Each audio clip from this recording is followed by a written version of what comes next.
conversation with Hyper. Yeah, like whenever you left the call, we could hear you.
Hello, everybody, and welcome to coverage of the Midwest Esports Conference here on the Unified Live Twitch channel. We've got a whole lot of exciting games for you today. 4 best-of-3s lined up and ready to go for week 1 of collegiate action here. I am Grapes, joined alongside DJ. We're going to be taking you through a lot of these exciting matchups. Unfortunately, not at the LAN at Grandview, but this is the next closest thing, isn't it, DJ? Yeah, it is the next closest thing. And of course, we will continue to hope and wait for the day we can all be together at the LAN and really create the excitement. But we're going to do that from our homes today and make sure that you all out there at Grandview are having an absolutely wonderful time as the games do get underway. And I'm just excited for another Midwest Esports Conference season, Grapes. Last year was an exciting time. Of course, Grandview coming out on top. of that split. They've got a bit of a new look roster. We've already seen them in proving grounds, and they'll be featured in our first game of the day. Yeah, and the exciting thing is there's even more teams here to participate here in the Midwest Esports Conference. We've got Ottawa, a team that a lot of people are considering pretty highly, coming in to maybe try to challenge Grandview's position at the top of that spot, at the top position in that conference. We're going to be seeing them tomorrow play against each other, and there's been a whole lot of, back and forth on Twitter between these teams, a lot of, trash talking, so to speak. So that's going to be an exciting one to watch out for. But as we said, 7 teams going to be participating here. The first matchup of the day will be the Grandview Vikings up against Purdue Northwest. And DJ, this is once again 2 teams that we have seen last year in MEC. Grandview was ended up first place in the conference, but Purdue Northwest ended up last. Yeah, it was a bit of a tough regular season for Purdue University Northwest, but they do have a very new look roster coming out this year, and they have some pretty exciting players on it as well. The holdovers, of course, are going to be No You Stink in the jungle and Udon Bidon, who's moving from AD carry last year down to support, where he will be helping out with this new look bottom lane that they've put together for themselves with ISO. And there's a lot of players playing new roles for this team, but they're all so talented and exciting. They really could be an interesting matchup for Grandview in the first game of the season. I mean, if there's a time to come up and nip the heels of a team like Grandview, it is right now before a lot of scouting has been done early on. Yeah, absolutely. And that's kind of the thing here for the side of Purdue Northwest is just, it's really hard to figure out what this team is going to look like come game time. I mean, a lot of their players are, sort of playing off role according to their OPGGs. You take a look at the roster, there's like 2 ADC players, 2 jungle players, and then like a mid lane player who's playing bot lane. So there's a lot of like mix ups back and forth. And I think that flexibility might actually really end up helping Grandview come through. But in terms of a matchup that we might want to look at here, DJ, I think the jungle is a really, really interesting point here. We've got Colthrow for Grandview, and on the other side is No You Stink, who's, as you said, been there before. Yeah, I'm very focused on this matchup, mostly because these are the holdovers, right, from last season. Colthrow and No You Stink will know each other. They played each other a bunch of times last split. They are the same junglers. One, of course, of the first place team. One, of course, of the last place regular season team from Purdue Northwest. So they'll know each other. They'll know their styles. And what I'm looking for, and I'm excited to see, is No You Stink's progression over the offseason with this new group of players, right? When you have a new group of players and you still are taking your time to come together, you want to look to the rocks of your team, like No You Stink, like Udon Bidon, to kind of lead the theme of your team and try to improve on what happened last year. They'll know what went wrong last year. They'll know what they need to improve on. And so what I'm looking for is No You Stink to really lay down a marker here early in the season, say, this is the team that we struggled last year, but that doesn't matter. That's all in the past. We are a new look roster, and I'm the one who's going to come out firing to show how much better we are this year. Yeah, and on the other side, there's Colthrow, as you said before, played for Grandview last year, moved over to Columbia College for a little bit, but is right back in his former home, ready to, try to take some more names here in the collegiate scene. And for Grandview, it's a very exciting season for them. They unfortunately fell in the, I think, round of 32 of CELO last year after taking first place in that Midwest Esports Conference here, DJ. So definitely have a bit of a chip on their shoulder, want to, continue to try and improve. And I think after their performance in the Proving Ground Circuit Open Qualifier just a couple of weeks ago, definitely a lot looking up for this team. Yeah, it's been a very exciting start to the season for them, right? And Coach Dreyer coming over from Purdue last year, he has really been excited about their progression early on. Of course, a heartbreaking defeat in their opening Proving Ground Circuit run at the 10K gold lead that they did drop against Supernova. But that's the kind of loss early on in the season that can really fuel a collegiate team, right? Really get the blood pumping. They know how close they were. They know how good they are. And so now they can try to take it out on the rest of their conference as the regular season gets started. So look for that bounce back, right? I expect them not to be too worried about it anymore and just going to be moving forward in this season as they try to improve on their CELO performance from last year. Yeah, and it's really great. It's really cool to see a lot of these collegiate teams make their way into the amateur space. We saw Grandview almost make it in, but then on the in terms of other teams that also made it into the main event, teams like Maryville, Winthrop, and even UCI and Bay State also getting in, it just shows that collegiate's really just getting a whole lot better. And this is the first step to getting to that next stage and getting to the eventual point where all these teams are going to have to play against each other despite being in these different regions. But we do have a draft on our screen here. Grandview University is going to be taking the blue side, Purdue Northwest on the red side, starting off very, very early on with targets towards the bot lane. Zeri taken away here is a very interesting one here because this champion has not been out very long, and it seems like there's about a lot of mixed opinions on it. Yeah, there's a lot of opinions out there, Grapes. I definitely fall into the camp that I would ban this champion at all times, every time. That singular clip from Jan was enough to tell me that I don't ever want to see this champion in my games. And, you know, these are, I think it's, you know, for someone like me who plays a little bit lower elo, of course, it's a little hard to operate the champion, but with all of our players here, as good as they are, I think this champion is an absolute menace for anyone that gets their hands on it. It is a little weak in lane, but with the way the meta is working right now, you can't TP behind it. Gets time to scale up into the game like we see with Jinx and Caitlyn. So I would be banning this away. I think Purdue Northwest has the right read on this. Yeah, and especially against a player like Aaron, who had such an amazing performance in the Proving Grounds OQs and have really risen up as sort of like that new rising star. Remember, Grandview last year, I believe, was playing with Azog in that collegiate role. So another very, very solid marksman down there. But it seems like Aaron and Pluto have really stepped up, really, you know, matched that sort of intensity and skill that their previous bot lane had. And I'm really excited to see how they continue to move forward. Unfortunately, not going to be on that Zeri as we head through the rest of the ban phase. Set, Corki, and LeBlanc all taken away. So it's now a bit more solo lane priority here as there's just a lot of really great players all around. A lot of these champions taken away from 12 Years of Jungle in the mid lane. Of course, Corki just broken in general. The LeBlanc, I think, more of a specific pick, or maybe just something that Meslo doesn't want to play against. But rounding out the ban phase, we'll get that Akshan out. I like this ban from Purdue Northwest. Again, take away some of these playmaking options from GVU. Make sure they can't just dominate lane and turn that into early leads. But we will get a hover. And okay, they haven't locked it in. I thought they did for a second. That would have been an interesting blind on Wukong that early on in the draft, Grapes. I know that Frank Huber's pretty good at it, but this seems a little bit more standard and a little bit of a better start with the Xin Zhao. Yeah, Xin Zhao being one of the most powerful junglers in the meta for a very, very long time. Not surprised to see that go into the hands of Coulter to start this draft off. On the other side, No You Stink. Remember, this is the jungle matchup that we were talking about. We'll see what he ends up picking into the Xin Zhao. Does have a lot of counters. Something like that Trundle could be something that we see down the line. Not sure how much exactly he plays of that champion, but obviously something to look at. Instead, just going to be power pick matched against power pick with that Viego lock-in, as the second pick here for Purdue Northwest will go underway shortly.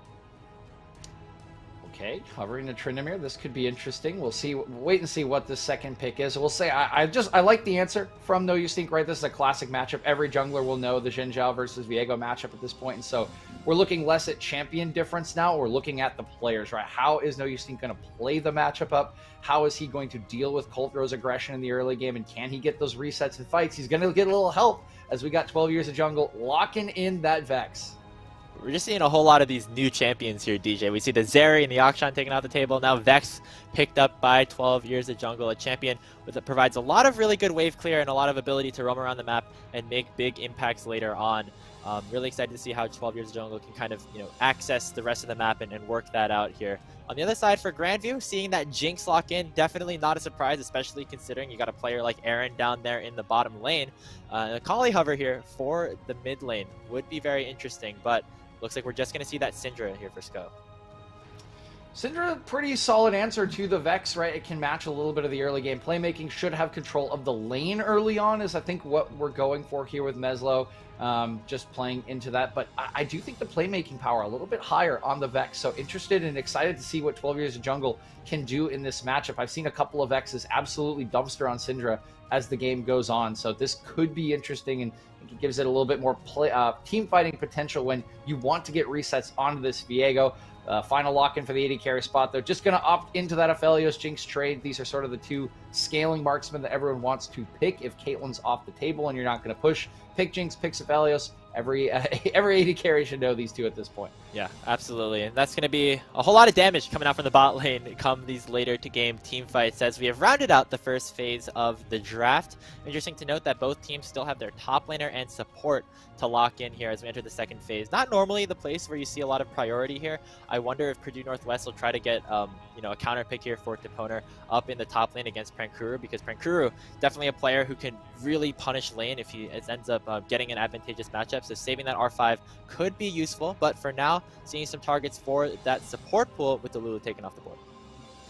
Yeah, Lulu taking off, that's going to deny the pushing lane away from the Jinx Lulu. It's kind of a classic one to keep your opponent locked under turret, allow you to get onto Drakes early on, which you would want to do with the Xin Zhao, so smart ban there. I expect to see at least one more support ban here, if not another one coming through from GBU. Thresh is still on the table for both of these supports, or for both Udon Bidon and Pluto, so could take that one off the table, remove some of the safety from the AD carries, and as I say that, there it goes. Yay. And now with one more slot left, GBU still has the option of removing the support, but with that support taken off, yeah, I was going to say I'd expect another top laner taken. They'll remove the scaling on the Ornn, and now the critical R4 pick for Purdue Northwest. I feel like at this point you can just lock in your top laner and try to find a little bit of a better matchup in the bottom lane, but we'll see if they've got a different read on it. Yeah, it'll be interesting to see what they do. Obviously, still a lot of power picks, especially in terms of what champions these guys like to play. Still on the board, Prankuru's Gnar and Pluto's Rakan are two things that come to my mind as things that we could possibly see here as the draft goes over to their side, as the Nautilus will get picked up here by Udon Bidon. So it will be that Aphelios alongside the Nautilus down in the bot lane for Purdue Northwest. They're going to save their counter pick for the top lane, as Gwen gets picked up here for Prankuru, a champion that we've been seeing a whole lot of. Does a whole lot of damage out in the top lane, and it's really a major threat.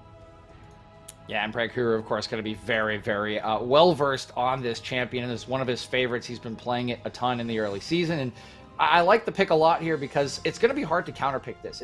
There's really not a lot of things that outscale Gwen in a side lane, and so this could be a good answer. Whoa. Just dominate it in the early stages. Will this be locked in for the Poner? We got 13 seconds left on the pick. No, they're going to go away from it. Oh, I wanted it so bad. Instead, it's going to be the Jarvan. And I believe it's going to be a Jarvan top. This is a specialty for the Poner. He plays a ton of this. He's been spamming it in solo queue, both in the jungle and in top lane. He played a bunch of it last season, so going to be a comfort pick into this Gwen matchup, and not one we see a lot of, Grapes, which I think is a good curveball for Purdue Northwest to throw in. They can try to use this as an early game point of power, take a couple kills off of Prankuru, and play around this topside trio of the Poner, No You Stink, and 12 Years of Jungle. Yeah, this is a really interesting pickup here that Purdue Northwestern are deciding to set up here. I don't think Jarvan does super well into Gwen in the extended 1v1, but as you said, that power of the flag and drag early on in the game can definitely be really important. And we were talking about the jungles here for Purdue Northwestern. No You Stink on this Viego can definitely get a lot of help from a big knockup coming out from a player like the Poner on the Jarvan. Maybe can focus top lane in terms of trying to get their jungler ahead, get that top side ahead, letting the bot lane scale up a little bit more, and allowing 12 Years of Jungle to kind of roam around the map and do his own thing. So I'm really excited to see how this top lane matchup ends up going, especially considering Prankuru on the Gwen.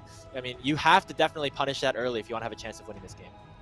Yes, hard agree with you here, Grapes, and I think you're calling out where we should keep our eyes focused in the early game, right? You look at GVU's comp, and first of all, I think both teams are happy with their comps. And I think for GVU, right, they've got about as standard as a composition as you can get here, right? A lot of early game playmaking with their mid-jungle duo with the Xin Zhao and the Syndra, scaling in a side lane later on through Prankuru on this Gwen, and then of course you've got your scaling AD carry, your marksman in the Jinx, Leona, about as solid lane as you can get. So you do need to disrupt this in the early game if you are Purdue Northwest, because you will get a little outranged. It's going to be hard for you to answer in the side lane as this game goes on with the Jarvan top. So use that playmaking power on the Poner and on No You Stink to take those kills early on, right? Like Graves said, not going to be about the extended fights. You don't want to do that against a Gwen. You want to use that flag and drag, set up the burst, set up the early kill with the over-the-top damage from the Viego and the Vex, and really make Prankuru's life miserable in the early game so that you have the power to go to objectives. We've got to keep our eyes on these first 4 or 5 levels in the top lane.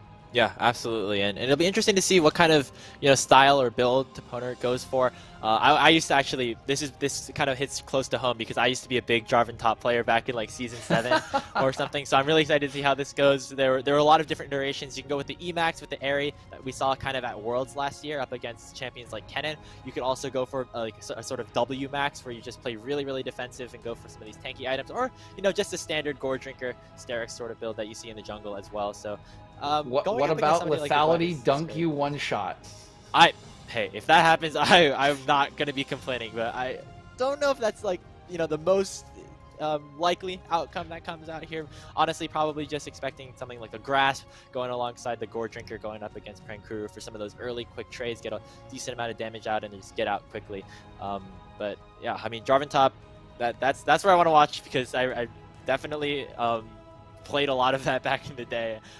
Thinking about it right now, going up against the Gwen, not my favorite matchup, I would say, even though Gwen, wasn't a champion by the time I kind of moved on to other things in the game. But yeah, it'll be something interesting to look at, and a really exciting matchup to look forward to here in the first week of this Midwest Eastern Esports Conference. Reminder of how things will be working here. This is a best of 3. Basically, I believe every team just kind of plays a round robin with each other. So this is the first match of the day between Grandview and Purdue Northwest. And we'll have 3 more of these after this down the line. Important thing, some other matchups that we could be watching out for is Ottawa versus Ohio Northern, Illinois College versus Arkansas, and finally Grandview will be making their return at the end of the night to play against the Drury Panthers. Yeah, it should be an exciting day. Got a lot of best of 3s on the table, Grapes, and we're gonna be here through it all. And I hope we get an exciting start through this, Jarvan. I'm hoping we get something like lethality so that we can get that really fireworks start to the game. And if you know the matchup, we can flip roles here a little bit. You could go all color on the top matchup, and I'll play my play, and then we'll flip for the rest of the game. But we are into game and finally starting another MEC season, and I am super excited as we get a 5-man stack in bot lane from GVU. Man, it's so good. It's so good to be back here in the collegiate scene, especially at something like this LAN that's happening right now at Grandview University. Obviously, the hosts want to start off on a good note, as they will be playing another best of 3 later today, as well as playing against Ottawa tomorrow. Starting off here, yeah, looks like the 5-stack did not end up working out super well for them, just getting a little bit of extra vision, maybe some early priority in the bottom lane for Aaron and Pluto, while it just looks like the rest of Purdue Northwest don't want to get super aggro, just want to do a little bit of scouting around, maybe getting a little bit of defensive warding in, but at the end of the day, it will just be No You Stink and Solendric up in the top lane, just clearing out that red buff to start things off. Yeah, I do like the start from GVU, though, right? This plays into something that we have seen them do for the entirety of this early season, and that's really rely on Aaron and Pluto. They have been they've been a dominant duo in a lot of their matches thus far, and what they've done with this 5-man stack, as you can see, they're already in the bush. They've got a ward in this mid bush, and so Pluto's Leona can take control of the bush, can take control of the side of the lane, and really dominate positioning with the early vision that they'll have against the Nautilus. So really setting up once again for Aaron and Pluto to have a safe laning phase, to have a controlled laning phase, and keep them in a position where they can dominate the game as it moves forward. Yeah, and bot lane actually might be a bit more of a topic of conversation than we were expecting, as both the junglers are starting top, pathing down there. Zenith Blade starting out here by Pluto. Let's just get a bit of early trading here in the laning phase. Priority will be given over to Grandview to start this bottom lane phase off. They'll hit that level 2 first, just continue to push these waves in. Yeah, and of course, Leona's level 1, maybe not the strongest one in the game, but it does get the Aftershock proc and just pushes them away so the push can be established. Nice trade of the HP bar from Pluto to get that push early on. Yep, absolutely. In the mid lane, some more pushing here for the side of Grandview. Meslo going to be able to get that ward here to track out No You Stink, just confirming their suspicions that they will be starting up from that top side. Some more defense, some more good vision coming through from Grandview. They're really going to be able to track No You Stink throughout this early laning phase, which is going to be important considering that he is going to have to be a major facilitator for a lot of these early game fights. Yeah, again, all eyes going to be on No You Stink to make these early plays, probably around the top lane as well with the Poner. Got a little bit of a different name there on the account, so we'll have to keep up with that one, Grapes. Yeah, they did take a look at the build. He did take Grasp, so you were right about one of the builds. No poke on this one. Yeah, I don't think Aerie would really work here, going up against something like a Gwen. He's just going to be in your face all the time. I think you normally see Aerie against like range champions, like we saw Kennen in the matchup against Worlds that we saw a whole lot. But it's actually the Poner in the bot lane for Purdue Northwest, Solendric in the top lane. So it looks like the player names were a bit mismatched here, but still the same people on the Rift, as Rift Scuttler has been spawned. Colthrow gonna go for a bit of an invade here onto No You Stink, who's still trying to finish off this Gromp. Priority still lies in Grandview's hands in the bot lane. Yeah, good defensive vision there, actually placed by No You Stink, right? He recognizes the timer. I think he knows that they have seen him his entire path. He knows that this Jin Zhao cold throw wants to get in his face early on, so does spot out the aggressive attempt. And while he will lose out on the Scuttle Crab, he'll be just fine finishing his clear. See if there's any sort of scrap around the top Scuttle Crab. It's still available. Actually, sorry, it is a double Scuttle that has been earned by cold throw, and that'll be a nice start. Not quite as debilitating as it used to be. Root gonna land in the bottom lane though. Here comes the No You Sting. Yeah, Udon Budon going very, very aggressively. Hook lands here onto Pluto, who's actually going to Zenith Play forward because Coulthor's on the horizon. First blood already picked up here for Aaron, and now Purdue is on the run. Coulthor going to finish off that second kill. Pluto getting dangerously low and will end up falling to Deponer, but it just might be a third kill going over to Grandview. Double kill to Jin Zhao, and that's the start that Grandview wanted to have here in the MEC. Beautiful start for Grandview, and you can see exactly why they invested the early vision into the bottom lane, why their bottom lane is so highly touted. Just a beautiful 3v3. It's initially a 3v2. No You Stink, he makes the early play. He tries to get the opponent going in this lane, and it does not work out. It's very well played. Great positioning by Aaron and Pluto, and they win out. One kill already now on to Aaron. He's got himself a 10 CS lead, and they will be set up to carry this game. Absolutely, and getting a character like this Jinx ahead, especially on Aaron, definitely very valuable. We saw Aaron carry a lot of Jinx games in the Proving Grounds OQ. Keep referencing that just because that's a really high level of competition, and so if Aaron's able to do that against some of the top teams in Amateur, definitely is someone to watch out for as we move forward here in the Midwest Esports Conference. And very good start for Grandview to start off this game, start off this series of about 1.5K to start off at 5 minutes. Yeah, it is a super solid start. Exactly what you want to see from GVU, right? Upsets can come when early games go awry very often at GVU. They're not having any of it. They've already got their main carry into a good spot. Now, really, all that remains is trying to spread that lead maybe to one other lane, two if you really want to get greedy, if you think you can do it for cold throw. But you look at these two solo lanes, already a pretty nice CS lead for Prankuru in that matchup. Just one more gank to really open up this map for GVU in the early game. Seeing the junglers interact maybe a little bit more towards the bottom lane. Again, Coulthor going to be spotted on this ward and might get collapsed on here early by the Purdue Northwest bot lane. Looks like Pluto is going to reach the rest of the team. Udon is already very low, and Aaron picks up kill number 2 of the game. No You Stink trying to do anything to try and trade back, but it just will not happen. Grandview get another successful pick in the bottom lane. Yeah, and I mean, I appreciate the aggressiveness and the attempt to pick off cold throw, but look at the itemization, right? He already had 2 kills from the early play in the bottom side. He's got this Iron Spike whip. Like, how are you really going to kill this guy when you have a Vampiric Scepter and really nothing else in comparison to cold throw? That just seemed like a poorly, I guess just not the best engage, right? You're just down power, you're down items, and cold throw and GVU walk away with some extra kills, although a little measure of revenge as No You Stink swipes that one away. Honestly, worth at the end of the day for No You Stink. Getting that Scuttle Crab just feels so good, but either way. NA junglers and Crabber, right? Yeah. Sacrifice everything for Crabber. Speaking of Crabber, actually, wanted to touch on this a little bit. Talk to some of the players at Grandview before we enter the game. Talk to Pluto, actually, their support. And he said that their team environment it reminds him a whole lot of some of those old Cloud9 teams of the past, where everybody's really close friends and things like that. And I think that's a really cool environment to have for a game like this and for a team like this in the collegiate scene that's trying to do well, having a lot of that chemistry. And we're seeing a lot of it early on. Cold throw in the bot lane getting along very, very nicely as we're just seeing Prankuru also scale up very, very efficiently in the top lane. Oh, I know that feeling, Grapes, right? I know I am the old man of the group here, but I was in college once too, and I was a college athlete. Maybe not very good at League of Legends, but I did play college athletics, and you know, I can definitely attest. I can definitely attest to how important camaraderie is, right? When you're having fun with your teammates, it is just such a better time. You're the ceiling for your team, the heights that you can go to just go so much higher because you're willing to sacrifice for each other. You're willing to continue to play, to continue to grow. And when you're having fun, you always play your best. So it's great to hear that that environment is still alive for Grandview. And we hope that that's the same case for the rest of the teams in the MEC, because it will help as the season progresses. And, you know, of course, if they are emulating Cloud9, I'm just wondering what percentage of their words are memes at this point. I don't know if you've ever heard those comms, Graves, but they don't really speak with normal words. It's kind of like 90% meme, 10% like articles, you know, the and a, just to like get the sentence. Get the memes, connect the memes together, basically.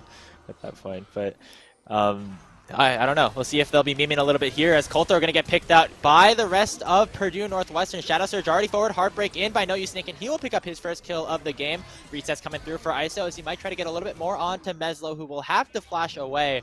Purdue Northwest getting a nice pick off here onto Coulter, getting a little bit more of that gold back.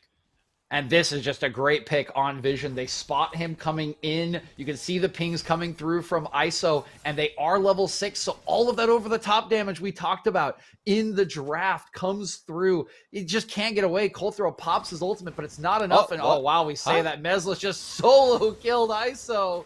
Wow. Okay. Can we get a replay, Ultimate was used by Mesla, so I'm assuming that was used in some capacity to get that kill, but a very, very big one at that, going over to the mid laner here for Grandview. Probably just some standard Syndra things, honestly, as Grandview will now use this 4v5 to try and take this standard first Syndra dragon. things. It's the same thing over and over again. You don't love watching someone press R and the entirety of the enemy's health bar just disappears? I don't want to caster curse this, DJ, but judging by the way this game is going, I'm pretty sure you'll get to see some more standard Syndra things as we get later and later into this game. First Drake picked up by Grandview will be that Inferno, so even more damage over to Meslo, as the gold lead has ballooned to about 2,500, as Aaron and the rest of the team getting a whole lot of gold, whole lot of plates. Yeah, it is a very nice lead right now for GVU, and it's on everyone that you would want it to be on, right? Aaron is 2-0-2, 2-1-1 is Coulthro. He'll probably be completing that mythic item very, very soon in the Gore Drinker, but I'll say that. Four-man play to bot lane. Purdue looking to make something happen here in the bottom lane. Pluto already getting stunned up before we forced to flash away. ISO does not have that ultimate just yet. Nice solar flare to buy a little bit more time. All the autos are coming in from Deponer to slow down Pluto and take him out. The commit from Purdue Northwest was successful as they punished the overextending bot lane. Yeah, just clever pathing from ISO. He comes back after the solo kill. He kind of checks in briefly, but never really spotted in mid lane, right? So Meslo doesn't really have anything on the comms as though, okay, there's some comms to trying to get the long-range rocket, but not quite going to land onto Solendric. And it's a clever path from ISO, right? When you're down in gold, like we just mentioned, Grandview up 3K, you've got to make these clever plays off vision, and ISO really makes that one happen. Going in onto Prankura, who just takes him down under tower. Solendric did not end up using the Cataclysm even. It was just the Needlework that did enough damage, enough healing to end up taking it down his lane opponent. And with that, Coulthro will have this priority around the Rift Herald. Will likely be able to take it down unless some steal happens. Ooh. No, you stink. Able to pick that one up. Will he be able to get the eye though? Looks like he will. Might be a bit of a one-way trip. Heartbreaker out, and No You Stink is out scot-free. Call that a highway robbery. That's what we love to see, right? Again, they're still behind in gold, but No You Stink has been making some very nice plays, and give him credit. Remember, his first couple of attempts did not go well. The 3v3 was turned around, then he tried to fight into a stronger Coulthro and was killed again. He has not stopped, right? He has just continued to pressure Coulthro to steal these buffs away. It's 2 now in the game, and continues to try to make these plays for Purdue Northwest to climb back in the game. This is kind of what we were talking about pregame here, DJ, about this jungle matchup here. Coulthro and No You Stink both have been very proactive around the map, maybe in the bot lane. Oh, mid lane, Syndra things, almost Syndra things. One more Q. Shadow Surge forward. Meslo taking a whole lot of damage, but ISO will finally fall. Now in the bot lane, a bit of an engage happening here in the 2v2. Udon doing a whole lot of damage here onto Pluto. Heal already popped. The Leona has to try and get away, but the red and green guns from Deponer will take down the Leona once more. Coulthro is here on the horizon to try and get some trade back, but the Rift Herald will be used. Coulthro looking to go aggressive now. Deponer forced to flash away. It looks like Purdue Northwest will be able to get out with their lives. Herald will almost get the proc off, and it will. Big crucial turret plates going over to the side of Purdue Northwest. But now Coulthro and Aaron, they're looking to push. They're looking to fight. Supernatural Death Rocket is not available for the Jinx, so they will not be able to pick up any kills. But a whole lot of explosive plays across the map there, DJ. That was a doozy. Yeah, really like it from Purdue Northwest. They're kind of thriving in the chaos. Unfortunately, ISO does go down again. Some fancy feat to dodge one extra Dark Sphere, but can't dodge auto attacks at the end of the day. But they take advantage of that chaos to go straight to bottom lane. They pick up another kill. You can see Aaron had to flash away, so they continue to remain aggressive. And GVU will still be happy that they have a 2K gold lead, but it's dwindled from 3.5. And you see Purdue Northwest, they are not going to sit around and take this lying down. They are still trying to push these plays and bother their opponents of Grandview. Yeah, absolutely. And this is exciting to see out of Purdue Northwest. You know, we came in thinking, okay, these guys have a lot of players off roll. They didn't do super well in the last season, but and going up against the champions, it might be a bit of a harder game for them. But they're showing that they're not afraid of the former MEC champions. They're making the plays. They're having a whole lot of impact all around the map, and they're keeping this game close. And they're keeping it very close, and be interesting to see now in the coming minutes what is going to be done about the objectives that are spawning. We're reaching that mid-game point, right? Very low turret in the bottom lane. Haven't quite broken out of laning phase, but it's coming soon at some point. I'm interested to see if Purdue will force a play in that bottom lane to try to take that first turret of the game. Still sitting at those zeros, but they'll have a choice between that and the Drake coming up. We already have one on Grandview. This is a Cloud Drake coming, which means we'll get some sort of more useful soul in this game, Graves. Thank God it can't Chemtech anymore, so yeah. God bless. God bless. That one no longer available, but a lot of choices and a lot of gold available for Purdue Northwest in this next minute to 2 minute window sitting on this bot side of the map. Absolutely. That dragon, as you said, spawning very, very shortly here. Taking a look at the gold is Meslo and Aaron, the main carries for Grandview, that are in the lead, but still have a lot of close matchups here. Deponer and No Use Think still very, very close behind. So still anybody's game here, as we're going to see another trade here in the bottom lane. Deponer uses the cleanse a little bit early and will get stunned up by the Solar Flare. Super Mega Death Rocket, not enough, but the rest of the damage here from the Eclipse will do the job. So Lendra coming in with the teleport will take down Pluto, but now Coldthrow and Aaron, they're back here, and so are the rest of Grandview. Needlework coming forward from Pankuru to take down Solendric, and another one falls. 3 dead on the side of Purdue Northwest as Grandview take the fight. And that's a valiant attempt in the bottom lane from Grandview, but it just goes all awry. The Unleashed teleport is there. I think that's what they're thinking, right? We make this aggressive play. We still have Solendric to come in the back room, but the thing really not considered is how this mid lane matchup has been going. It's been controlled by Meslo in that mid lane, so he actually has push and roam, which means him and the jungler Coldthrow, they are already on their way down there as the play happens, and you can see there is no Vex in sight as this play progresses. So it's an easy cleanup on the fight for the likes of Grandview, and that's going to mean they're going to get a Drake out of this. They're probably going to push down the bottom lane turret if the wave stays alive. Just a huge play to break the game back open for them. Absolutely, and they'll likely get the dragon off of that play as well. We're seeing a bit of a pause here, but we are back to live. Thank you very much, production. Coldthrow going to be taking down this Cloud Drake. Going up 2-0 here as Grandview have also picked up that first turret down in the bottom lane. So Purdue Northwest that made a valiant effort to try and, make the game a little bit closer there with that play. But Grandview were able to punish and now have blown the game open just a little bit more.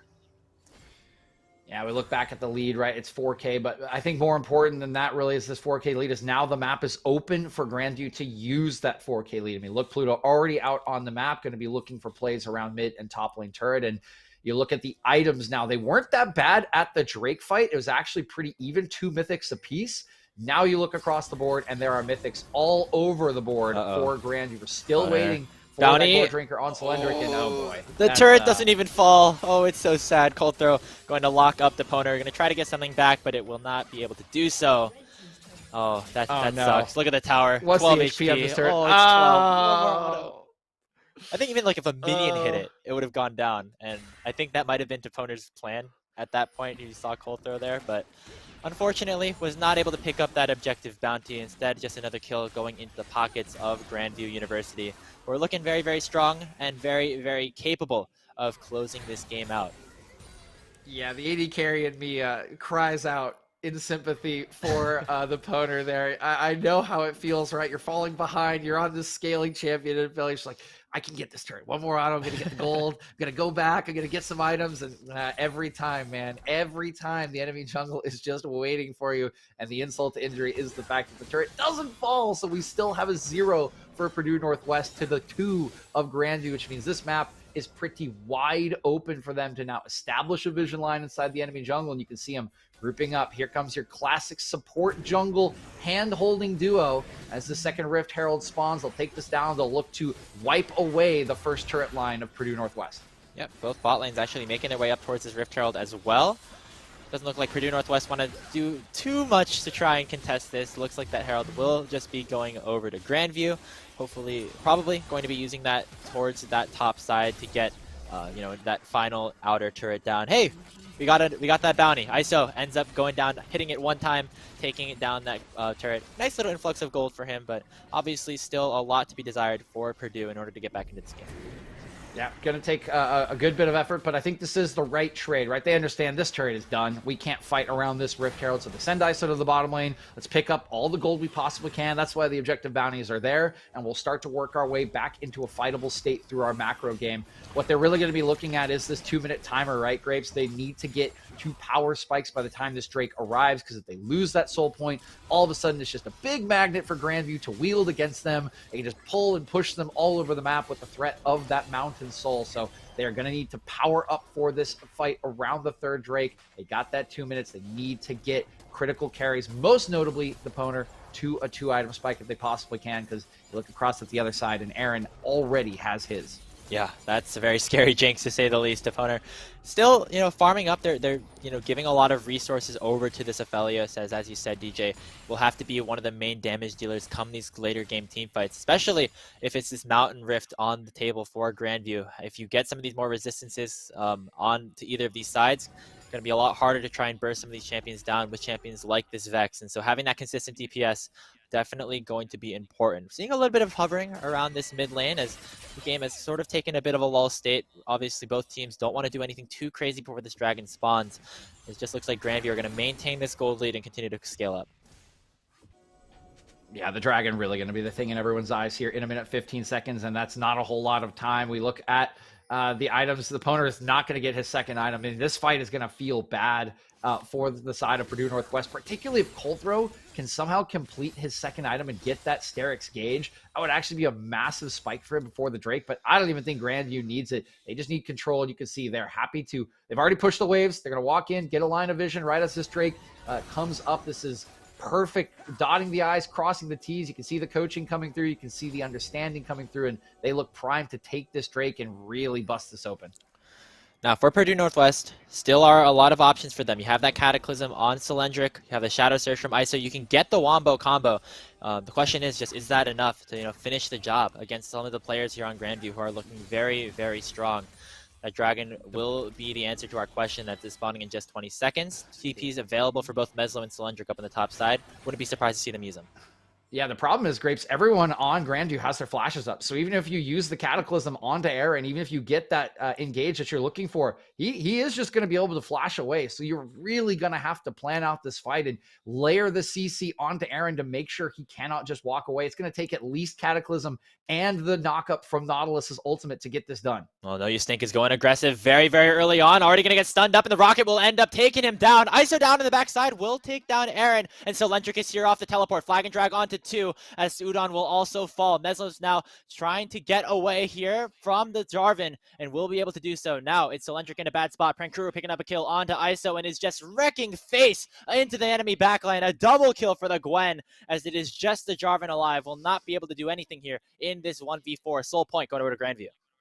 Oh, and it was a good effort by Purdue Northwest, but give some credit to Colthrow and Pluto for breaking up that fight. I mean, ISO actually got on top of Aaron. He one-shot Aaron if we were to see the replay. I mean, he absolutely burst him down. Didn't even get to use the flash, did Aaron, but it didn't matter. As they dumped in to get Aaron, Colthrow and Pluto split up the fight, and that allowed Prankuru to go line or member by member and just snip them down for the team fight win without the AD carry. They get that 3rd Drake, and Grandview is in full control of this game. Yeah, and that was the big thing there for the side of Grandview, being able to split that fight up. When Prankuru came in for the TP, it was only the carries that were really available for him to try and fight, as the rest of the champions that tried to dive in onto the Grandview bot lane were kind of left out to dry. And it really just allowed a situation for Grandview to, split their resources up and take down all of the players, and have now opened up nearly a 7,000 gold lead for themselves. Soul will be on the table when this next Mountain Drake spawns as well.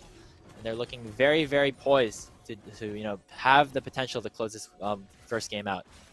Yeah, I mean, now it's about being clean, right? You've done everything you've needed to do in the early game as Grandview to win this game. All that's left is that big buff in the Baron Nashor, right? Be clean around this Baron as it spawns. Get your setup right. Pressure turrets correctly. Once this buff goes down, it feels really, really hard for Purdue Northwest to come back. They don't have a lot of wave clear. Right? Aphelios is fairly short range when he has his good guns. Vex really the only one that can assist everyone else's melee up against this Jinx. So a Baron would be devastating. Oh, Prankuru doing the work. Needle work coming through. Snip, snip, go the scissors, and down goes ISO.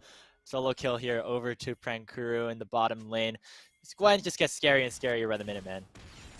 I mean, he's 5-0-2. 2 items are in. He's not even on the 3-item power spike. And now with that lane wide open, right, the pressure starts to mount. Now you have to deal with Prankuru in the bottom lane while the Baron's up there inside your jungle. They're trying to fight. Udon might be in a bad spot. Cold throw forces the Crescent Guard early, but it's already bursting down the Nautilus. Cylindric looking to try to get anything here onto the backline. We'll use the Cataclysm onto 2. There comes the Moonlight Vigil coming out from Deponer, but it's not enough damage to get anything. Double kill, make it a triple onto Aaron, and that just might be all she wrote. The ace comes through for Grandview University as they're going to push down the bottom lane. Yeah, it's just ISO remaining, and that fight was ace. That ace came through completely without Prankuru as he pushes in this bottom lane. That should just be the game. I don't think ISO has it in him to clear this away. Does have the Shadow Surge, can maybe get some resets if he lands that ultimate onto the right player. Udon is also here. Nexus is being exposed, but yeah, I don't think this is really much to say about this one. Game 1 of the Midwest Esports Conference will go over to Grandview University as they go up 1-0 in the series. Yeah, really like the look from Grandview. That was a pretty clean game, start to finish, Grapes. A couple of moments there in the mid-game, we saw some good fight back from No You Stink, right, who we did highlight as needing to step up. I think he and ISO had a couple of good picks, had a couple of good looks, but it just was never enough. It always felt like Grandview was ahead in tempo. It always felt like they understood what was happening on the map and where they needed to be. And when those critical objectives came up, they had their spikes, they played it out and prepped it out beautifully. Just a very nice start to this MEC season from Grandview. Absolutely. And on the side of Purdue Northwest, before we got into the game, we were talking a lot about this top lane matchup, the Jarvan going against the Gwen, and how while the Jarvan will lose in the side lane, if the jungler and a lot of the rest of the players come up to try and shut down the Gwen, that could be a win condition there for the side of Purdue Northwest. But we saw a lot of attention towards the bot lane instead, and it kind of just left the top side for Purdue Northwest to really not be able to do anything in that regard. And we saw at the end of the day, I mean, Prankuru on the Gwen just took over by the end of the fight.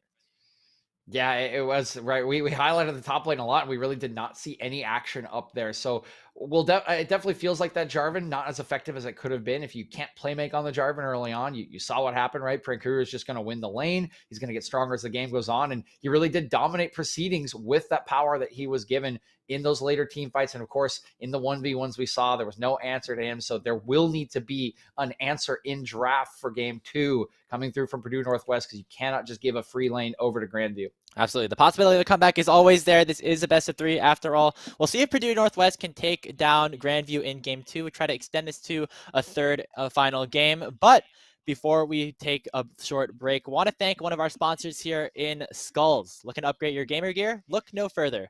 Start your 2022 off right with official Unified Esports merchandise brought to you by Skulls. Hoodies, joggers, jerseys, armbands, and a whole lot more coming soon.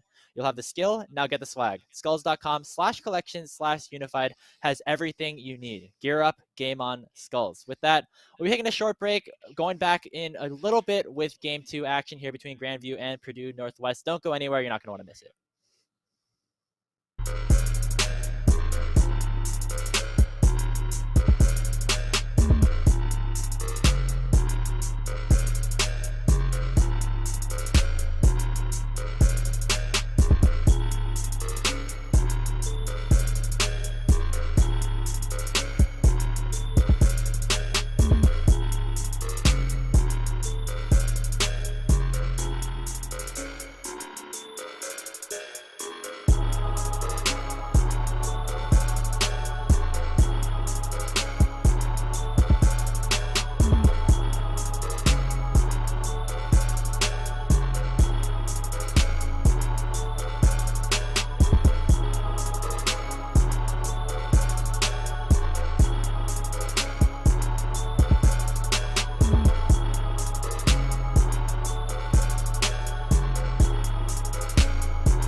Welcome back, everybody. We're here for game 2 between Grandview University and Purdue Northwest here in the Midwest Esports Conference. DJ, it was a bit of a slow start in game 1, but it quickly folded into Grandview's favor. We'll see what Purdue have in store to try and even out the series as we head into game 2.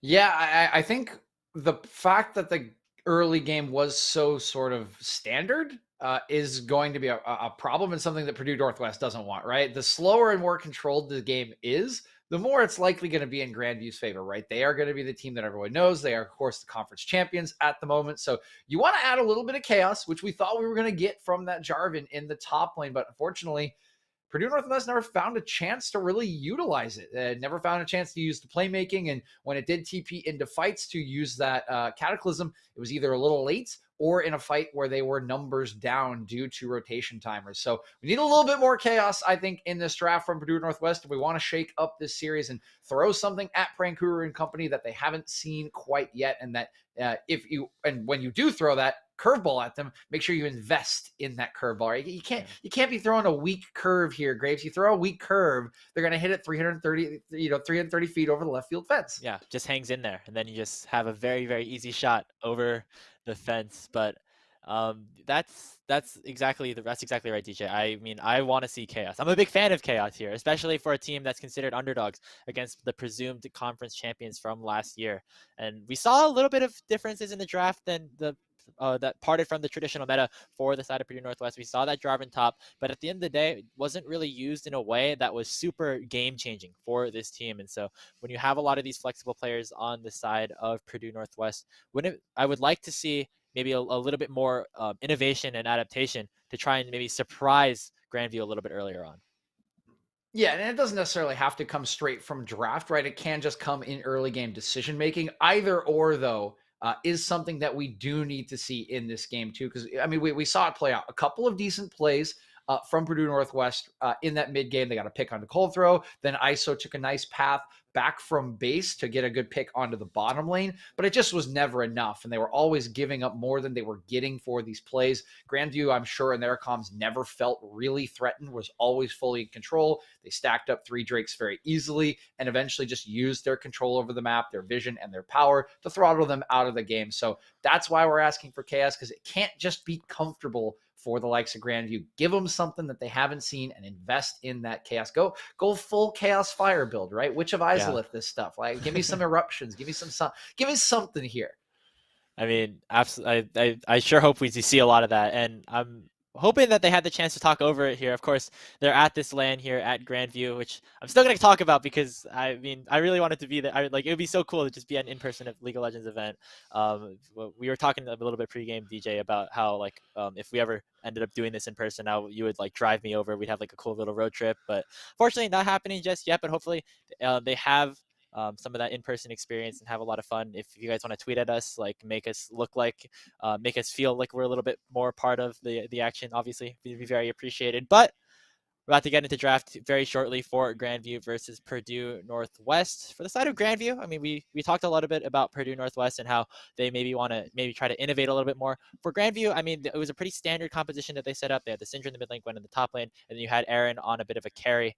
And they played towards bot lane, they got Aaron ahead, and eventually got them the win.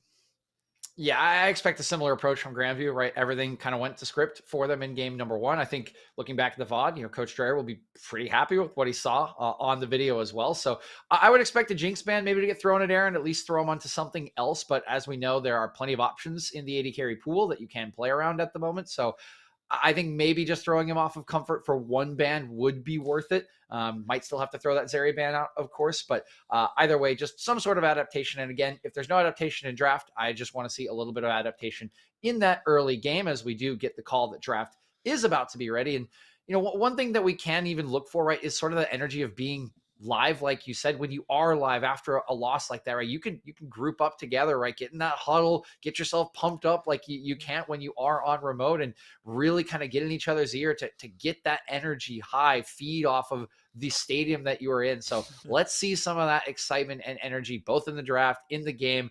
Give me those fun times, Purdue Northwest. Show me what you got and come out and really throw something at Grandview. They need the like pep talk, the one guy coming in there just going super hard. Oh, dude, I used to do making this all everyone the do the time, man. goosebumps. I mean, you're a collegiate athlete here, DJ. You probably have had a lot of I was experience the with the pep goosebumps talks. speech guy, man. Really? I was very loud in college, a little bit too much, so probably. But that's how I end up here in a broadcasting. Now booth, you're yelling right? at video games. The only thing I've ever been good at is yelling at people. So there you go.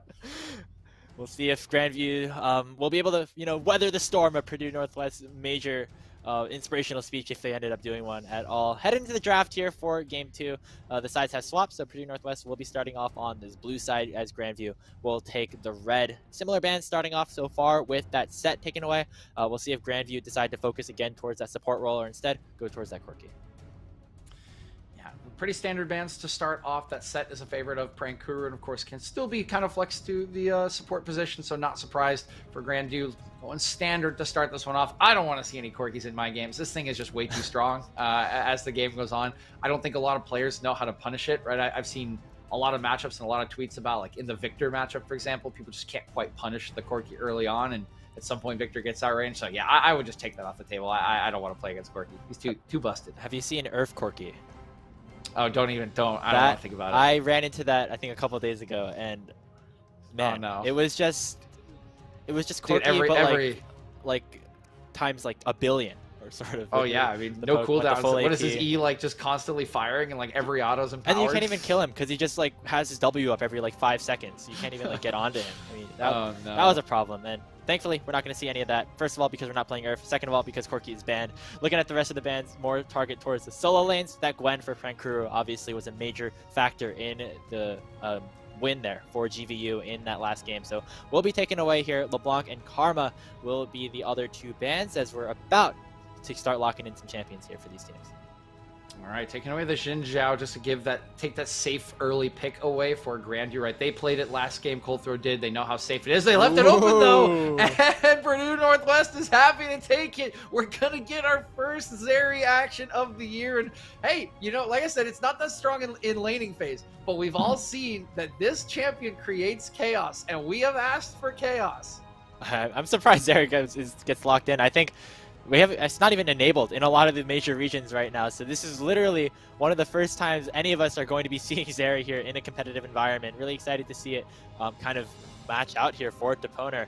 On the other side, Grandview going to be locking in that Caitlyn here for Aaron to try and match up against this new champion. Try to maybe outrange her a little bit in the early game, and maybe pair alongside that Nautilus here for Pluto as well.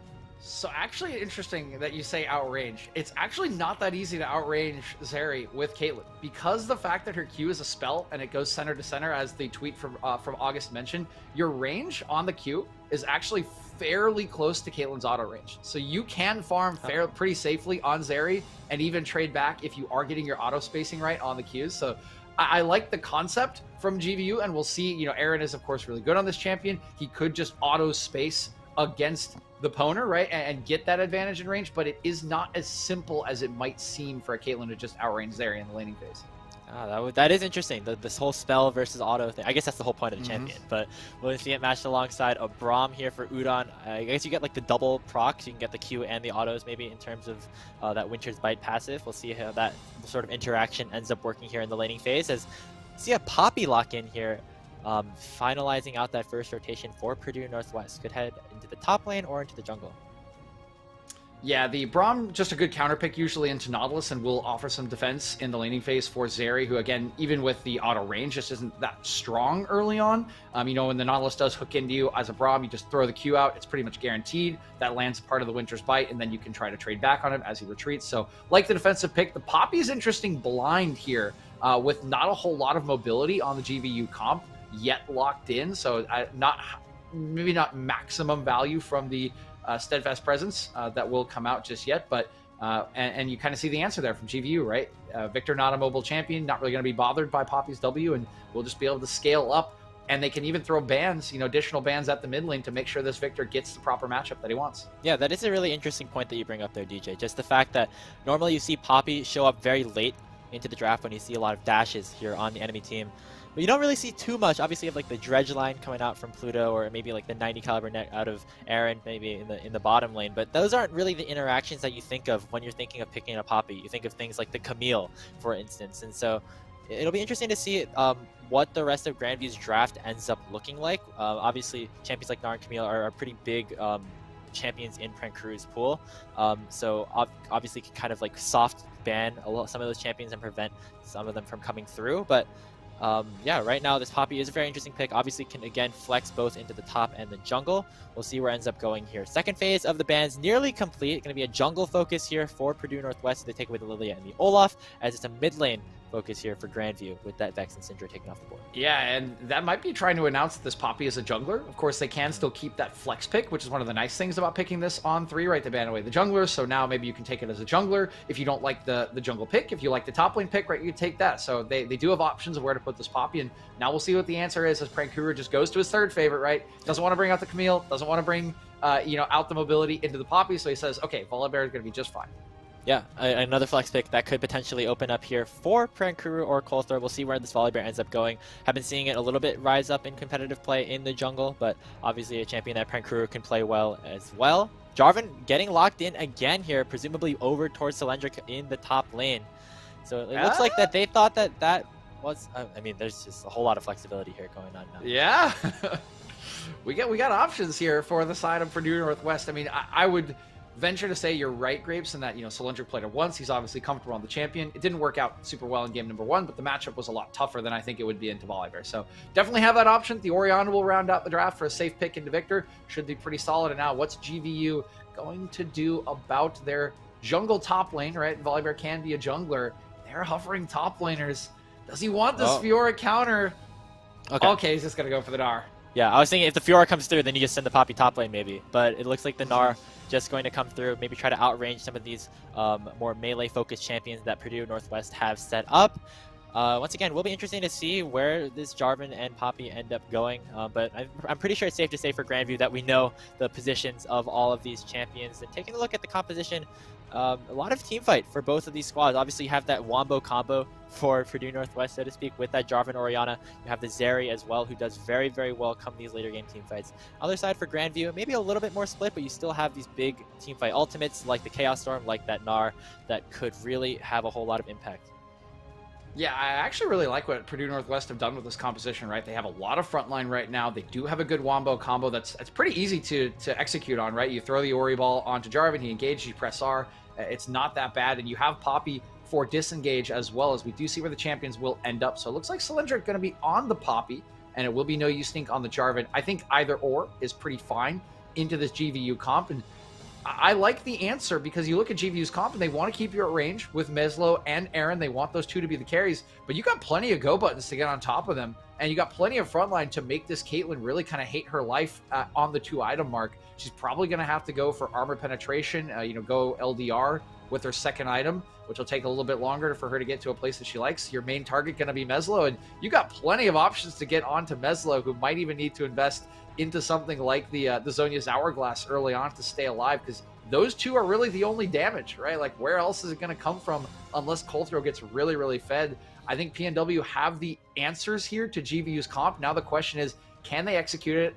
Can they execute on it? And question B, of course, is how is this Zeri going to look, right? We just have no idea how much the opponent has played it, how good he's going to be on it, how much damage he can dish out with it, and that will be a big question for these team fights. Yeah, absolutely. The Zeri, I'm very excited to see it here, DJ. First time I'm going to be casting a game of Zeri, and I'm assuming maybe you as well. Not 100% sure. Oh yeah, but yeah, just I've seen it in some of my solo queue games so far. Has been a very interesting pick. I think just because it's a new champion, you see some good performances, some bad performances, but when it's good, it looks really good. And so seeing that matched up alongside the Braum down there in the bot lane for Deponer definitely will be very, very interesting. And I think this is kind of sort of the innovation, DJ, that we kind of wanted to see out of something like PNW, where you have a lot of this more maybe easier team fight options here with this Jarvan Orianna, and it's a little bit more simple in terms of you just want to group up, fight as 5, and maybe win that way. Yeah, I think they've gotten themselves a good, easily executable composition, and they've thrown a little bit of chaos into there, right? Something that it's probably been not easy to prepare for if you're GVU. I mean, how many Zeri games have you really played against? How many times has Aaron played Zeri, right? Very hard to say. And if the opponent is comfortable on this champion to lock it in on B1, that could just be the wrench that they need to throw into this. If that champion is effective and we have it's well piloted by the opponent, there's plenty of damage on this team comp. There's easy engage. It's a really, really solid answer. And I really like what Purdue Northwest has done for themselves to try to get back into this series. It's just going to be about answering those questions. Can you play the Zeri? Can you dish out the damage? Will it be there to execute these carries in Aaron and Meslo, who are going to be far away from the fight, who are going to try to poke you out at range? If you can do that, I can very much see them taking this game, because I don't see a lot of side lane threat like there was from the Gwen in game number 1. I expect this very much to come down to team fighting execution between both these sides. Yeah, and I think a lot of that might even come towards the early game when you're looking at the jungle matchup here, again, between Colthrow and the other jungler here on Purdue Northwest, just in terms of the amount of early game presence that they both have on this Jarvan and on this Volibear. In terms of where they want to path, last game we were talking about how they maybe want to focus top side, but this time for Purdue Northwest, maybe going towards some of these main carries in the mid and bottom lane. And we'll see what that ends up happening here as we have finally loaded into game for this second matchup here between Purdue Northwestern and Grandview. Maybe another 5-stack to start things off here, DJ. Yeah, another 5-stack in the bottom lane for Grandview. Same strats coming out. We got a line of scrimmage and a 5-stack, and looks like they're going to try to get Aaron that priority again. I imagine they'll put a ward here in either the second or the third brush as they walk on forward. Let's wait. Here it comes. Pluto, help me out here, buddy. Don't do this to me. No. Don't do this to me. No, they're not going to invest. Oh, there it is. Okay, we're good. We're good. We're good. We got it. You can place wards on your backing. You want to make sure you get the maximum amount of time of vision in that brush, I guess. And with that, it just will be Pluto going back to base, picking up that sweeper, just maybe control the vision even more for the side of Grandview down here in the bottom lane. Seeing the junglers make their ways over to their respective camps to start things off, once again, will be both No You Stink and Colthrow pathing towards the bottom lane, which I'm very excited to take a look at here, DJ, because it's a Zeri lane that what you have to think about. Wait, is he actually? He's going to start red. Oh, okay. That's Never interesting mind. from No You Stink. Yeah. This is so I'm interested to see how No You Stink plays this Jarvan. I was very encouraged by how aggressive he was in game number 1. Sort of something that the analysts on the LCS, for example, said about River when he was behind in the Dignitas games, is right. He just kept engaging. He kept going for plays. I definitely saw that out of No You Stink in game number 1. I want to see that in game 2, but this is I'm intrigued to see where he's going and if he's trying to get a top lane, because usually when you're playing against the Caitlyn or playing with the Caitlyn, you're pretty much obligated to path down, right, at level 2, because the Caitlyn is going to push. They've already put a ward into the bush, so you can tell that they're trying to set up on GVU's side to push that bottom lane, to have control of that bottom lane. And maybe the call is just, we're just going to sit and farm, but pushing or pathing away from a Caitlyn in the early game is usually not something the junglers opt for. Yeah, and as you said, maybe the Zeri has enough range to match the Caitlyn a little bit towards the early game, but definitely will just be an advantage over to GVU's side to come the early lane down in the bottom side. The way that we saw the jungle pathing sort of start out for both of these teams before we headed into that pause, it looked like No You Stink was going for like a red Raptors Gromp up to the top lane.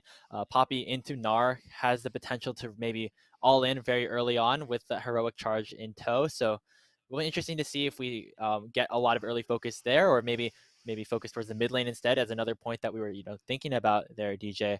But for the side of Grandview, they're going to have that priority bot lane early. They're going to have Colthrow pathing down there to help out the rest of the team. Aaron and Pluto will definitely be getting a whole lot of early gold there.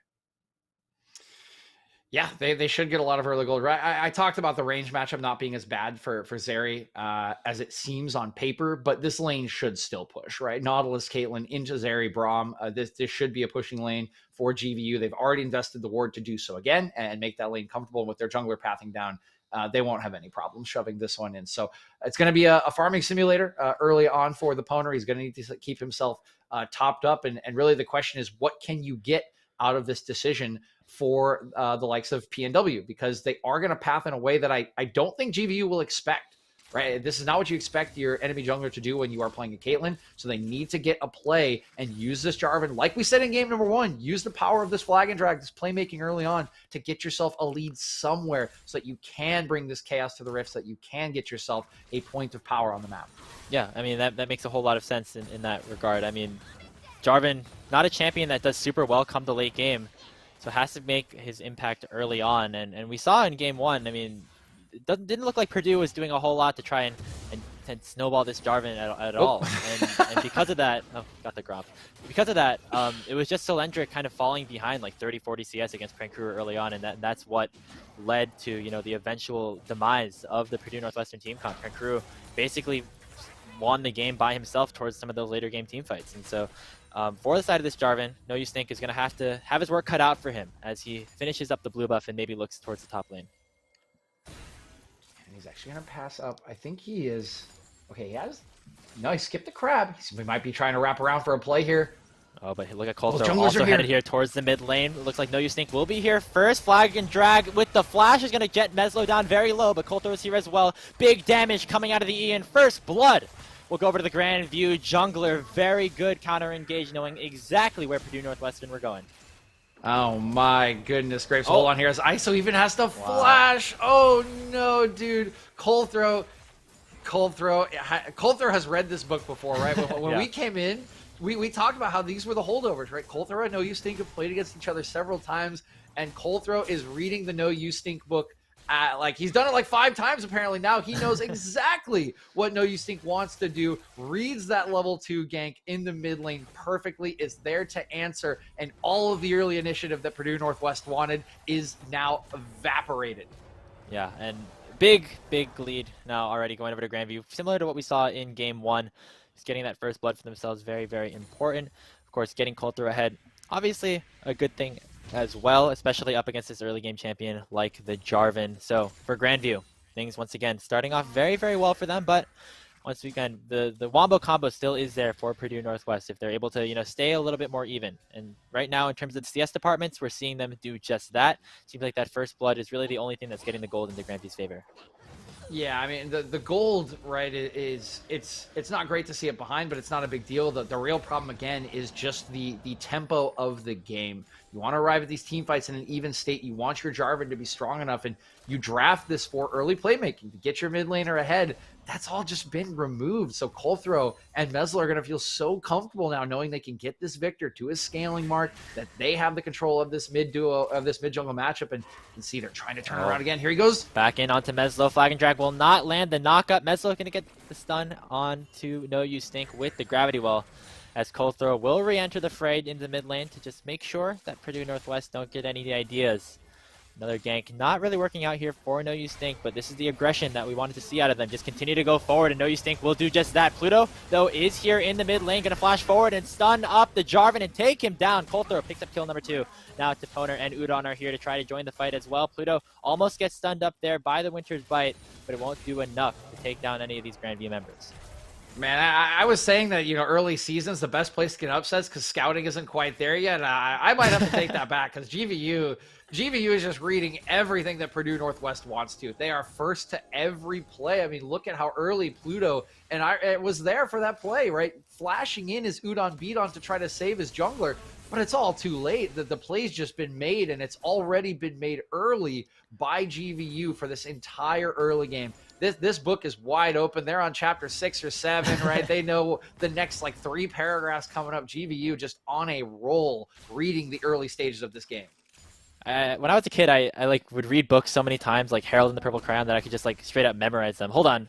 ISO, Shockwave, not going to be able to do too much, but it seems like that's what Grandview is doing right now. And when you take a look at that play in the mid lane as well, while Pluto did get the early roam up to the mid lane, Aaron actually stayed down bottom, and with Toponer and Udon making their way up to try and contest, Aaron has a massive CS lead at this point, and is showing it right here. Look at the damage that he's able to put on here onto the Purdue Northwest bot lane. Maybe going to force another early recall or just some more farming under tower, because the bot lane here has also just done very, very well for Grandview. Yeah, and that's why even though the lead isn't that drastic at this point in the game, I mean, 1K is still pretty big for 6 minutes, right? What I'm worried about is the next 5 to 10 minutes, Grace, because the leads that we see are only going to expand. So many resources have already been used on these mid lane plays to try to get ISO ahead. They haven't worked, which means you now have less resources to go potentially gank the bottom lane, who's just farming for free. Prankuru is completely, you know, unbothered in this top lane where they're even. So GVU is just going to get to all of their marks again. It's just like we talked about in game 1. Even if you have a better team fighting comp this time around, GVU is just comfortable. They're just comfortable with how this game is going. They're going to remain comfortable as it progresses, and that's not something you want if you're Purdue Northwest. Yeah, and that's what we were talking about. When Purdue if Purdue wanted to win, they have to maybe spice things up and go for some really, really volatile early games. And we're seeing just that, but on the other side, Prankuru gonna finish off the solo kill with the wallop, and now towards the bot lane, Purdue gonna try to make a play in onto Pluto. Ignites ticking, one more auto will seal the deal, but it's not able to get it. The W misses, and Udon finally gets it with the Ignite and will barely escape with their life. Nice play coming out from Purdue Northwest, but it comes at the cost of a solo kill top. Yeah, it's a nice timer. Colthrow's here. Likely to do something. No. Whoa, Meslo takes down ISO on the other side as well with the Chaos Storm. So we see kills in all 3 lanes in a very short period of time, and we might see some more down bottom. Colthrow does have the Stormbringer available, has not been able to use it just yet. Udon going to push forward with the jump, continuing to try and take down Colthrow. Will not have to use any sort of ultimates to get out. Unbreakable to get away from the ace in the hole. Yeah, nice footwork on this bottom lane play from Purdue Northwest. They managed to pick up the kill. Udon stays alive, sticks around to help his team, but with his health bar low and the tempo on the base timers, they are going to lose out on this first Drake. A little bit later than it was in Game 1, but will set Grandview on the path they were in Game 1 towards that Dragon Soul, and nice little early boost of power as well from that Infernal buff. Yep, and once again, will be that first Infernal spawning here for the side of Grandview. Colthrow will be able to finish that one off rather easily. And once again, looks like Grandview still in control of this game. Once again, shout out though to No Use Think, still making some plays here on the Jarvan, trying his best to get his laners back into this one. We see him hovering around the bot side, does have the Cataclysm available, and with the lane pushed up here for Aaron and Pluto, wouldn't be surprised to see them try to make a play. Flag and drag forward. There's the flash away from Aaron, away from the Cataclysm, but now Pluto is stuck in the box and will get taken out. No Use Think finally gets a kill. Absolutely love it. You just preempted it perfectly, Graves, right? He is not stopping. He's not being deterred. No Use Think absolutely recognizes how this game is going, right? He's got to make stuff happen. He has to make plays. He's sacking camps right now. I mean, look at his CS, right? He's 14 down, but he knows it doesn't matter. He knows it's more important to get his lanes back into a fightable state where they are not all behind their opponents, right? Solo kill in top, Prankuru's ahead. Mid lane, we've all seen how it's played out, right? Meslo is ahead. He's got to be making these plays to get his laners back into a state where they can be even, where they can fight. Yeah, and he's been doing his best, but so far still has a lot more work to be done, as the kills have been towards the bot lane here so far for Purdue Northwestern. But as you said, DJ, the solo lanes for Grandview definitely doing well. We saw solo kills for both of them earlier on in this game. As we continue to push forward here in this one, taking a look at some of the itemization paths for some of these players. See Deponer going for that Triforce build, something that we see very, very often on the Zeri. And on the top side, we see a bit of armor stacking here for Cylindric, to say the least. Yeah, good amount of armor stacking for Cylindric. I do like the early path and the build because of the composition, but still, it's going to be not the best into Prankuru for the rest of this game. With the lead that he does have, should be able to build up pretty nicely. And these are two top laners who don't usually have a whole lot of action between them. There's No Use Think he's going to get caught on a ward. He's being surrounded. Yeah, it doesn't have the flag and drag because he used the E to try and get some vision here on the other side. You know, being in a whole lot of trouble right now and will get taken out, getting punished for taking down that ward as Prankuru will land the final blow. Now, Aaron might be in a bit of trouble. Can he outplay this? There's the ultimate coming through from Deponer, and the autos will finish the job. That's the power of Zeri on the all-in. Yeah, and I think Aaron just thinks he has more time in this play, right? The Deponer and Udon Beaton, they head up towards that Rift Herald because No Use Think is calling, right? I'm on Rift Herald. I'm going to start this Rift Herald. They don't realize that they're being surrounded, and once their jungler goes down, they immediately turn back around to the bottom lane, but it's not communicated in time to Aaron, and he overstays for the lanes there. He just, like you said, the acrobatics, hops over the wall, shows up in your lane, and you're gone, just like ISO is right now. This is a very weird situation. Coulter coming through from the backside and taking down ISO, and it looks like Udon is not long for this world either. Double kill for the victor, as Meslo just continues to get more and more ahead.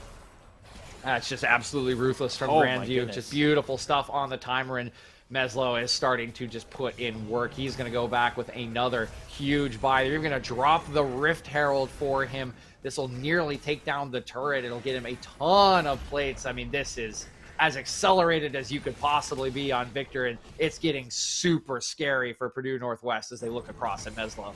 I mean, this Meslo is going to be doing a whole lot of one-shotting, I think, towards the later stages. We see a whole lot of squishy champions, and you see even in the tanks for the side of Purdue Northwest have really prioritized that armor stacking. We were talking about Solendric earlier. We already see the early ninja tabbies coming out from Udon as well. So, I mean, this Victor just kind of has free reign to do nearly true damage to all of these champions. And we see what late game Victors can do. I mean, it's just going to be even more amplified at this point. I mean, it's terrifying, right? He's so far ahead of ISO at this point, and he even has a pretty fed jungler. Colthrow has been reading all the plays this game, has made sure to put his laners ahead. That's just massive. I mean, that is just all four members are ahead of everyone. The Poner is their highest one, and he's like 20 CS down. Like, oh, this is not looking good, Grapes.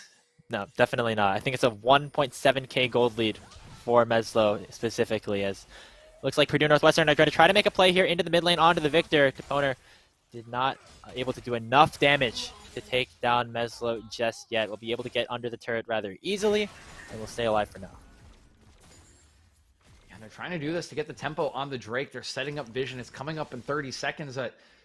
I don't really know if they can hold this. We'll get the items, right? You're talking a Mythic versus not on your mid laners. Like, this is a scary, scary fight. And to do it over the second Drake feels a little bit over eager from Purdue Northwest. I know they feel like the game is running away from them.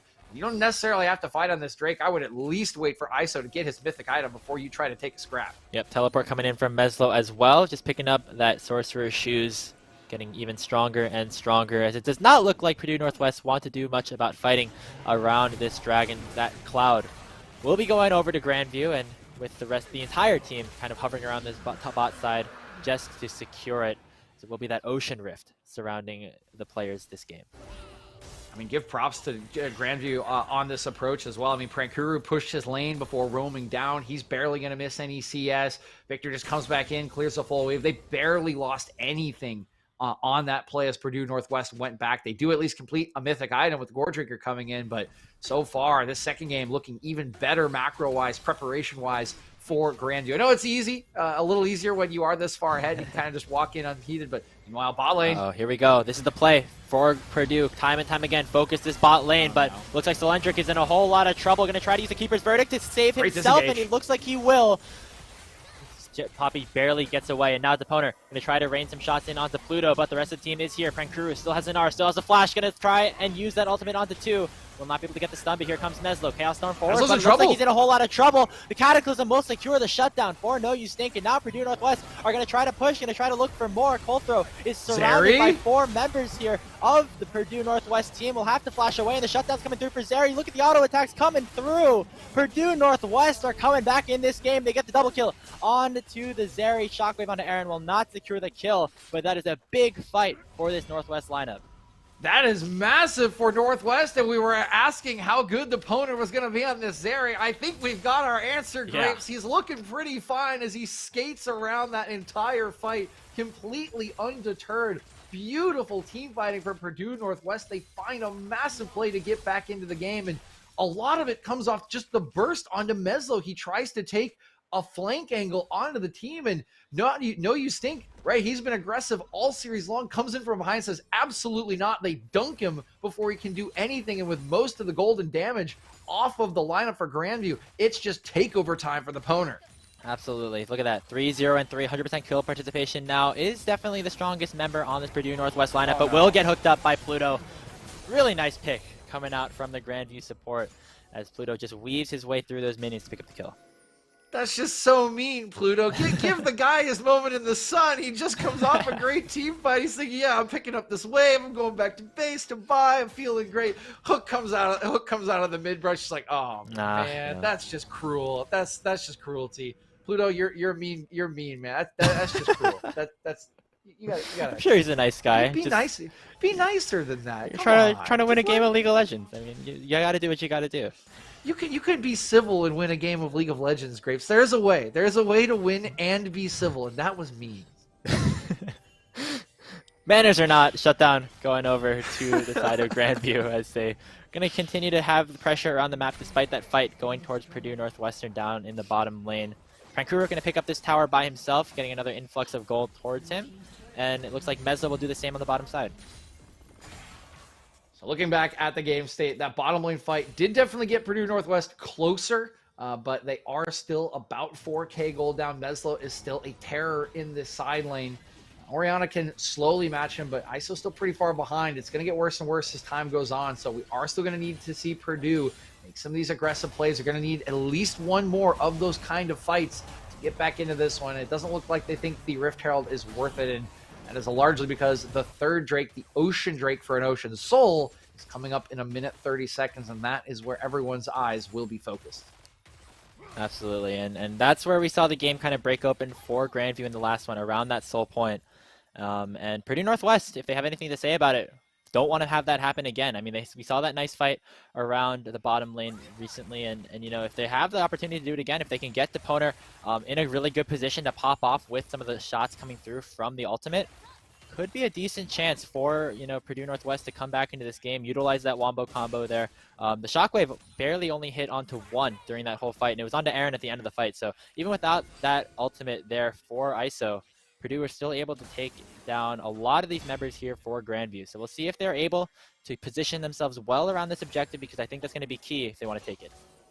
Yeah, positioning will be important, but they are going to be pushing in division. You can see that Grandview has done a pretty good job setting up. They don't have a lot of vision on the bottom side of the river, but these two entry points around the mid lane are completely flooded. A little bit of clear out, but they will know exactly where Purdue Northwest is coming from, and looks like they've got their flank wards cleared out as well. So it's going to need to be a little bit miraculous. We're going to need to see some more magic from the Poner, but it is still doable as he's on the same items basically as the Caitlyn is at this point. Dragon about to spawn. Taking a look at Solendric up on the top side. There is a ward behind the Grandview sort of area of control for the Poppy to potentially go for a bit of a TP flank. We'll see if they end up using it, or we'll just continue the push. Dragon has spawned, and it looks like Grandview have the priority. Will they clear this out? We need to see if a control ward does go down. I don't see it. There are a couple in the inventory. I haven't placed them down. They're just going to try and steal it. 3,000, 2,000. There's No Use Stink actually going to try to go forward first, and the fight has begun. Stopwatch already issued onto the Jarvan. Will he be able to get the steal? He does! Dragon picked up here for Purdue Northwest, as it looks like No Use Stink going to get a Cataclysm onto 2, as Solendric has joined the fight as well. ISO still has to flash away, but it doesn't look like the Poner is really in sights at all. Grandview lose the drag, but they're going to win the fight off of the better positioning. The final auto will come through for Aaron, as ISO will go down. It is a nice flank. It's a nice attempt for Purdue Northwest, but the big difference in this fight, as opposed to the last one, is the positioning of Meslo is a lot better. Yes, you get the Drake, but that flank TP, it only really got onto Aaron, and honestly, he's not the member you should be focusing on. Meslo is absolutely monstrous at this point in the game, and they never get on him. They never bother him. He takes over that fight, completely splits it up, and then it's just cleanup duty for Grandview. And of course, for Purdue Northwest, you have the main priority has to be around getting that Dragon, you know, preventing that soul point for going over to Grandview. But because of the way that they like approach the engage for that situation, Topona really wasn't able to dish out a whole lot of damage in that fight. Was really out of it by the time that a lot of the players started to go down. The health bar started to tick low. He was already in mid lane when we saw like the Cataclysm already unleashed, for instance. And so for Purdue, they were fighting at that numbers disadvantage without their strongest player, and because of that, it allowed for Grandview to take over. Yeah, and while this does mean that there's a delay on the Ocean Soul for Grandview, it's close to being not worth it after that team fight for how much you lose. I mean, the gold lead is now ballooned out to 7K grapes. That and the couple of turrets that were picked up the bottom lane tier 2, the mid lane turret went down. That is a lot to lose just for a 5-minute extra timer when, you know, the scaling on your side is good, but the scaling on their side's just as solid. So I think there was quite a bit lost there, and still going to be very much Grandview in control now with an even more open map to establish their vision. Absolutely. Toponer still has the opportunities to go for these carry plays. Remember, if you just leave him open and available, all the movement speed will start to come through.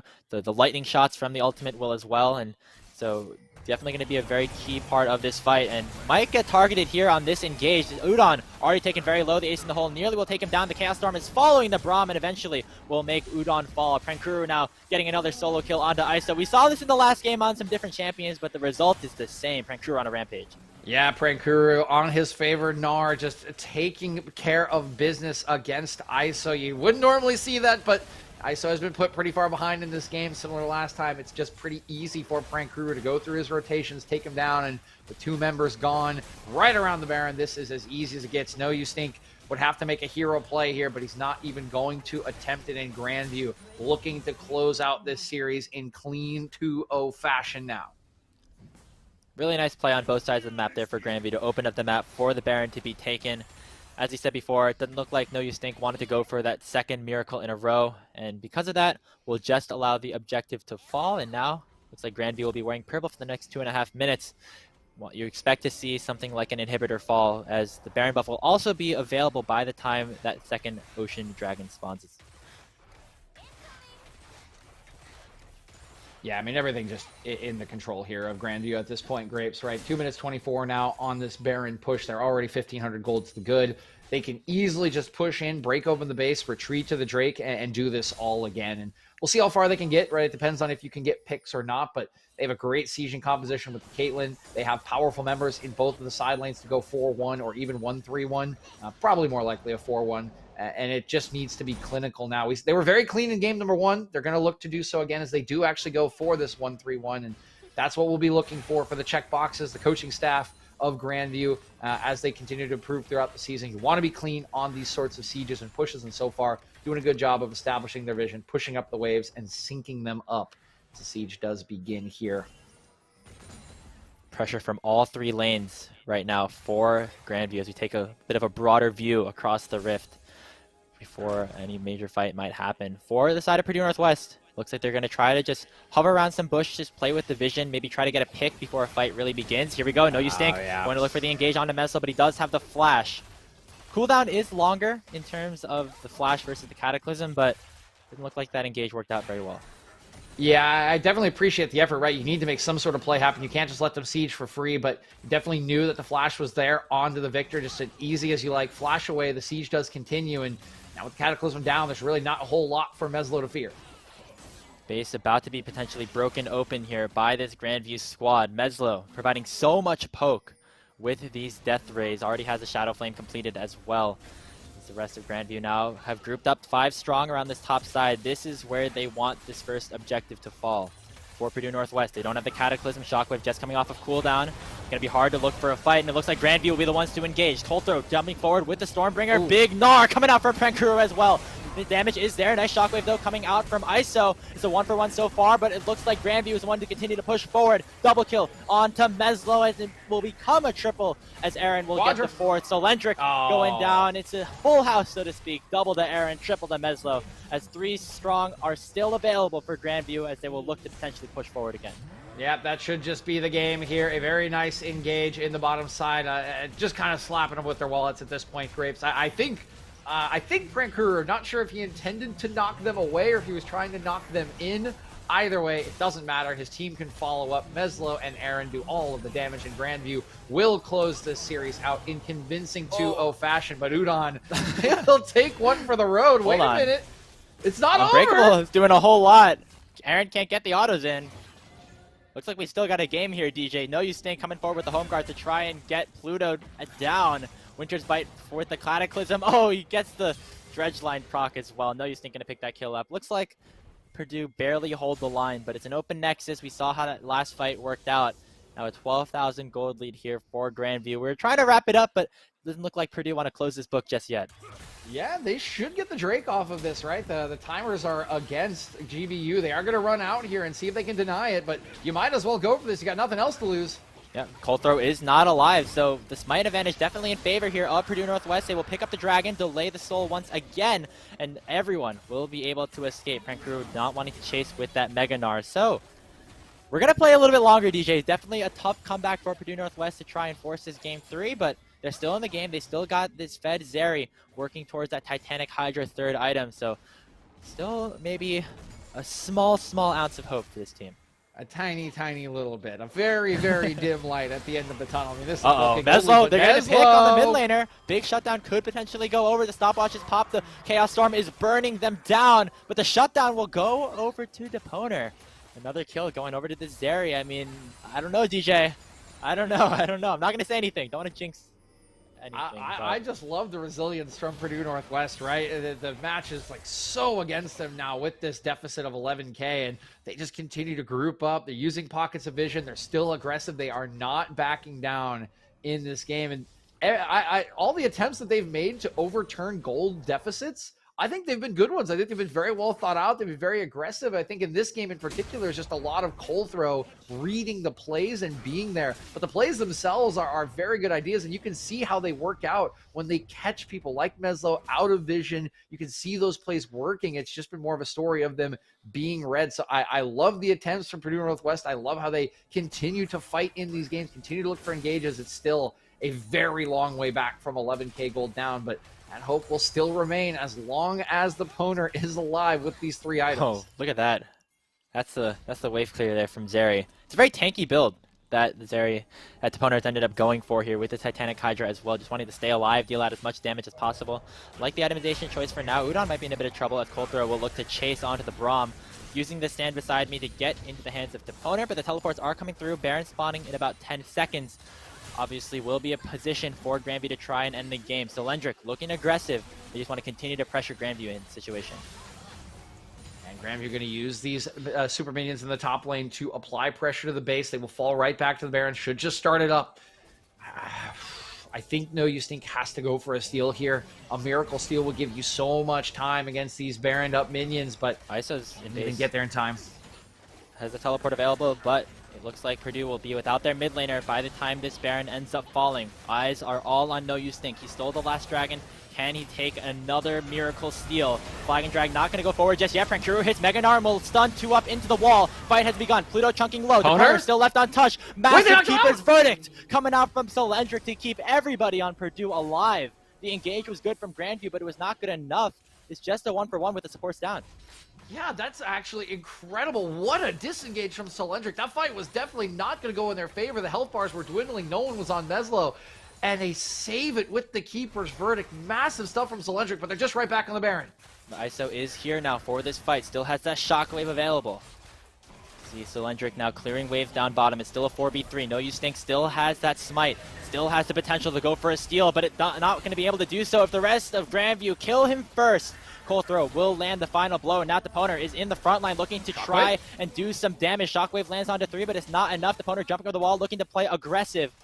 The range is not enough to hit down the members of Grandview, but look at this. Purdue Northwestern continuing to stay alive. They stave off the Baron again. Man, they are just fighting so hard here, tooth and nail, Grapes, to stay alive in the stage. They've extended all the way to 30 minutes. They're still 2 drinks away from a soul as Grandview. I mean, this might go on for another 5, 6, 7 minutes. They have to get on this Baron really to bust this base wide open and end the game, because the Soul is a 10-minute win condition at this point. So Purdue, they know where to look, they know where to put the vision, and they know when they need to fight. It's just about executing on the timer. It hasn't been clean enough from Grandview to kill the jungler and have the HP bar left to take the Baron. That's all that's in their eyes. We'll see if Purdue can continue to deter them around this purple worm. And that's going to be key right now, DJ. Because Grandview, if they get the Baron, it's pretty easy to just run down top lane, take that inhibitor, and eventually take that open Nexus. But looks like Purdue Northwestern do have something to say about it right now. Dragon spawning in about 30 seconds. We're at the point now where either team can secure that soul point. Baiting. No Use Think, he's baiting. Going aggressive, but they got to watch out for Coulter back onto the back side. Engage has begun here for Purdue Northwestern. Shockwave going to land here onto Pluto. Fights on multiple fronts. Udon will go down first, but look at the opponent onto the back side. Taking down Aaron and taking down Pluto as well. It's a 2-for-1 in favor of Purdue Northwestern, and they want to try to make it more. Look at the Poner still bringing in the autos. Has the ultimate ticked. Not able to get any more range here onto the rest of Grandview, but they are forced to retreat as Purdue Northwestern now priority around the Baron, around the Dragon, and they might look for even more. Meslo now taken down very, very low, as well as Purdue Northwest pick up their 3rd straight Ocean Drake. They are 5 minutes away from an Ocean Soul, and now the sweat begins to form on the brows of Grandview. Grapes, what a game this is becoming. 3.5 items now for the Zeri, and you can see what happens if they don't get on to her. Once the speed's built up, how you getting on her? Colthrow is a run at you champion. Frankuru is a run at you champion. Like, it is so difficult for them to get onto the Poner if he is free hitting. And the decision on that split fight was so strange, right? With Aaron and Pluto just on the other end of the fight. They just engage on them, and once Aaron's dead, how do you stop the Poner? He's already built up the speed, right? The only person to dissuade him is Meslo, but even Meslo's not fast enough to keep up with him. Like, this is getting scary for Grandview, who was in full control of this game not 8 minutes ago. Grandview want the run back, though. They want this fight. They're starting up the Baron once again. Fight's already begun. Pluto gonna land the first hook. Winter's fight doing a whole lot of damage. Shockwave not used just yet, but Aaron goes down again. And Purdue Northwest are turning the fight again. 2 go down as the bot lane falls for Grandview. Frank Crew forced to use a stopwatch. Meslo still left untouched, but he's unable to do any damage to the backline. A double kill going over to ISO. And now again, Purdue Northwest is on the chase. Colthrow and Meslo will stay alive for now, but the numbers advantage is in favor of Purdue Northwest. Not going to start up this Baron just yet. They still have minions pushing down onto their inhibitor, but the fights just continue to go Purdue's way. Yeah, the problem is they don't have a jungler, right? If their jungler was still alive, they would be right onto this Baron because there's no cooldowns remaining for Grandview. Instead, they have to base and wait for another fight. But the fights are starting to turn completely in Purdue's favor. Nobody can stop the Poner. They can't get onto this Zeri. The CC's not there. If the shield goes onto the Poner, he's just fearless. He can outrun anything, and there's not enough burst. There's not a big enough combo to take him down. At this point, Grandview has to use everything they've got to kill him, but he's just built his 4th item. He's got a slow in his kit now as he builds the Blade of the Ruin King. Like, this is so terrifying. This could just be the Poner show to take Purdue Northwest to an even series. What a game this has been. We were ready to sign off and have a quick Grandview 2-0, but the Poner didn't like that very much. He's looking to try and carry Purdue out of this hole and into a decisive Game 3. I'm expecting some more Zeri bans after this game, DJ. I don't know about you. Yeah, I mean, I said I would always ban the champion, right? We didn't know how good the Poner would be at it. The answer is he's pretty damn good at it. I mean, he's looking great, and I think he's handled the game super well up to this point, but maybe Grandview wanted to take the challenge just to see how it would go, but you can kind of see as the game progresses how strong this champion is, and they're not even interested in taking the fight. They know look at this, though. They're going for the base race. Grandview pushing towards the bot, pushing down the mid lane. The Nexus is open, and it looks like Purdue Northwest have to get back in time. Meslo is doing his best to stop the back, and he stops all of them. Colthrow and the rest of Grandview are headed onto the Nexus. Aaron has open range to free fire onto the objective. ISO popping the stopwatch. Teleport coming in from Solendric. Might not be enough. He gets away for the Keeper's Verdict. The autos come through, and that's how the game ends. Heartbreak for Purdue Northwestern as Grandview finally secure the 2-0.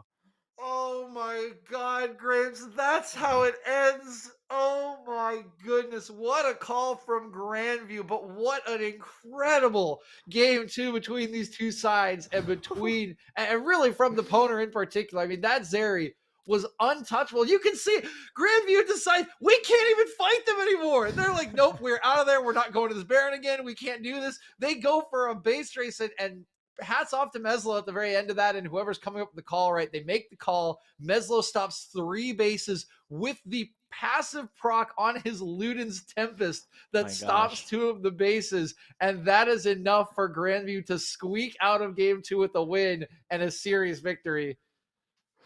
What an ending to that game. That was insane. I mean, the came big out thing, of nowhere. The big thing, honestly, that inhibitor in the top lane fell around that Baron dance. The minions just continued to push in. The inhibitor did respawn, but was taken down once more, and that was all it took for Grandview to decide, hey, we have that open inhibitor, we have the open Nexus, we're just going to push down mid, try to end the game. We have the ability to do so. But yeah, if that inhibitor was still alive, that was not a play that could have been held. We would still be casting this game. I mean, so many. It's going to be a shame because there's going to be so many what ifs running through the heads of Purdue Northwest after that, right? What if we didn't have our jungler go down in the second Baron fight and we take it right away, right? What if that inhibitor doesn't go down, right? And even for Grandview, what if that last auto on the first, initial take of the Nexus goes through? Like, so many what ifs will run through Purdue Northwest heads. It's really heartbreaking to see them lose that game after a monstrous, just massive effort on that comeback to stick in it, but those are the small margins in League of Legends, and Grandview does manage to come away with the win on a very, very bold base race call. And I don't know what else to say. I'm a bit at a loss for words after that second game. What a way to end the series. I mean, that's the heart of a conference winning team right there, DJ. That's what it takes. That's those split decisions that help you get all the way to the top. And for Grandview, very solid start for the season for them. Obviously, maybe wish that second game went a little bit cleaner, but not going to be too upset with a 2-0 to start off undefeated. We're going to take a short break as our first series has concluded. We're going to take a look at our next game. It will be the Ottawa Braves against Ohio Northern in our next best of 3. We'll see you then.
Welcome back, everybody, to coverage of the Midwest Esports Conference. I'm Grapes, joined by DJ for our second best of three of the day. We've got Ottawa University going up against Ohio North. And DJ, these are two teams that are new to the scene here in the Midwest Esports Conference. As there are 7 teams, these are like the 2 additions to the roster. And they both, I would say, have rather different expectations, but I'm excited to see them match up in this game. Yeah, I'm actually very excited too. There's a lot of talent on this Ohio Northern team, and I'm actually pretty interested to see what their bot lane looks like, particularly because of what we know about Ottawa in their young AD carry young.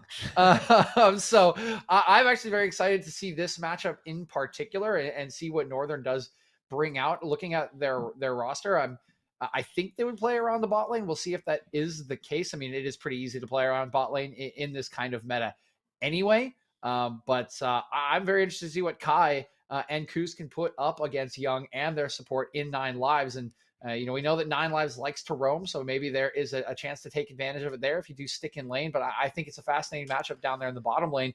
And the biggest thing is that with both these teams being new to the league, to MEC, this is your big chance to make your mark, right? Hey, come on in, day number 1, like stamp your authority on the league, say, hey, we are here. And we are here to stay, and we are here to win. So I'm really looking forward. If I was in their shoes, as I was at one point when I was young and could run and was physically fit, I would want to stamp myself on my first game in a new league. So I would be very, very thrilled. I would be very hyped for this game, and I would be looking to play out of my mind.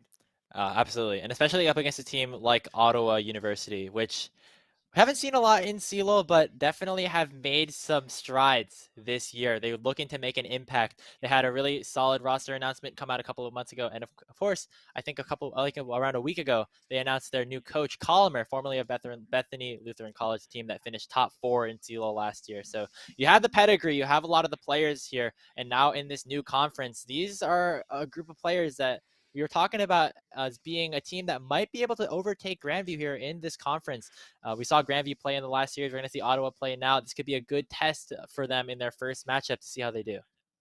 I think it really will be. I think Ohio Northern is going to be a very good test. And of course, since we've never actually seen these teams play in Midwest Esports Conference, we don't actually know technically which one is better. I think there's a lot of expectations around Ottawa, particularly because of their Twitter game and some of their Twitter feuds with Grandview. Of Those course, have been so fun, by the way. We call them feuds, but any Colomer team is always going to have some trash talk flying around. So I think that might have inflated it, but I think this Ohio Northern team kind of taking the opposite approach, right? Been a little less heralded and could come in and surprise some people with all of the talent that they have put together joining this league. So I do think a good test for the sort of more public profile in Ottawa to see where they really do stand against what I think should be a very big threat and a very quietly big threat in Ohio Northern. Yeah, taking a look at the roster really quick for Ohio Northern University, we have Kuz, Chestroor, Kai, Tango Charlie, and Aggression in this roster here.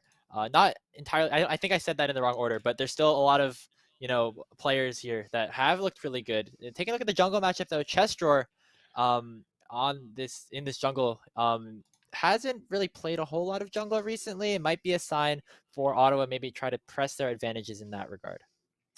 Yeah, could very well be. And I think, just looking at kind of the base nameplates and the games of these players, that is probably the biggest gap in experience that we could see between Coda and the jungler in Chestroor. So might be an avenue there, but I don't think a team like Ohio Northern with all the talent that they have would be going to someone that they don't have confidence in. These guys have clearly played together before, and I think they will have a lot of confidence in Chestroor. So if he can enable his laners and play in a way that makes sense for the team, I expect to see some early game facilitation from them, more focus on the solo lanes and trying to shut them down. I think that's a good avenue, but I definitely think Coda will be very confident that he will have the better end of this matchup. I think he'd probably be confident against most people, maybe like with these kind of teams, maybe like a few players you get a little scared of if you're like doing the UCI, like Cinnamon Bread scared of Serenok thing, right? Yeah. Otherwise, I'd imagine he's pretty confident, but maybe even a little bit of boosted confidence against someone who just doesn't have the experience that he does in the role. Yeah, and speaking of someone with experience, Coda is definitely that. He's a player that has hit Master Plus on, I think, 5 different roles and has hit Grandmaster Plus on 3 different roles. So definitely knows a lot about this League of Legends game that we're playing here. And I was talking to Colomer earlier about the team and how they're expected to kind of show up and interact with each other. And he said that Coda is really helpful in discussions as somebody who's really been able to, facilitate a lot of discussions, as somebody who's been able to play a lot of these different positions, can see what it's like from the shoes of his teammates. And that's definitely an interesting player that we have to keep our eyes on. And in terms of some other players that we have here on the side of Ottawa University, it's Brixton, Coda, Blonde, Young, and Nine Lives. Talked about the bot lane a little bit. We talked about the jungle. Let's talk about the top laner, Brixton. This is a really interesting player here. Maybe one of the most interesting, most unique players on this Ottawa lineup was formerly, I think, a Warwick one trick in the top lane. And we saw the Jarvan top in a couple of games last time. In the last series, but this Warwick top is also a bit of an off-meta approach. Yeah, I mean, I get the feeling that it'll be banned here against him in week number 1, right? It's not something I think you really want to spend time prepping against. And so it's just really easy to say, hey, you're really good at this champion that we don't want to prep against. So we're just going to ban it. That would be my approach to taking care of this Warwick. But if we do see it, of course, Brixton is exceptional at it. He is one of the best couple players on it in the in North America. And when you do play this Warwick top lane, it's a super aggressive pick, which kind of will give us the play style that we're looking for Brixton. Warwick is super strong, levels 1 to 3. You want to be in the face of your laner. You want to kill them multiple times, and they really can't fight back unless they're like older Urgot, probably. Maybe Shen, if you're lucky. Yeah. That's pretty much it. And so he is a person that's going to want to be in your face, that's going to want to be skill checking you, and that is going to hound you. For the entirety of the game. Another champion that can also do really well in the side lanes as well once you get to those later stages of the game. Very, very strong 1v1 threat. But yeah, as we said before, I wouldn't be surprised if we see that ban a couple of times, and maybe we'll see Brixton on some other things. I would hope all of them. I think like that's probably the number one thing when if you're like scouting for this event and you see you're playing against a team like Ottawa. That's probably like the first thing that comes to mind. Like, guys, we got to ban Warwick. It's like this guy's best champion for sure. And that's that. After that, step 2 is it's up in the air, but that's definitely step 1. Yeah, I definitely agree, right? Like, it's just very hard to prep against that. I mean, we've seen similar things with certain players, in professional leagues, right? If they're particularly good at one champion, sometimes teams just say, okay, you know what, it sucks, but this guy's just so good at this champion that we just got to ban it. We just got to spend a ban slot on it, and it will just take away a bunch of their effectiveness in drafts. So sometimes you got to do it. It doesn't really feel great, but it often does work out in the end. So take that one ban, throw it out the window. Don't let the doggy come out. Don't let wait, why am I blanking on his name? What's the character from help me out here. Vander. Come on, Grapes. Yeah, Vander. Thank you. No spoilers. Take Vander no out of the game. spoilers. But, come on. No. We are way past the point of I'm sorry. If you're being spoiled in chat at this point, you either have been actively not watching the series or should have watched it by now. I feel safe in this. To be fair, I finished watching Arcane like 2 weeks ago, actually. So I think that's definitely on my end, but like the spoiler, I don't know. But I blame you. I know. I very strongly blame you. What are you like trying to play in the Grapes thing here where it like ferments over time and gets stronger? Is that your play with waiting that long to watch Arcane? Something like also like I don't know. It's a complicated process, but we got there. We finished the show. Is a little bit complicated. Yes, that's true. We're heading.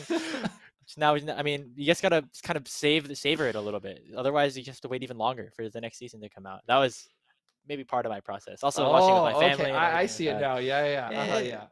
We got to the end. We're there. I didn't get spoiled from that, so I don't know. I don't have to get mad at you, but either way, we're very excited for this matchup here between Ottawa University and Ohio Northern. We are just a few minutes away from the draft getting underway. Just reminding everybody here in the land of some of the matchups that we have later on today. After this best of 3, we'll have Illinois College up against Arkansas Razorbacks, and again, Grandview against Drury for our final series of the day. So definitely want to stick around, watch the rest of that series, whether you're here at the LAN or just on the virtual side with the rest of us on production. Definitely going to be a good time in either way. Yeah, if you are out there at the land, let us know what's for lunch. I've been getting hungry. I got some leftover dumplings from celebrating Chinese New Year last night with some friends. So let me know you guys got some good stuff out there. That way, whenever we do end up coming to the land, we'll know what to look forward to. I want to be as close to the somebody tweet possible. At me. Tell me what you're getting out there at Grandview in Iowa. What's the good food? What's the good stuff? I wanna live through the LAN experience as much as possible. I mean, I know, right? that's the best. This is the best that we could do. I mean, but Until Worlds that's comes where we this are. year, then maybe we can go to Toronto. Maybe, Maybe. maybe. Fingers crossed. There are a lot of different places this year.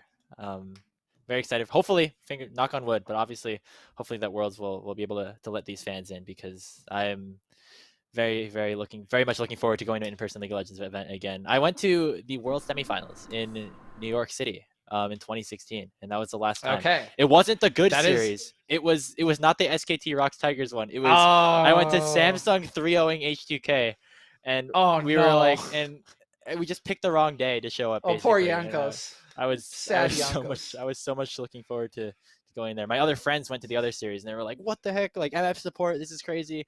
But yeah, we just watched a quick 3-0 and that was that. But yeah, that was actually right when I started watching League of Legends, because I had a friend who went in Chicago. So I live in Chicago. So I had a friend who went to the series in Chicago in group stages for TSM. He was a TSM fan. And so I started watching it. I don't want to talk about it.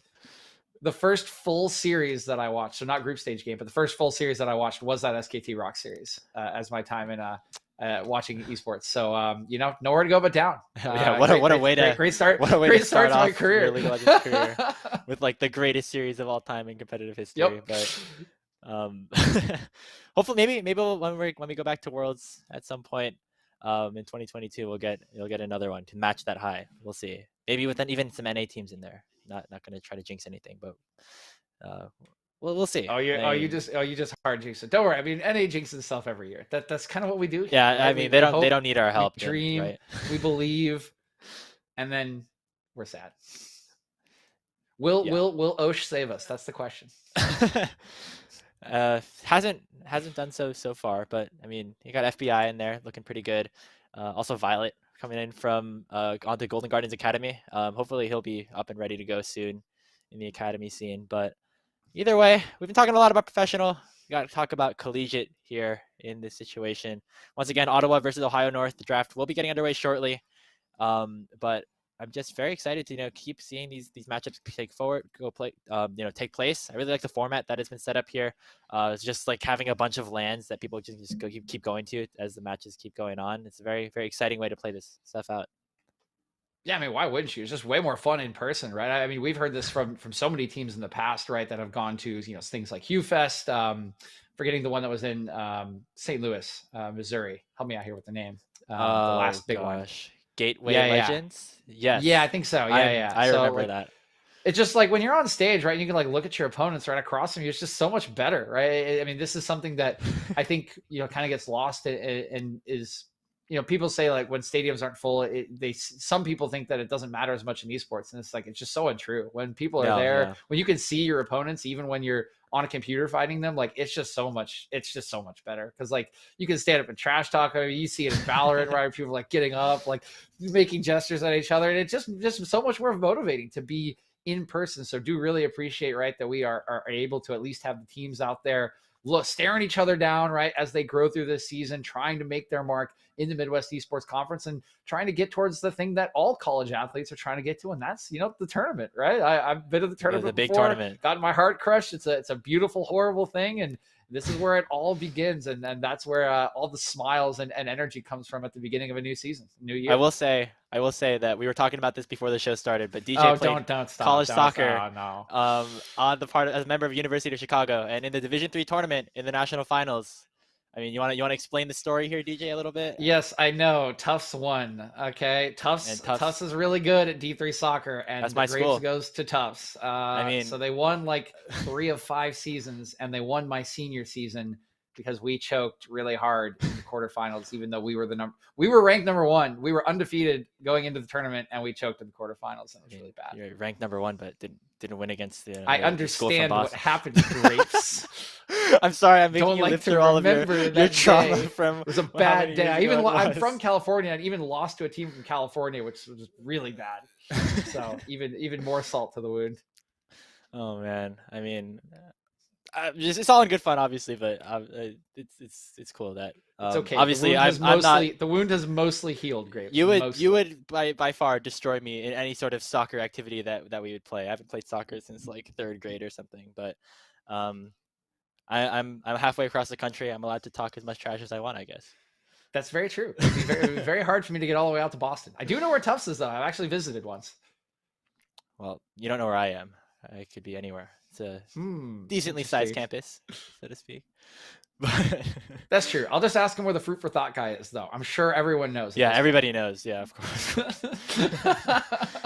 That's what I'm known for around here, around these premises, or something like that. Next episode coming out on Monday, by the way. If you're on Unified Live, want to check that one out. I think like 5:30 Eastern. Gotta tune into Proving Ground, guys. It's hype. Semifinals coming up. Semifinals. It's gonna be fun. Speaking of collegiate, there's another collegiate team in the semifinals. Winthrop. Yeah, that's very true. All the way up. You're gonna see a lot of those guys this year. You'll probably see Grandview playing against a lot of these guys at some point. Again, they were one step away. I know I don't mean to belabor the point for the Grandview players that might be listening at the moment, but you guys know you were there. You're gonna get it. Almost we believe in you. There. Oh man, I'm hoping that we see some of these players come through to the next OQ, obviously happening in a couple of weeks. But we do apologize for some of the delays that we're having. We are starting draft up very, very shortly between Ottawa and Ohio Northern, and Ottawa, another team that we could potentially be seeing here in the Proving Ground space in a couple of weeks. We'll see. Yeah, we certainly could. Colorado's team's always very solid. Of course, did Coach Bradley, who is now playing on Team Liquid Academy. So we'll see what he can do with the program. But actually hearing from production, we're having a couple technical issues with actually loading into draft. So we are going to throw it to a very short break. Do apologize for the delay. But we'll be back with the draft whenever the players and our technology, of course, as it usually is ready for us. So thanks for sticking with us. Hope you are having a good time out there in Grandview in Iowa. And we'll be right back with the beginning of our second series.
Welcome back, everybody, and look at that, DJ. We got a draft on our screen here between Ottawa University and Ohio Northern. We're ready to start this best of 3 off. Thank you very much for your patience and waiting through some of the delays that we've been having. I guess if you're at the LAN, you can't really like click out of the stream or anything. You're kind of just still there. But either way, we're here. We got the game. We got Ottawa on the blue side, Ohio Northern on the red side. As we start off with the ban phase, I expect to see some focus here towards that bot lane here, DJ, because that's what we were talking about going into the game. Yep, and as we predicted, there it is, right? Just ban it away, right? It's so simple, right? Never, Brixton. That's never. step one. That's step one. That's all it is. The first person who gives Brixton their Warwick, I predict, will regret it immensely. And that not a hard prediction. Not a hard prediction, I know, but you know. Yeah, not going to be this game, and probably not going to be next game either. If this seems to be the game plan that Ohio Northern has started to set up. Some more focus towards the bot lane though, as Thresh and Caitlyn are taken off the table. Caitlyn, a champion that Young is very, very confident on, so not surprising to see that one taken away. There's the Zeri. We saw how powerful it was in that last game with Purdue. And so it doesn't look like we're going to see Tango Charlie get his hands onto that one. Jinx runs out the Arcane Duo as the first phase of bans have completed. A fun question for Collimer, I think, after this one would be, was the Zeri planned on being banned the whole time, or did the last game of the last series influence his ban? I would actually like to know if that was a thing. That would be pretty cool. The opponent's sitting over there like, that's right, people scared of my Zeri. Even though he's not in the game and he's impacting the draft potentially. Yep. But without the Zeri or the Caitlyn or the Jinx, the next champion on that tier list is that Jhin going over to Young as that B1. So focus on the bot lane early on, as we were expecting so far in this draft. And we'll see what Ohio Northern decide to kind of match up here. I think that the standard thing would be just be selecting your bot lane now. Something like this Ezreal along either a Yuumi or maybe just like a Nautilus or something could be expected. But instead, going to be getting Chestor on comfort here with that Hecarim lock. Yeah, they get the comfort, they get the Ezreal to match into the range of the Jhin, and I will say, you know, I'm a Jhin main, I love Jhin.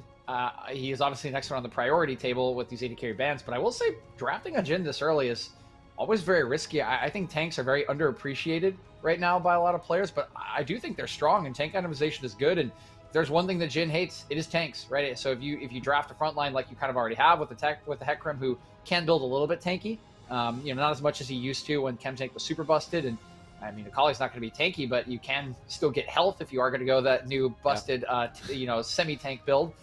It can be really hard for Jhin to cut through the front line, and this early, it just does give you options in draft, but instead, we are opting for the playmaking, right? We've got Chestor on that Hecarim. We've got this Akali now to match up into the very powerful Corki that is left up in an attempt to get onto these champions, and the reason, of course, for that is you look over at the OU side, and it's quite a bit of range they've already got for themselves. Yeah, triple marksman set up for Ottawa here with the Graves and the Corki locked in. Graves and Corki, champions that can get through these tanks maybe a little bit better than a champion like the Jhin, but still, obviously, things like the plated steel caps will be a very high priority, I would expect, throughout this game as we are headed into the second ban phase. Senna, Shen, and Karma all taken off the board. Not sure where that Akali's going yet, but I would have to expect we have the top laners and the supports still to round out these compositions. Yep, do need a couple more piece of information. Of course, that Akali can be flexible. See which of Kuz or Kai wants to pilot it. And we wait here. Tango Charlie going to be hovering a Braum to go with the Ezreal. Bit of a classic defensive lane, but certainly not going to get a lot of priority, particularly depending on what OU goes for. They do have a lot of ranged options that still could push the lane. And yeah, I mean, I really like this, right? This is actually a classic counter. Right, when Braum gets picked up, he can't really engage upon you. He can't impose upon you. So pick the best scaling support in the game and just get through the free laning phase. This is a kind of a classic counter, and it will get locked in for the side of OU. Zillion for 9 lives. Very, very exciting to see. 9 lives is a player that really excels on some of these range supports, is able to really impact the laning phase a lot in that way, as well as kind of getting around the map and impacting other areas as well. Expect to see a lot of focus towards that bot side if this set gets locked in here for Brixton, maybe just allowing him to play more on an island for Ottawa University. And we'll see what Northern Ohio have to pick on the other side here. They still have either their top or their mid laner to lock in, and I'm curious to see what they'll be selecting. That's the Darius. What's up with all the Darius hovers today, Graves? Yeah, Every game we've seen a Darius hover. On red side, too. It's actually all been on the red side, 3 games. Maybe there's like an inside joke that we're not a part of. Maybe there is. Oh, but he's gonna go Fiora. Ooh. Okay. Now this is an interesting matchup here in the top lane if this is a Fiora into the set. Well, it's really hard to use that riposte onto something like the Facebreaker. You can definitely deny a lot of damage with that Haymaker if you parry it properly. So a lot of, I would say, like abilities for Kuz to maybe show his skill up against a player like Brixton, but you'd still definitely say that Brixton will have a solid time in this matchup here against this Fiora. But if that can get ahead, if Kuz can get that early lead, we're going to see a whole lot of split pushing. Yeah, and so that's the very interesting thing here, right? This is a pretty decent matchup as the game goes on for the likes of Kuz.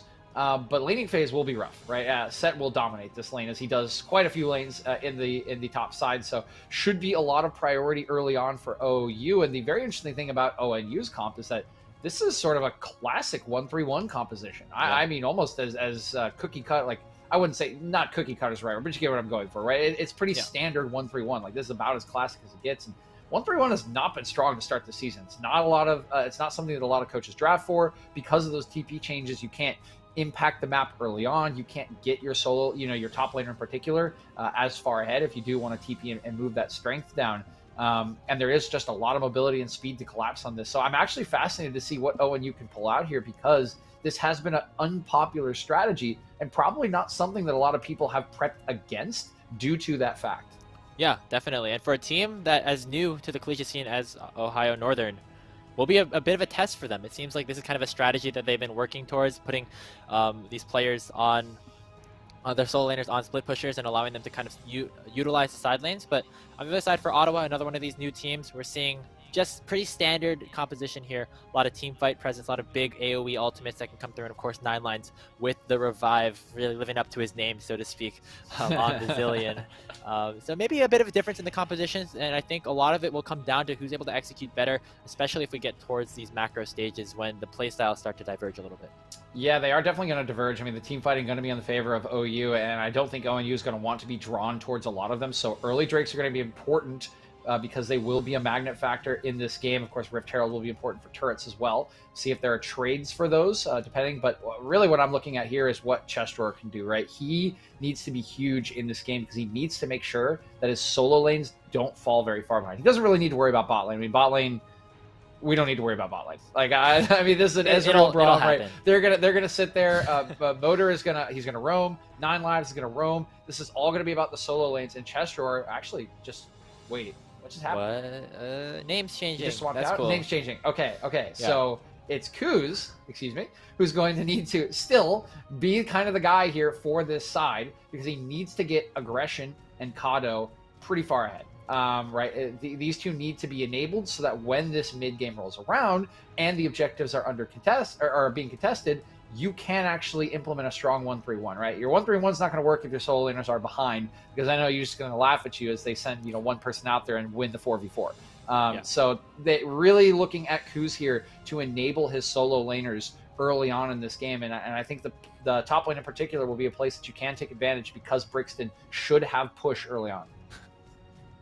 I just saw that Blonde changed his name to Meslo Slayer. Wait, it looks like he has his sights set on the matchup tomorrow, so to speak. That's really funny.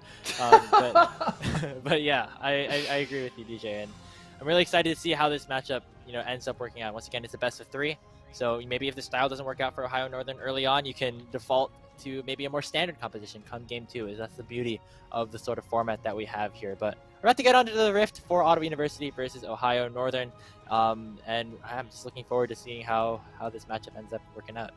Dude, I just can't get over Blonde changing his name to Meslo Slayer. Blonde, you have a game to play today, dude. You can't be what about Kato tomorrow. What about Kato? What if Kato slays you? Well, yeah, I mean, it doesn't look like Blonde is able to slay Kato according to the name. That's according to the name, yeah. It's scripted, right? It's done. ONU win. Game 1. Big prediction. Yeah. ONU mid lane wins 100%. But Blonde is an interesting player here for Ottawa University. When you think of him in solo queue, think of a lot of really aggressive players, aggressive champions, things like the Cassiopeia, but has really been able to pivot towards being more of like a team player for his team, being able to play things like this Corki, like this Oriana. And it's been, I'm excited to see how he kind of fits in this team environment as the Ottawa team, continues to move forward here in the season. Yeah, I mean, your mid laner is always going to be one of the most important parts, right? They got to have a wide pool at this point. You have to be playing the control mages. I mean, Corki and Victor, they're so strong. They can absorb waves. Corki is critical to any kind of poke composition you want, unless you're playing Zoe. So good to see that he is trying these picks out, that he is willing and able to flex his comp around. And the fact that he did play all those mechanically aggressive champions means that he can bust them out if you need him to. So very nice to see, and looking forward to see what kind of performance he can put on this Corki, as we do get a little bit of a different start than the first series. We got a full line of scrimmage, and Kato already spamming the emotes. Apparently, he's afraid of Mr. Slayer. Kato, we already told you, man, he can't kill you. He's not named Kato Slayer. Do we call him Meslo Slayer or do we call him Blonde? What do we do? I'm calling him Meslo Slayer. I think it's hilarious. I'm leaning in. I'm leaning in. But tomorrow is it Meslo versus Meslo Slayer? Like, that's going to be... Yes. Come on, we can do this. We can do this great. It's going to be really complicated. We'll see how it goes. I think this will be a bit of a test here in this one, as we have loaded onto the Rift for game one between Ottawa and Ohio Northern. Once again, Ottawa on that blue side to start off. That's how they got that early Jhin pickup here in the draft. It's just some very standard 5-point starts to begin this game. It looks like either team wants to start off on the wrong foot by going for anything too aggressive. Yep, just very, very passive and not necessarily unexpected, right? Corki, not exactly the strongest level 1 champion, really set the only one here for the Ottawa Braves. And Ohio Northern does also want to scale a little bit into the game, because their scaling will come from the map pressure. So losing any sort of advantage early on, maybe not going to be super palatable for either of these teams. So they will just go with this standard start. We'll see where the plays do come. Again, my eyes in this early game going to be on that top lane. I think that's the most volatile lane. It's pretty easy for the Corki to push in if you do trade correctly, this Akali, due to the range versus melee. So I would expect any volatile plays to likely happen around some sort of objective, a Scuttle Crab, or that top lane.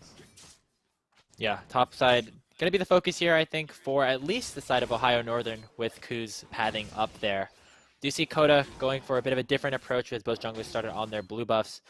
It'll be hard to maybe gank this Ezreal Braum lane, but maybe mid lane could be a possession to look at for Coda with this Akali if she ends up walking a little bit too far. Interesting to note, though, Coda has gone with the exhaust in this matchup, so seeing a lot of the high damage dealers on Ohio Northern and thinking, if I can just mitigate some of that damage early on, I'll win out on the trades a little bit earlier. Going to prioritize that over going for something like the Flash. Yeah, exhaust will be pretty nice to have for Coda. I mean, if you do get in that 1v1 skirmish, it pretty much guarantees you. It's a similar concept to the Karthus, right? Taking exhaust, make sure you can win the duels, and makes it a little easier for him to just bully Kuz around if he does want to. We talked about kind of this maybe being the biggest gap in experience between the two teams. It's Kuz this time instead of I'm blanking on who it was when we had the name change, because names are changing. I'm checking. I'm coming. And here it comes. Chesteror. It's on the dock. It's on the dock. Yeah. We got it. Chesteror. So still think he'll have the most experience advantage. So maybe just big time trying to control that jungle matchup if they do run into each other, sort of 1v1. Yeah, right now it doesn't look like that 1v1 is going to be happening, as both of these junglers are just going for the full clears. We're at a stage now in the preseason where the Scuttle Crab is really not worth much at all early game. So we see a lot more priority around these full clears. Champions like players like Coda, instead of going for the Scuttle Crab before going for the Krugs, will end up just wanting to hit that level 4 first, pick it up if it's there, if not, oh well. And that's just going to be how this early game starts off. Just a trade of crabs on both sides. Very quiet action so far, especially when you compare it to how some of the other games were going by this point in the last series. Yeah, I will say that whole Scuttle change, it definitely is a healthy change, in my opinion. Maybe not as nice from a neutral viewer perspective, considering you would just see like all-out brawls around the Scuttle Crab at like 3 minutes, 30 seconds, or like 4 minutes. Otherwise, the game was like lost, basically. So feels a little bit better, but maybe a little bit less exciting early games due to the heavy farming nature of the junglers. Yeah, and honestly, not the worst thing. You just have some more time to talk about some of the other matchups that are going to be happening, maybe come the later stages of the game, and it just means the team fights will be even more explosive when we eventually get to them. 4.5 minutes into this game, we see a tier picked up for Kuz early on as we take a look at the top lane matchup. Aggression really hard to try and parry away from that face breaker just due to how immediate it is off of the cast time. So won't be able to get that there, but it's still, maintaining at least sort of even CS here against Brixton. That's all you want to do here in this Fiora matchup. Yeah, doing just fine up there. Like you said, the kind of hard to counter any of the abilities from Brixton. You can just neutralize some of the damage from the Haymaker, and you will get pushed in this lane. You're just looking to survive this. Get your grass procs. Your game turns on around that 2-item mark when the map is a little more open, couple turrets down, and then you can just run down that set to your heart's content as the game does progress. So, like to start from aggression. Nice stun. Yep, double bomb landing onto the bot lane of Ohio Northern, and yeah, that's how this bot lane is going to go in the 2v2. Yep. Some trading, maybe a little bit of trading, and like, oh my god, half the health bar is gone, and they can just heal it back up with the biscuits that they have. So I think that when you take a look at the bot lane, just some more scaling here for both of these teams. The Dragon, though, is being started up by Coda in the side of Ottawa. It doesn't look like Kuz is really in the area as he's just finished taking the Krugs, so that first major objective will be going over to the Braves. Yeah, Kuz just opts for the extra full clear, keep his Krugs experience up. First Drake going to go over. It's just a Cloud Drake. Don't think anyone will miss it too badly. It's not the best early game buff. It's good. It's decent for lane, but not going to be anything game-changing. Just a start towards Drake, but no real worries for Ohio Northern. And kind of back to what you're saying, I know we were a little harsh in the draft. We were like, you don't need to watch bot lane, but like, you saw why we don't need to watch bot lane. Like, that was like an all-in. Imagine if that's like a Nautilus or a Leona that lands that stud, right? We're just like, no, we're all in. We're all in. Like, everyone's in. Ignites are down. Like, nope. We're just gonna walk away. It's fine. Yeah, just the quieter the early game is, the more explosive the late game is. That's at least what I'm hoping exactly. for in this game. We're and it's still even for now for the most part. CS margins are pretty standard, maybe slightly in favor of Ottawa to start things off, but nothing that Ohio Northern really can't handle at this point. As we just keep, trudging forward here into this game, things are looking pretty good for both of these squads as we do have a bit of a quick pause here. I mean, the game was so exciting at that point that we just had to, take a bit of a breather from the action. Yeah, absolutely, man. Just completely out of breath. I can't even take it serious. That was pretty good. That was solid throw. Yeah, we're just having a slight technical delay. We'll be right back into it in just a minute here. But yes, as you could hear from our gleeful exchange, it's been a slow early game, and it doesn't look like it's going to change much as these minutes do take on. But as you were saying, we will get more action later at some point. Grandview is eventually maybe there in the background. They'll wake up after getting their lunchtime break. That's what it really is. Everyone just ate lunch, right? We all like ate lunch or ate some food, and everyone's like just waking up still, right? Yeah, gotta get past that. What do they call it? What's the work term? God, I worked in an office forever, and I can't remember what the afternoon dip is called. There's like a term for it. What? Oh, I don't know. I know like you do like in like Hispanic cultures, there's like you have a siesta in the middle of the day, but I don't think that's really what you're looking for. Yeah, no, not quite. There's like a corporate term, but we don't need that. Nobody likes corporate here. That's why we're here yelling at video games instead. I mean, way more fun. Way more fun. Yeah, definitely. Well, this game in particular right now, maybe not. We're talking about, we got some good conversations about like the early game and things like that. But yeah, once again, just a really quick technical delay for just some of the matchups in this game. Obviously, want to get back into the action as soon as possible here between Ottawa and Ohio Northern. But DJ, I mean, we're getting ready to get back into this best of three. I mean, we've had no kills and pretty uneventful sort of trades in all the lanes. What are we really expecting this to be that breaking point for one of these teams?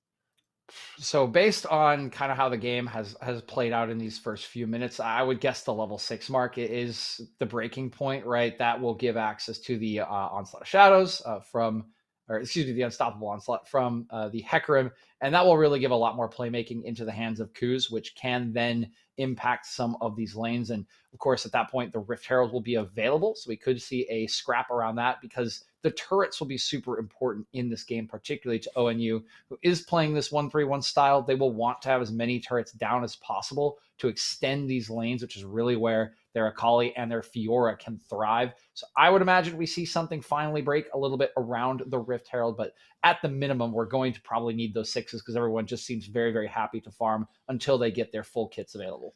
Yeah, and it's interesting because when you compare it to the games that we had earlier with Grandview up against Purdue Northwest, it was definitely a lot more explosive, and it just kind of shows some of the different play styles that some of these teams are trying to approach with. We see the 1-3-1 coming in from Ohio Northern, the very standard team fight composition coming through from Ottawa, and just the way that the things have been working so far. As all these teams are, playing their first matches basically in CELO to start the year off. It's interesting to see which teams decide to take on which play styles. And as we're very early in the season, the meta obviously is ever changing. So obviously something we have to look at there. Yeah, I mean, I think it is something very interesting to look at it. And, ONU being one of the few teams, schools, whatever, right, that I've seen in the start of the season willing to pilot a 1-3-1 composition. So clearly something working on that front for them, whether in scrims or just in planning. And, for this new squad in the league, coached by Troy, it's pretty exciting to see someone willing to throw out this kind of composition when it hasn't been popular, when it feels like it hasn't been winning, and potentially show that it can, right? If we see a game one win, those are the kind of things that can start to shift metas, right? It often, because we're a live patch, right? Pros is usually a little delayed because of the delayed patches, but this is kind of how metas start to shape, right? A couple people are willing to take a chance on it. It starts to win a couple games. It starts to feel good in scrims, and suddenly we might have split pushing back. It happened with Udyr last year, Yeah. And then we got 3 months of absolutely horrifying, boring, full clear meta. Talk about boring. Like, that's what's going on here. But that's a very interesting point that you bring up here, because obviously the start of the season has been very team fight heavy in terms of the meta, but maybe a team like Ohio North can kind of shake things up here in the MEC. I mean, I don't know, the last time Fiora was meta was, I don't even know how many years ago, as like a very consistent champion, but always a good thing to have in somebody's back pocket. Really interesting to see if that will end up becoming more popular as the season progresses. Again, we apologize for the short technical delay that we are having here. About 7 minutes into game one between Ottawa University and Ohio Northern. We're going to take a very, very short break so we can, solve everything, get back as soon as possible, and try to work things out. We'll see you then.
Welcome back, everybody. We're here. Bit of a frozen screen, but we're back. There is a couple of technical issues that we had to go through here in game between Ottawa and Ohio Northern. You'll notice on the scoreboard, still stuck at 2,500 gold. Unfortunately, it will just be staying at that mark. So we'll try to keep you guys posted in terms of how the game state is going for both of these teams. But that's just the situation that we're at here. Still, no kills on the board just yet, as we're just 7 minutes into this one between Ottawa and Ohio Northern. DJ, we're just continue to trudge along here. We are trudging along, and yeah, as you can see, still working on that gold update in the top corner, stuck at 2.5, so we'll be able to rely on that one as an accurate measure. But tell you what we can look at: CS numbers, champion power, items coming through. For all you mathematicians out there that know your item spikes, good for you. That's how you climb in solo queue. Keep that up. Meanwhile, just trading going on. We have hit those level 6s, Grapes, as a nice stun going all in. Canceling the W and the E is Aggression, who issues the grand challenge. A nice showstopper out from Brixton to get him into safety. Really nice play coming out from Aggression there. That's, I guess, like the best case scenario you can get in that Fiora matchup. Yeah, I love to see it, right? This is pretty early on for the Fiora to be going aggro. They're just on an Iron Spike whip, and Set already has that Bramble Vest that can really cut down on the healing. So love the, pun semi-intended, aggression coming out from Aggression. Meanwhile, oh, here we go. Kuz might be going for an aggressive play for himself. There's the ultimate being used. Coda just having to dash away. Blast Cone out. Curtain Call being issued, though, by Young, who has just hit level 6. We're talking about this Rift Herald DJ as being a point of contention. Young will not be able to land that 4th shot onto Kato, and instead will be Ottawa getting priority around this Herald. Yep, everybody's here for the Rift Herald fight. This is the first breaking point, although unfortunately it has not broken our deadlock at the 0 kill mark, but it does look like with the spells expended and the health bars waning, Ottawa will take control of the pit and will net themselves that first Rift Herald. Absolutely, and it looks like Ohio Northern go for the retreat, allowing for Ottawa to pick up the first 2 major objectives of this game. They'll be able to use that. Will be interesting to see where they decide to, target. Actually, not even have there been no kills in this game, no turret plays either. So Coda kind of has the kind of a lot of freedom in terms of where to place his Herald, get some extra gold for his team. Looks like he might be eyeing the top side right now as the wave is pushing in for Brixton, but there's only we can do is wait. We do see the package though coming in from Blonde, or Meslo Slayer, so to speak. Dodged away from the True Shot Barrage as well. Don't know how he got exactly in that position, but looks like he's alive. A little fun adventure, right? He's trying to spice up the game. Grapes. He's trying to have a little fun. He's going on an adventure, Bilbo Baggins style, and he's getting himself out Bilbo Baggins style, right? Low HP, but he's still kicking. Yep, it looks like he will go back. Package was used in that engage. I wouldn't be surprised maybe if he went for like an aggressive play on Kato that went wrong, and just ended up kind of not using that cooldown very effectively. But either way, will be not too shabby for Ottawa and the side of Blonde, who's making a bit of an aggressive play here, stealing the Raptors. Very spicy maneuver compared to what we've been seeing so far in this game. And actually, could potentially be looking for a dive here with the wave crashing in. There's a devastating charge landing onto Meslo, canceling the Valkyrie kills coming through. Finally! First blood for Kato. We finally get it, DJ. We've waited so long. I mean, that was just as clean as you like from Kuz. Great pathing, perfect timing on the Unstoppable Onslaught, and the follow-up from Kato is clean as well. I mean, there's really not much Meslo Slayer can do about that, and he just gets absolutely obliterated under his own turret for first blood. Absolutely. And Kato getting that early lead, definitely going to be crucial on this Akali. Not going for that Turbo Chem Tank build, instead opting for an alternator build, so we'll either see the Nut Harvester or that Hex Tech Rocket Belt, depending on where he decides to put his gold into. We do see the second dragon, though, started up by Ottawa as Kuz is making his way towards the top side. Trying to fight this 1v1 for Brixton, maybe waiting for Aggression to get here. But Brixton wins this 1v1. There's the Facebreaker, Haymaker. Can he catch him? Is very low. One more Auto will do it, and he flashes forward to finish the job. Now can Aggression get anything on the return? Grand Challenge has been issued. One more Vital to issue. The heal will not be able to get it. And Brixton gets away with the 1v1. Yeah, and that's just a little bit of an overextension. A little unfortunate from Kuz. He's been looking good in this last minute and a half, and I like the decision to go to the top lane, knowing that your bottom lane's been pushed in. You don't want to contest that second Drake, but the timing's just all wrong, right? Aggression's nowhere near it. He thinks he can kite out Brixton, doesn't respect the flash, gets taken down, and there's not even a follow-up kill. They lose so much off of this. They lose the Drake. They nearly lose their mid lane turret and Kato's protection while their bot lane got pushed in, and they don't even get that kill in the top lane. That's just a big win for the Ottawa Braves. Absolutely, and getting Brixton at a stage where he can continue to contest his Fiora for as long as possible will definitely be valuable here, as makes another aggressive play here onto the Fiora. Nice. That's the interaction. So you want to use the riposte to try and cancel the Haymaker. It's the easiest one to try and counter. Big chunk of damage, always very efficient. Yep, nicely done once again, and Brixton looking pretty good. He's understood what to do in this matchup. He's understood how to play that against Kuz when Kuz came in, so what he's doing so far. Again, it is a timer for him, but so far, this is okay. All in. Oh my God. Slayer getting very low. There's a flash. Perfect execution is one way you can put it. Kato picking up the solo kill. 9 lives, doesn't have the damage to try and take down this Akali by himself, and it just looks like Kato's going to get away for free, get another turret plate. Very scary position here for Ottawa potentially. Ku's going to be here to reinforce. Curtain call here, and Hecarim will just be able to block the shots for now. 9 lives. Maybe looking for the double bomb onto the Hecarim. We'll land another slow, but this is not a mid lane Zillion here, DJ. It is a support Zillion, and that means that both of these champions will be getting out alive.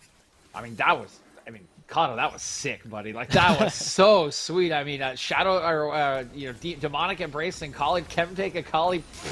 We don't do that here. Nah, we're full Chad damage, baby. And that was Chad as it gets. Beautiful solo kill from Kato. And this is a great sign for Ohio Northern, right? Their top lane maybe not going as well as they would have liked with some of the resources expended there, but their mid lane just getting ahead on its own. It's a great sign for their ability to fight around objectives and to push themselves into that side lane where Vessel Slayer, he's behind. He's not going to be able to match super well. Eventually, we know aggression's going to get ahead of Brixton. Just takes time. So this is actually looking fairly good for Ohio Northern if they can keep the pace. Yeah, and just coming into this, not something that a lot of people might have been expecting. A lot of people thought Ottawa was the team to maybe challenge Grandview at the top, but obviously have to continue to work through that. You have to get through your first opponent here, Blonde, on the Meslo Slayer account here. Getting slain by Kato, so to speak, here. As another engage happening here in the bottom lane. Coda looking to go aggressive here. Motors barely gets away from the stun. Flash forward. Glacial Fisher knocks up Young. And Ottawa not able to get anything onto the backside. And whoa! Kato, what are you doing over there, bud? Oh my God, Kato's just destroying him. It's chaos all over the map. Brixton under attack as well. Nice face breaker there. The shield doing a lot. Showstopper out. Brixton actually is going to get out alive. Very, very nicely played by the Ottawa top laner, as it looks like not a kill going in the top lane, but that was certainly a kill in the mid lane. Yeah, I mean, they definitely should have gotten him. It's really nicely done by Brixton, but I do think a slight misplay from Kuz could have just held on to the Onslaught of Shadows. Did not do so. Or I guess I keep making it Unstoppable Onslaught. Package. Here we go. But more importantly, Blonde looking. I don't know if he should do this.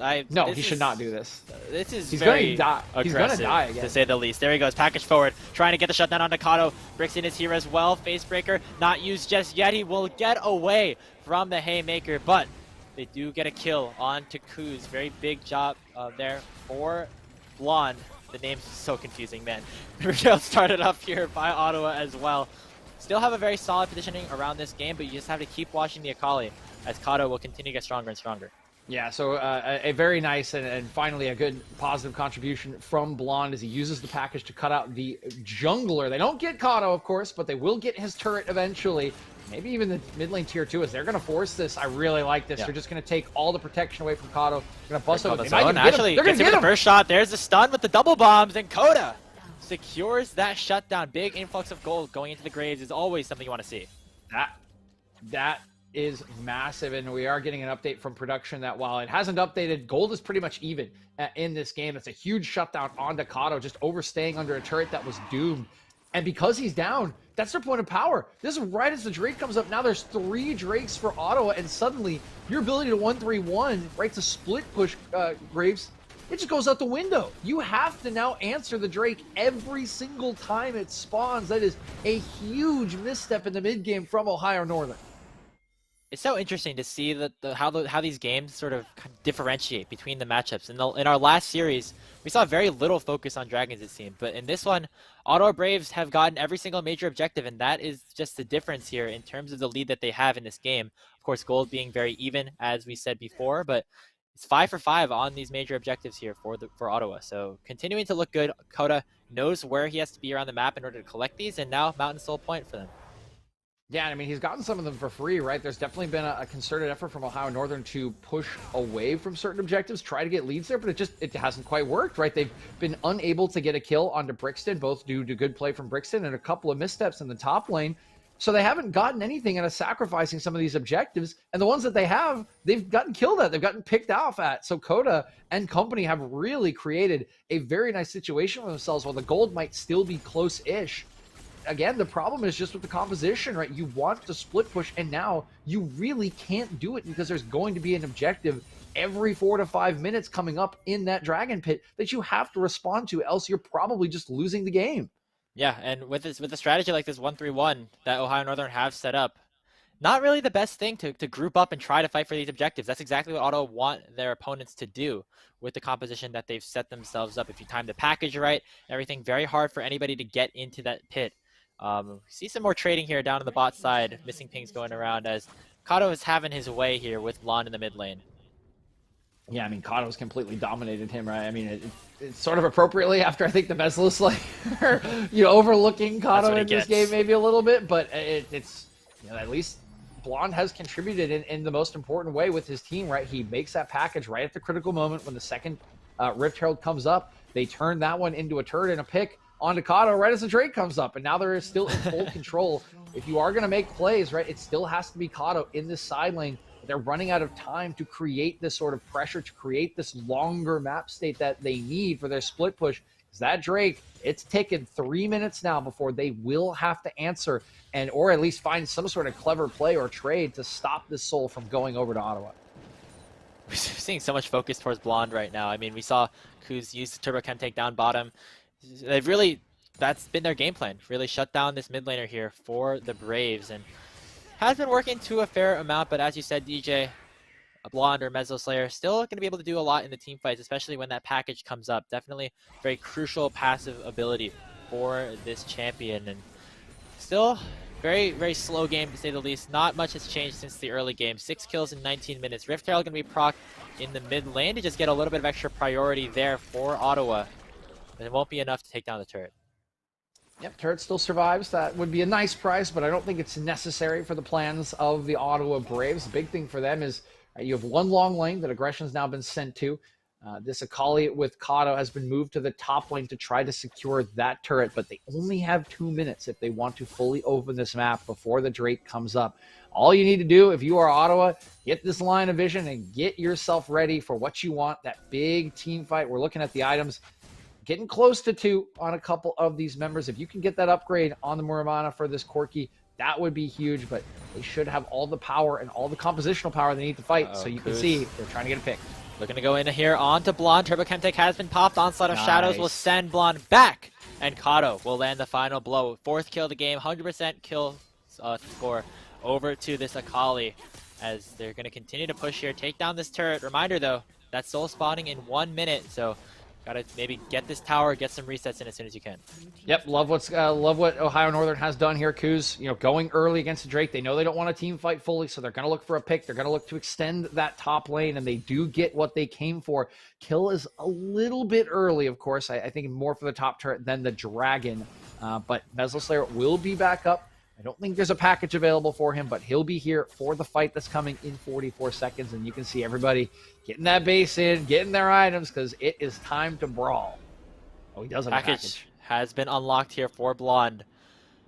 It will be up by the time the Dragon spawns.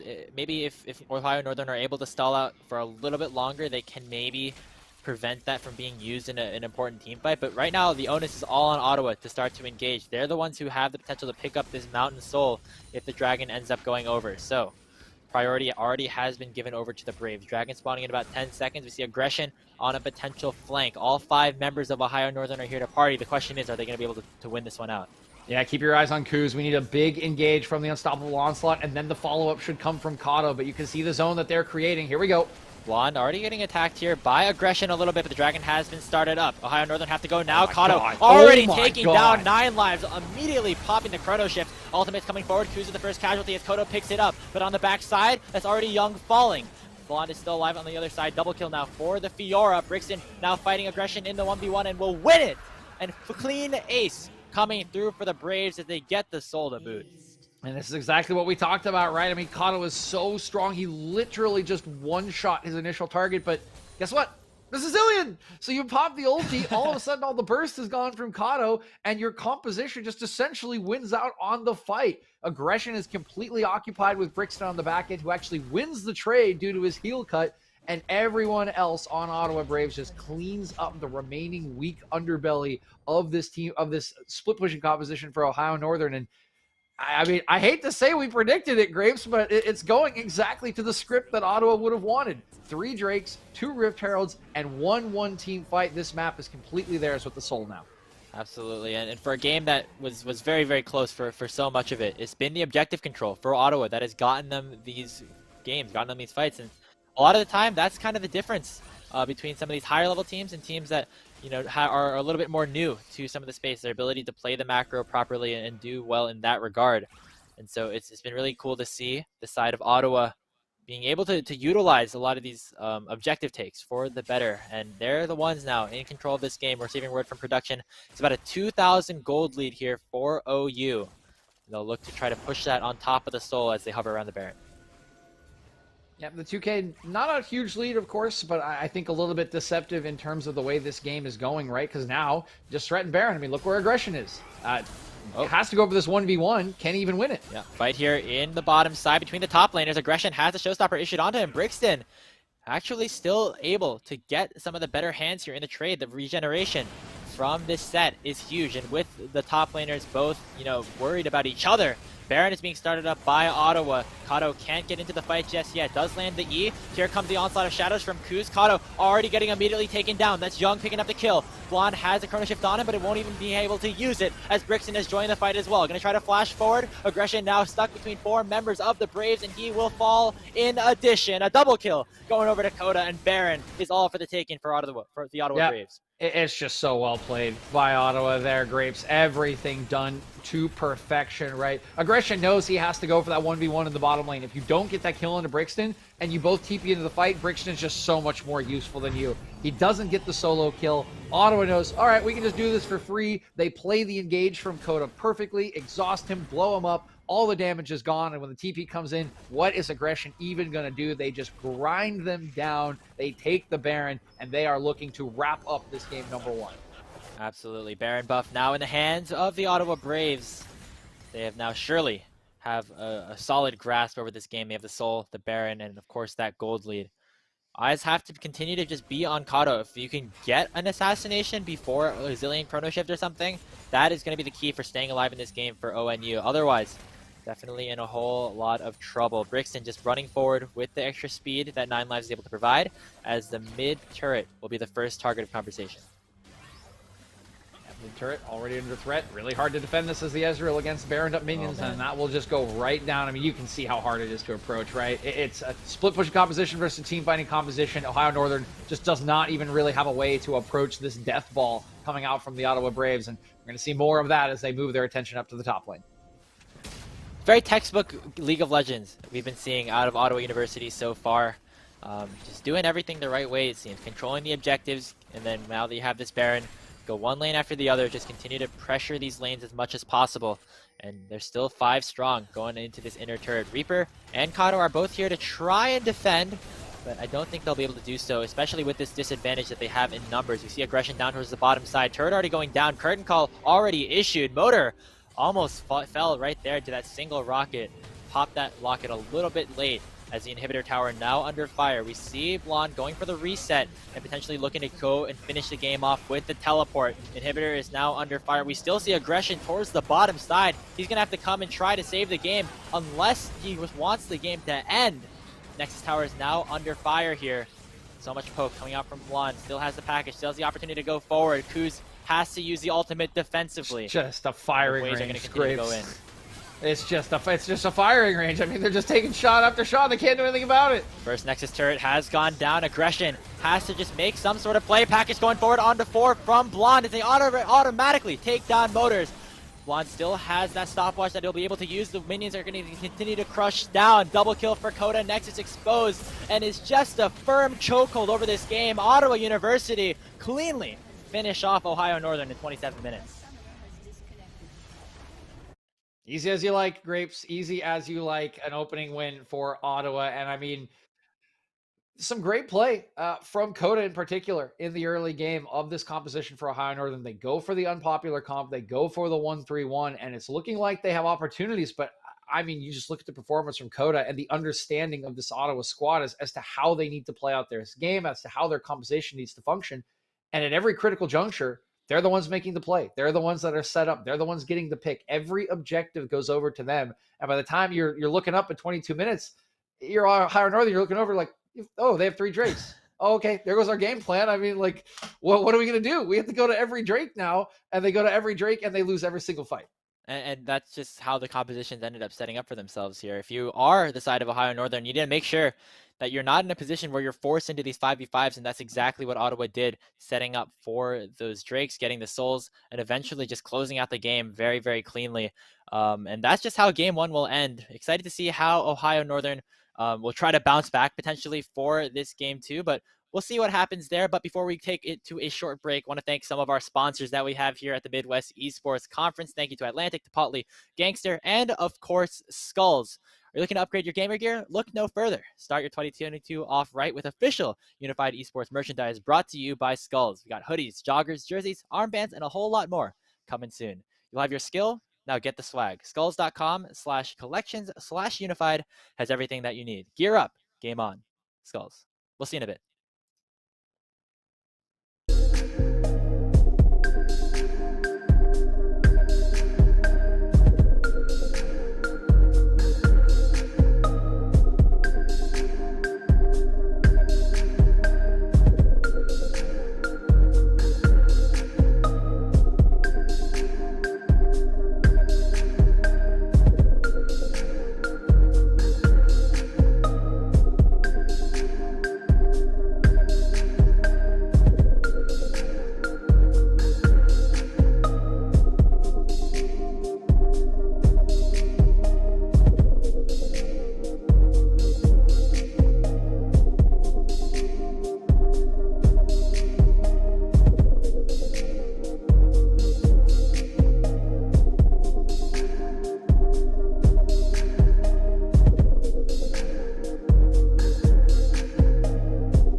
Welcome back, everybody, for our second game of the second series of Ohio Northern University versus Ottawa University. I am Grapes, joined alongside DJ. Glad to have you with us here, still at the Midwest Esports Conference LAN in Grandview. First game went very, very well for the Ottawa Bruins. Had a lot of decent sort of early game objective control, and they were able to convert that into that first win. Yeah, the objective control was really the big thing, Grapes, right? And that just played very much into the composition that they had drafted themselves. Very easy front to back, right? Very strong team fighting, a lot of members with power. And they were playing up against a split pushing composition, right? A 1-3-1 composition that did not want to join for objectives. So all of the early work done by Coda and company really, really made life hard around that 22-minute mark and beyond for ONU, because they just had to do things that they didn't want to do with the champions they drafted. We had a good game from Coda in particular. Really gave it to Blonde, honestly, in the laning phase, but it just didn't matter with how the rest of the game went and how they had to answer what Ottawa was bringing to the table past that 22-minute mark. Yeah, and I really liked that the way that the composition kind of unfolded there for the side of Ottawa. You see the Akali locked in on the R3, and you finish off your draft with the Zillion and the Set, two champions that do a whole lot at sort of disrupting this assassin gameplay. So even though Kato got really far ahead, got a bunch of solo kills onto Blonde, when it came down to some of the major fights, really just got shut down and was unable to do anything. So very important draft change, sort of adaptation that Collimer and the rest of Ottawa has set up for themselves in that first game, and we'll see what they decide to kind of opt for in game two. It'll be more of the same, a little bit of a different adaptation here for Ohio. Obviously, the 1-3-1 worked for a little bit in terms of some of the 1v1 matchups, but when it came down to it, the dragon stacking was just a little bit too much for them to handle. Yeah, the dragon stacking really was the thing that broke the camel's back for the ONU composition. And I don't necessarily think you need to go away from 1-3-1. I think we were saying Kato played pretty well in that game, and things didn't quite work as well for aggression in the top side, right? They tried to put some resources in there, didn't really get ahead, but you could see where it was going, right? They busted the bot lane turret. They had an extended lane. They had Kato, who they could kind of send wherever they wanted, and he would have continued to solo kill Mesoslayer by in most cases, I would say. So it was there. It was just that the execution around the objectives wasn't, and they waited a little too long to start contesting some of those objectives. So I think you could go back to it if you really feel comfortable with it, but you do just have to adjust your sort of approach to that early game, and that you can't give up as many objectives in the early game, and you have to find good timers around those objectives so that you don't just lose the purpose of your draft and composition. Yeah, and we'll see if they'll be able to, prioritize that a little bit more towards the early game. Obviously, Kuz had a couple of impactful ganks, but really ended up sacrificing some of the dragons going over in that regard. As we have finally entered the draft here, once again, sides have swapped. Ottawa will be on the red side, Ohio Northern on the blue. In terms of the draft, and some of the bans that we saw in the first phase, that Warwick for Brixton is something that we have to bring up, and wasn't not the first ban that is showing up here for ONU. So we can remain hopeful for just a little bit longer here, DJ.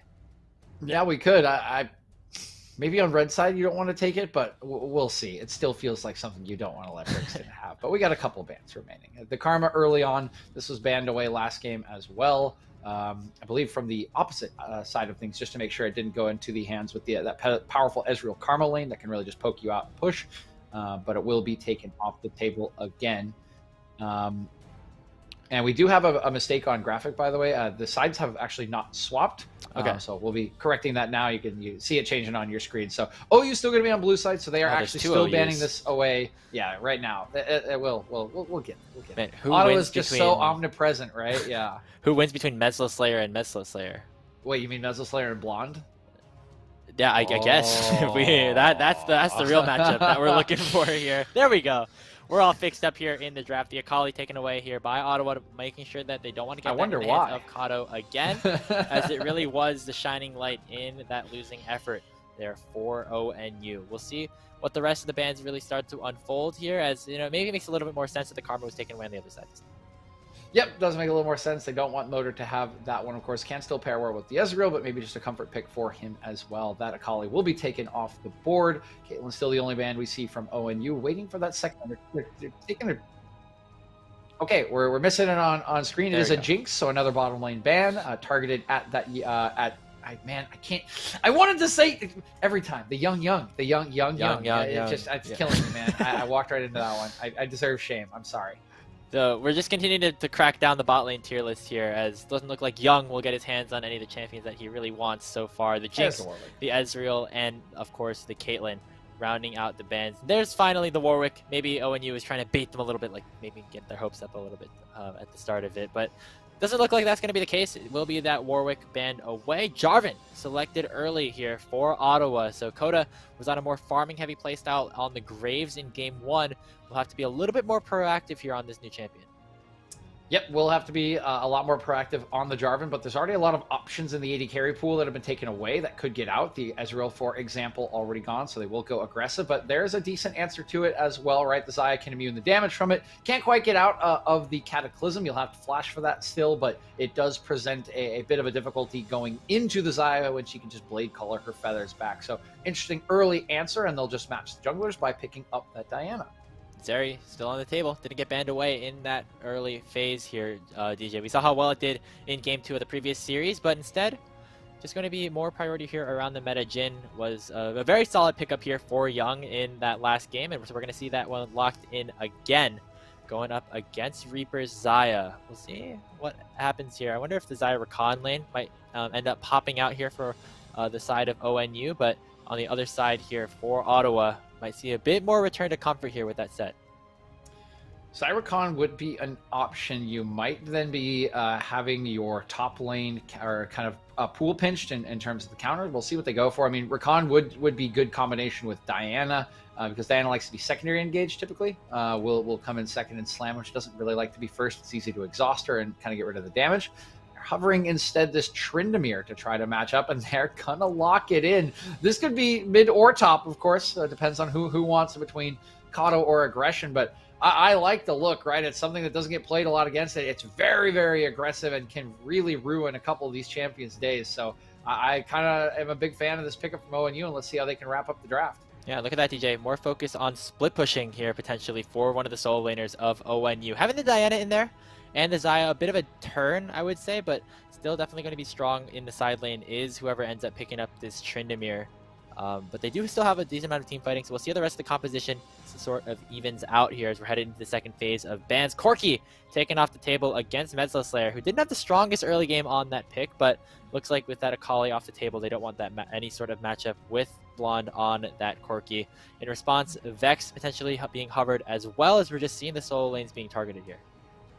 Yep, mid laner is going to be going away. One top laner gone. So if they're banning a top laner and they ban 2 Ottawa, they definitely think this is a mid lane Tryndamere. And instead, they're going to go for a Victor. So maybe just hedging their bets and just taking away a powerful pick.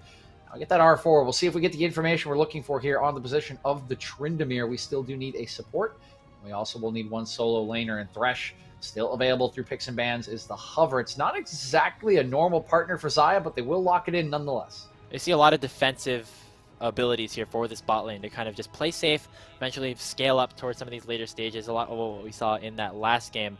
Xayah and the Ezreal have, I would say, a pretty Ooh. safe laning phase early on, and maybe that's the way you can punish it with Ah. an enchanter down there in the bottom lane. The Soraka hover, the Sona hover, both kind of do very similar things. 9 lives, of course, is a player who's very, very good on these enchanters and Okay. ranged champions, and that's a Zyra coming through. So it looks like Ottawa want to maybe try to punish this bottom lane here of ONU even harder than before.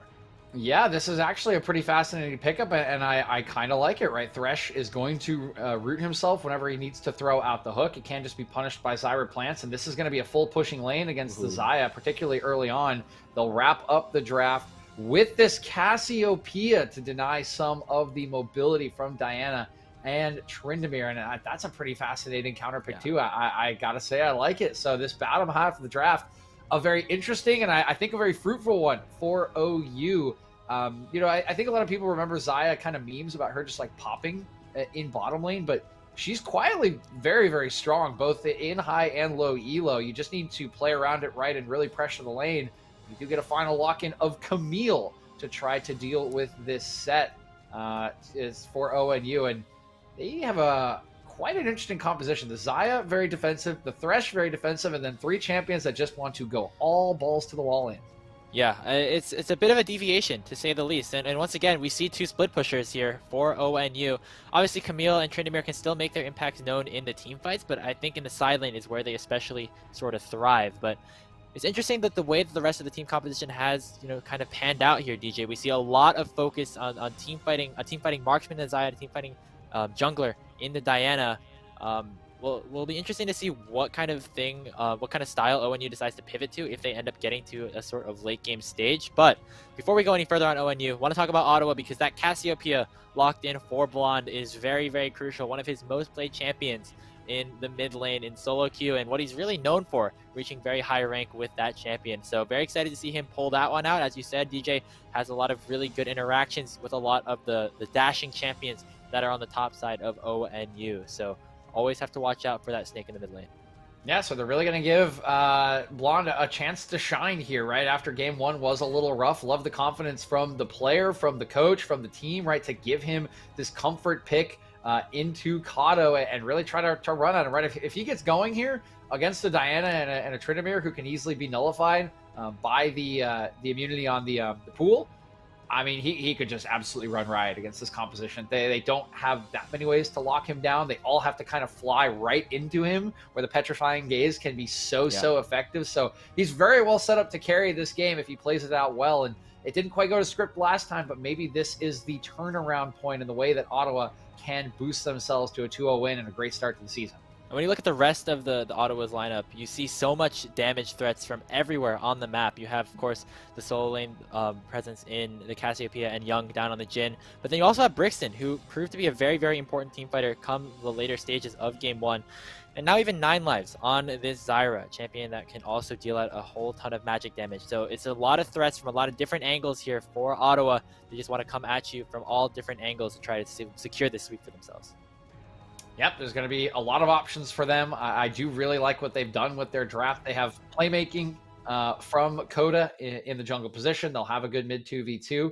I think the early game will favor them because of the Jarvan. This level 6 might be a bit interesting against this Diana when she really does come online. But they have options in all parts of the game. They'll have a pushing top. So I think it's another clever draft. And what looked to me to be a very nice start from ONU, a decent answer, I think is definitely flipped. And I think Ottawa's got themselves pretty much everything they could want to try to close out the series. Yeah, and have to take a look at Coda there in the jungle. Once again, talking about how he performed in Game 1 on the Graves versus Game 2, now on the Jarvan.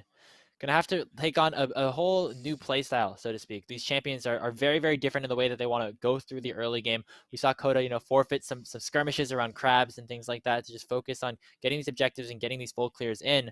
But now on a champion like this Jarvan, gonna have to go for some early plays. Expect to see maybe some focus in that mid lane specifically against a range versus melee matchup in that Cassiopeia versus Tryndamere to maybe make some early impact before the Undying Rage becomes unlocked. Yeah, it is an option. A little bit tricky to gank a Tryndamere, right? He can often just spin out. You kind of have to bait him to go in. So I will be intrigued to see whether he wants to focus on that mid lane or honestly, if he wants to try to focus on bottom lane, right? So bottom lane usually has not been an option in these series that we've been seeing because there've been a lot of safe picks and a lot of kind of just pushing lanes. But when you pick it a Zyra, right, you do a lot of damage. You can push quite a bit. And Xayah, while she is a defensive pick, is not defensive until level 6. You can easily punish a Xayah pre-level 6, like multiple times if she does not have flash. So I think there are quite a few options actually for Coda to make ganks in this early game, which sort of leaves him the gambit as to where he wants to focus and where Ottawa wants to try to get ahead with their early game resources. Yeah, and on the other side, for the side of Northern Ohio, you have this Diana pickup here in the jungle, and it's going to be a little bit of a different sort of matchup here. Jarvan obviously defeats Diana pretty heavily in the early levels until she unlocks that Moonfall. So playing a little bit more for farming and scaling, similar to what we saw on that Hecarim in game 1. And so that's kind of the eyes that we have to work on here between this jungle match and between this early game. And we'll see what ends up happening as we have loaded onto the Rift. Ottawa, once again, have taken game 1 of this best of 3. Ohio Northern looking to try to even the series. And we do just get the standard start once again from Ohio Northern, but a little bit of a difference from Ottawa. They're going to run up top lane. Place a war. They're not going to find aggression, or will they? Aggression might get found out here as they walk over to the Tri-Brushes. 9 Lives does have that route available on the Zyra, but going to just force to unlock that hook shot the auto to start things off. Get the bow plating. He's letting them know what's up. The single auto, right? I'm coming for you. Coming for you with this Zyra. Yeah, I mean, some pretty early things going on, interactions. Doesn't look like anything too major happened in that regard, but because of that, doesn't look like anything too much is going to be happening as we get back to some of our faces here for a little bit longer. Apologize for the short technical delay that we are having here, but soon to get into game here between Ottawa and Ohio Northern. Taking a look at some of the jungle pathings that could potentially be set up. I think we saw them both starting bot side. I don't remember exactly. We'll find out. There we go. Yeah, both junglers on the bot side as those camps spawn. All right, so they both will spawn on or start on that bottom side, path towards top lane. Could see some trading in the top lane as well, right? Camille versus Set matchup will be pretty spicy, especially with the spicy summer spell choice in the Ignite, of course. It does do the burns, as they say. So could be a volatile lane, as I said. Oh, no. This is what you do on Jarvan. There's a flash EQ. Red buff into mid lane is the story. Flash already burned from Kato.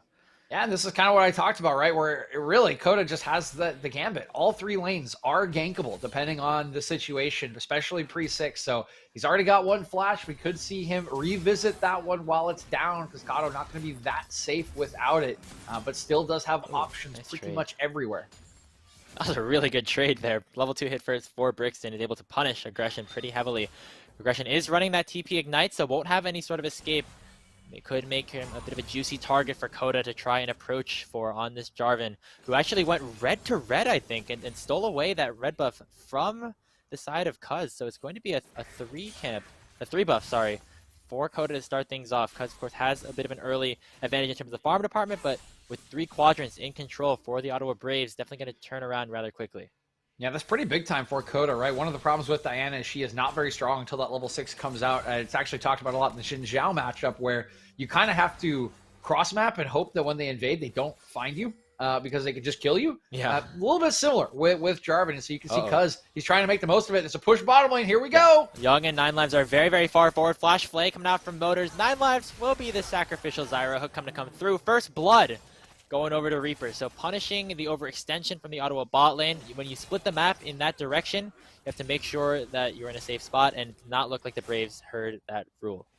Yeah, I think I agree with you there, Grapes. I think a little bit of a miscomm, right? I'm not sure if Young and 9 Lives are just trying to shove that in on the timer, but they have to know, right, if this 3 buff is going on from Coda, they have to have an idea of where Cuz is, and they do not respect where he could be. They don't respect him trying to take the remaining camps that he has available to him, and he just walks right behind him, picks up a kill, and honestly will make up for a lot of the deficit he would have picked up by getting 3 buffed in the first place. Yeah, absolutely, and that's a big chunk of gold going into the hands of Reaper, already having that pickaxe on first back. And so for a bot lane that was very, very quiet in that last game, might become a little bit more explosive in Ohio Northern's favor. as we continue this lane going forward. Gold, only about 300 in favor of ONU, though. It looks like Ottawa has done a good job at maintaining some of these CS advantages that they have, especially in that mid and bot lane. And of course, Coda up on the Jarvan, getting a lot of camps in the top side of ONU. Yeah, and he has already picked up a Kindle Gem for himself, but you see a decent buy as well from Cuz as he gets the Blasting Wand. Just going back to standard trading, we look across again at the Summoner spells. It's a big trigger for Coda. That flash coming up fairly soon for Kato. Everyone else still holding on to theirs, except for Motors for that kill that they picked up. So not as many options, but you see Coda already heading down towards this Drake, going to try and use some of that early power, I think, to get right back onto that objective game that was so good for Ottawa in game number 1. Yeah, and right at the 5-minute mark, we see Cuz pathing towards this top side. So Draken could be for the taking if Ottawa wants it. We'll see if they end up trying to prioritize the early stacking like they did in game 1, or if they'll try to get some advantages in other parts of the map. But you see Cuz maybe making his way down over to the mid lane. Looks like Blonde is a bit shoved up. Will not be able to go forward is Kato. They don't have a lot of hard CC in this mid jungle until Cuz hits level 6. Yeah, exactly, right? They do get the ward, and that's probably just fine, because honestly, even if Cuz walks into that lane, are you really getting the kill? Probably not. Uh-oh, Motors. Yeah, Motors was left out to dry a little bit there. There's the Deadly Flourish. Reaper already went for the reset. Nice cancel with the Flay, but it's not going to matter too much. One last shot will do. The 4th coming in from Young to pick up the kill, evening up the kill count at 1. Yep, and a similar bit of a disrespect, right? You know the Dragon's up. You would expect that Coda wants it after the objective route in the early game for game number 1. They already saw Cuz on Vision and just gets caught out on a Vision clearing journey there. Easy pickup for the kill, and that will lead right into the first Drake. Nice start for the Ottawa Braves on this bottom side. Yeah, once again, early objective control going in favor of Ottawa. A lot of the action has really been around the bot lane, but the junglers have gone for interesting paths. Even though they haven't really interacted with each other very much, they've just been very keen on counter jungling, stealing away as many camps as they possibly can, keeping that econ advantage as close as possible. And right now, it's Cuz who actually has about the 2 camp advantage in terms of just in terms of gold and in terms of his clear speed, despite the early 3 buff coming out from Coda.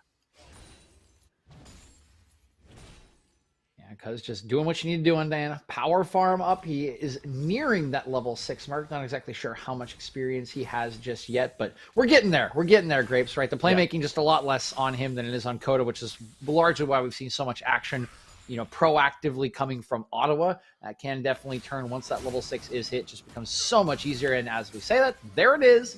Your eyes now on Cuz. He will have his first Moonfall available. And for top lane. Yeah, hitting level 6 and immediately coming up towards Brixton. Nice showstopper flash combo coming out from the set. Prevent any sort of engage. Both ultimates still available for aggression and Cuz, so if the time comes again, do you have the opportunity to go for it against a flashless set. And with the wave in the way that it is, Brixton going to have to make some sort of decision of whether he wants to give up this freeze or maybe look to go a little bit over aggressive. Yeah, I'm actually pretty impressed by that play from Brixton. I don't think he saw Cuz on Vision there. So he just assumed by the engage from aggression that Cuz was coming, and he did so correctly, keeps himself alive, and continues to show some of that excellent defensive play that we saw from him in game number 1. Yeah, and that's kind of what allowed Ottawa to take control of that game, allowing them to focus elsewhere towards the Dragons, though. Mid lane, nice petrifying gaze coming out from Blonde, flashing the ultimate perfectly as Cuz will go down to the Cassiopeia. The rest of the team was able to reinforce the mid laner, and that's Blonde getting on the board. Mic drop. I'm done. Don't need to say anything. That's just beautiful. That's just absolutely gorgeous from Blonde. Nothing else to say. That was just perfect. That's exactly what you want to do, and that's what we were talking about in terms of how Blonde can utilize that ultimate in terms of trying to stop a lot of this Ohio Northern competition that wants to push forward, wants to dive in. Using that petrifying gaze perfectly, stunning up 2 and eventually getting one of those kills. And because of that, Ottawa will be able to pick up this Rift Herald. So once again, the objective control continuing to go in favor of the Braves. I mean, you can feel the confidence now like oozing out of Ottawa after that play. That was just so absolutely brilliant. And like you said, it leads right into the Rift Herald. Ottawa right back on their objective game and feeling in full control of this one with the scaling, with the comfort that they have available to them.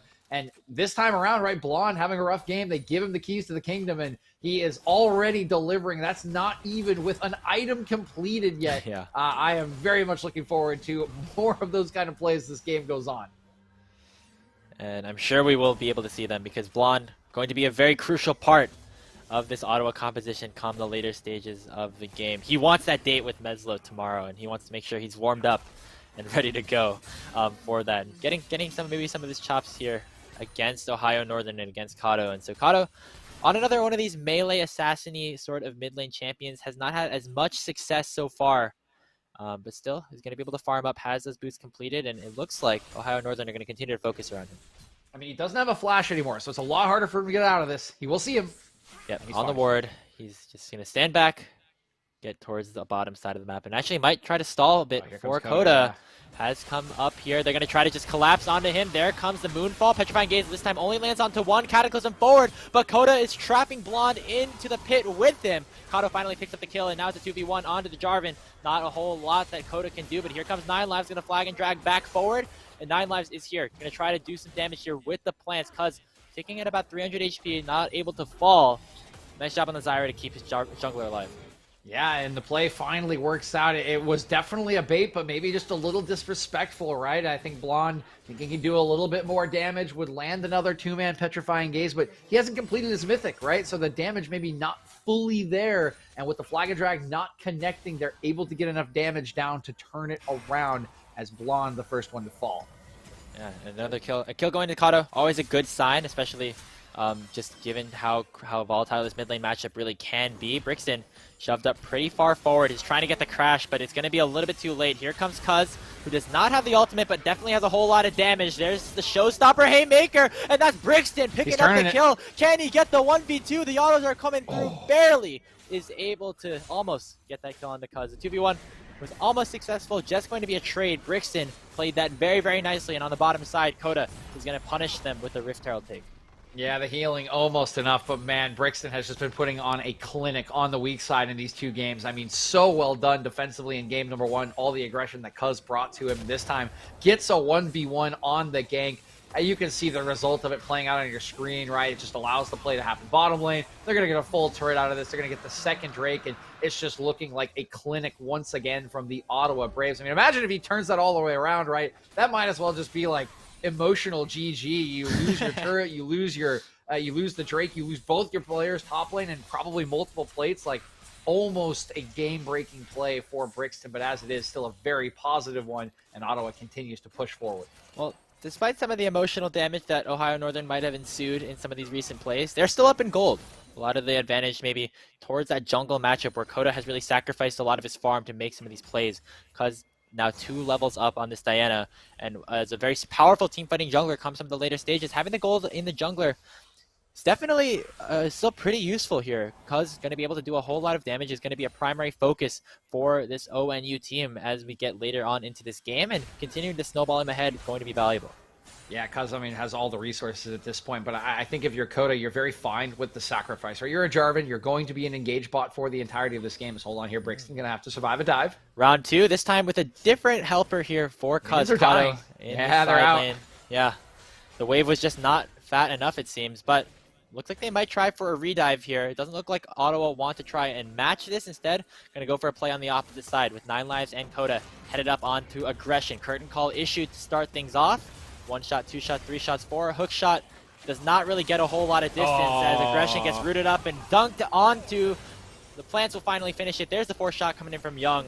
And look at this. You got to take a look down towards the bottom side now as Brixton has still continued to clear another wave. They have to bring a 3rd down so for him. Much time. He's out. Now he's going to use the showstopper to try to get away. Brixton nearly taken down. Going to have to flash away from that, but another dash coming forward from Cuz finally will secure the kill. It was a valiant effort coming out from Brixton, but look at all the time that he bought for his team. I mean, yeah, it's still just a win, right? They're going to get plates. It's just going to be this race, but the tempo's still in the favor of Ottawa. There's going to be camp stolen away. Mesla Slayer is still just farming up safely in the mid lane. So that's really what I was going to say before the dives happened is Ottawa's fine with these trades, right? Yes, Coda's behind. Cuz has a lot of gold, but you're a Jarvan. You're happy to just set up your team. And look at the laners you're setting up. Brixton on this set has been spectacular, and your big carry in Blonde on this Cassiopeia, 1-1-0, 135 CS, already has a completed Mythic, and is nearing the completion of the tier. That's basically the point at which you turn completely online for this Snake Lady, and it's going to get better and better for Blonde as this game goes on. First tower was secured by ONU in the process of that. It did not look like Ottawa was able to trade, but take a look at this. This gold graph is definitely something interesting. We're talking about how Ottawa is really pushing the pace and making these plays, but a lot of the gold still in favor of ONU, caused notably about 600 or 700 ahead of everybody else. And the rest of the players aren't too far behind. Yeah, they've done a nice job of splitting the gold up right. Cuz getting all of his from the camps, the plates on that last turret's what's pushing Kato ahead. He's going to walk up and claim this turret. That'll be a little bit of standing gold, but I like what they're doing now. They're using their current strength. They're right onto the Rift Herald, and this really looks like Ottawa wants to fight them. They should be afraid of Cuz with this mythic item and his ultimate. We'll see if they end up contesting it. The Rift Herald at about 3,000 HP. Brixton without the teleport on the bottom side, while Aggression has it unleashed. 9 lives. Kato going in aggressive onto 9 lives, who's forced to pop that ultimate. Strangled Thorns won't do anything but to disengage. Rift Herald will get picked up, and now Cuz might have gone a little bit too far. Is 9 lives going to be forced to use that flash away? It just looks like the rest of OU will get out safely for now, but another big chunk of gold and a potential map pressure has been unlocked here for Ohio Northern. Ah, the life of the mid-game Zyra Grapes. Every bush you walk into could be your last.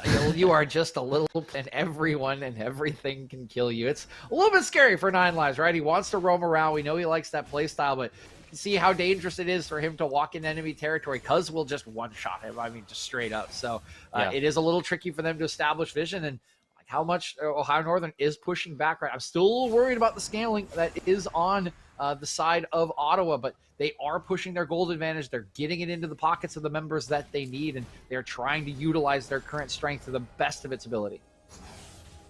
The ONU topside has been around this top tower for a very long time. Brixton is just really trapped under his inner turret. Can't fight this 3v1. But again, it looks like Ottawa really want to focus around these objectives. Dragon spawning in 20 seconds will be that Hextech Drake. And it looks like Coda is sacrificing that tower in the top lane to try and secure that soul point once again. Taking a look down towards this bottom side, Blonde has the wave pushed up, and with 4 members of the Braves down here, they're going to go for some sort of trade. Rift Herald has been popped in the top lane, and Ottawa, they have to finish this objective fast, or else Inhibitor might be on the books. Could be, might be a little hard to die Brixton. They are going to get an extra charge of the Rift. It is doable, and I like this trade from Ohio, right? As opposed to last game where the split pushing really didn't work. They're just cracking it open. There it goes. An exposed Inhibitor in the top lane will always be a win condition at any point in the game, as we clearly saw with the open lane in our first series of the day when Grandview finished game 2 with that sort of rush down. I won't really call it a backdoor, but that rush down mid lane. So front door. Front door. Yeah, basically. I mean, so this one working out a lot better for Ohio Northern, and they do still have that 2K gold lead. So repelling a lot of these plays from Ottawa. They've taken advantage of Coda's sacrificial play style in this early game, and they have maintained a lead and given themselves a win condition. And once again, we see Soul Point available for Ottawa at around the 17-minute mark, but looks like Ohio Northern have done a much better job this game at sort of, making some sort of trade on the opposite side of the map. They've gone for just like the sheer goal advantages here through the Rift Herald and through their plays on the top side. And because of that, they're in a much better space that if they want a team fight around this 4th and final dragon, that they'll be able to, and they'll be able to match it pretty well. Yeah, they are certainly going to have to go to that 4th Drake. You cannot give over Hextech Soul. It is a good enough soul to definitely end the game, and just imagine getting slowed down for a Cassiopeia, who's already going to get this bonus MS anytime she lands a Q. So we will see a scrap. We'll see what the items look like. You see already Cuz in a very good state. He's got that 2-item mark. The Zonia's is a huge spike for the Diana to keep herself alive after she does go in. Anything after that, just bonus damage. So we'll be looking at the other carries. Can Zaya get to 2 before this fight comes along? Because you will have to stand up to these strong members, to this very, very powerful Cassiopeia who is approaching the 2-item mark as well. But the window's there. They definitely can take the fight, Grapes, and they definitely can win it as opposed to last game, and their composition just was not designed for it. Absolutely. We're seeing, again, a very more what is it? Slower start. I was trying to think of a better word for methodical? that. Methodical, yes. It's been a long day here, DJ. But a bit of a slower approach here for both of these teams throughout this series, and we're seeing more of the same in Game 2. Kato trying to stop the back here of Brixton, and he will be able to. Let's see if they end up winning out on the 1v1. Brixton does have a lot of armor stacked, and will actually still get him down to a threshold of HP first. Has the Haymaker forward. Kato's going to get the heal, going to flash forward, and Brixton just barely wins out on the 1v1, the final auto to take him down. Yep, they throw down the gauntlet and they say, let's go, boys. Full 1v1 rumble. Nobody even comes to interrupt them, and it is Brixton who comes out on top, playing around that invulnerability on the ultimate beautifully, and that's a big deal for them. It slows down the split push. It lets them push out the danger lane. They're going to invade here for top priority, and it's just more power in their back pockets before the big moment. Oh, no. Okay. Yeah, but watch this. It's once again Ohio Northern making a play on the opposite side. Blonde still There's a staying alive flash. for now. There's the ultimatum coming through. Watch the teleport from Brixton. Blonde is buying a lot of time. There's a two-man moonfall, but it will be flashed away from by the Cassio. Continue to land the Twin Fangs in onto aggression, and we will end up taking him down. Now, Cuz fighting the 1v2 is ahead in goal, but does not have the ultimate available. Brixton gonna land the kill, final punches through, pick up the shutdown, and pick up 2 more kills for the Braves. So you remember how I said 2 items was going to be a big spike for Cassio? You're right. That's a nice stopwatch timer there for sure, and a beautiful another one from Blonde comes through. They outplay the gank on the bottom side. That's going to give them priority. They're actually warning out Baron. They could do this really quickly with Blonde. And did he? Okay, I don't know why he auto did if they're not going to start it up. Are they going to start it up? They are going to start it up. Play, literally right on spawn. Looks like Coda and 9 Lives are going to start up the Baron here for Ottawa. They're still doing it. The respawns are coming through here for Ohio Northern. Cuz still in the death realm for now, but Kato still very strong as the rest of the Ottawa team has gathered around this major objective. No real potential for a steal for Ottawa. The question is, will they be able to get out safely? Finally, this might comes through. It's a highway robbery coming out from the Braves. I mean, there is, and they're going to have time, right? They're going to give empowered recalls. They're going to run right out to this Drake. They have plenty of time to get in position to try to fight for the soul, and this could be the moment that breaks the back. They have the option of trading it to push. They have the option of fighting for it. And you look at the summoner spells, big one that's missing is Blonde's, but everybody else has flash available. Can they get something here? Look at Cuz, 3-man Moonfall, gonna do a whole lot of damage, almost one-shotting the side of 9 Lives, but it's actually just 2 kills going back. Ottawa is just too strong, and they are raining havoc. The 4th shot comes through for Young, a quadra kill for the Jin, and it was such a good setup there for Ohio Northern, but Ottawa just take control of this game. They tried to set the trap, Grapes, but it did not quite land. They couldn't one-shot Blonde once again through the stopwatch, and Young comes up huge, getting the appropriate amount of kills on a Jin. We don't do pentakills on this champion. It's quadras only, and it's the 4th Drake as well. The soul going over to Ottawa. What a fight coming out from Ottawa. It looks so good from Cuz, but once again, it's the same situation, I feel like, for ONU. One of their players gets ahead, but when you get to some of these later fights, they find a way to be able to contain it. A lot of the main carries for Ohio Northern ended up falling very, very early on in that fight, and Young was just able to stay basically unscathed throughout that fight. Still has both of his summoners available after that engage, so just shows the amount of pressure that Ottawa are really able to exert here in this game. Now picking up the Hextech Soul as well as the Baron. In a very, very scary situation has finally been unlocked here for ONU. Yeah, I actually just saw it on the delay on the stream, Grapes, and that was about as clean of a quadra as you could get for Jin. It was 1 auto and then 3 kills on 3 shots from the ultimate. Just perfect, wow. Just beautiful, absolute.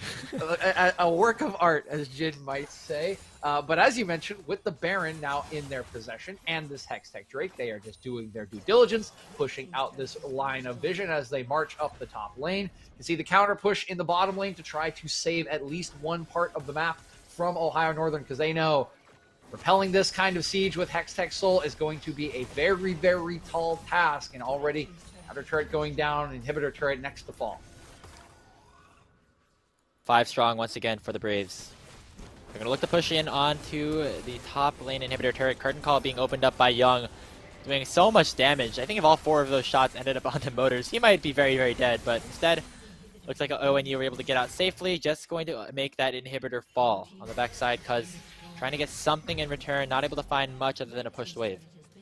Yep, they're just going to reset. They have a lot more turrets to work through, right? There's still this tier 2 in the mid lane. There's still a tier 2 in the top lane, so likely not going to end the game with this Baron push, but they have just full control of the map, right? They've equalized the open lane in top side, so a lot harder to lose up there now.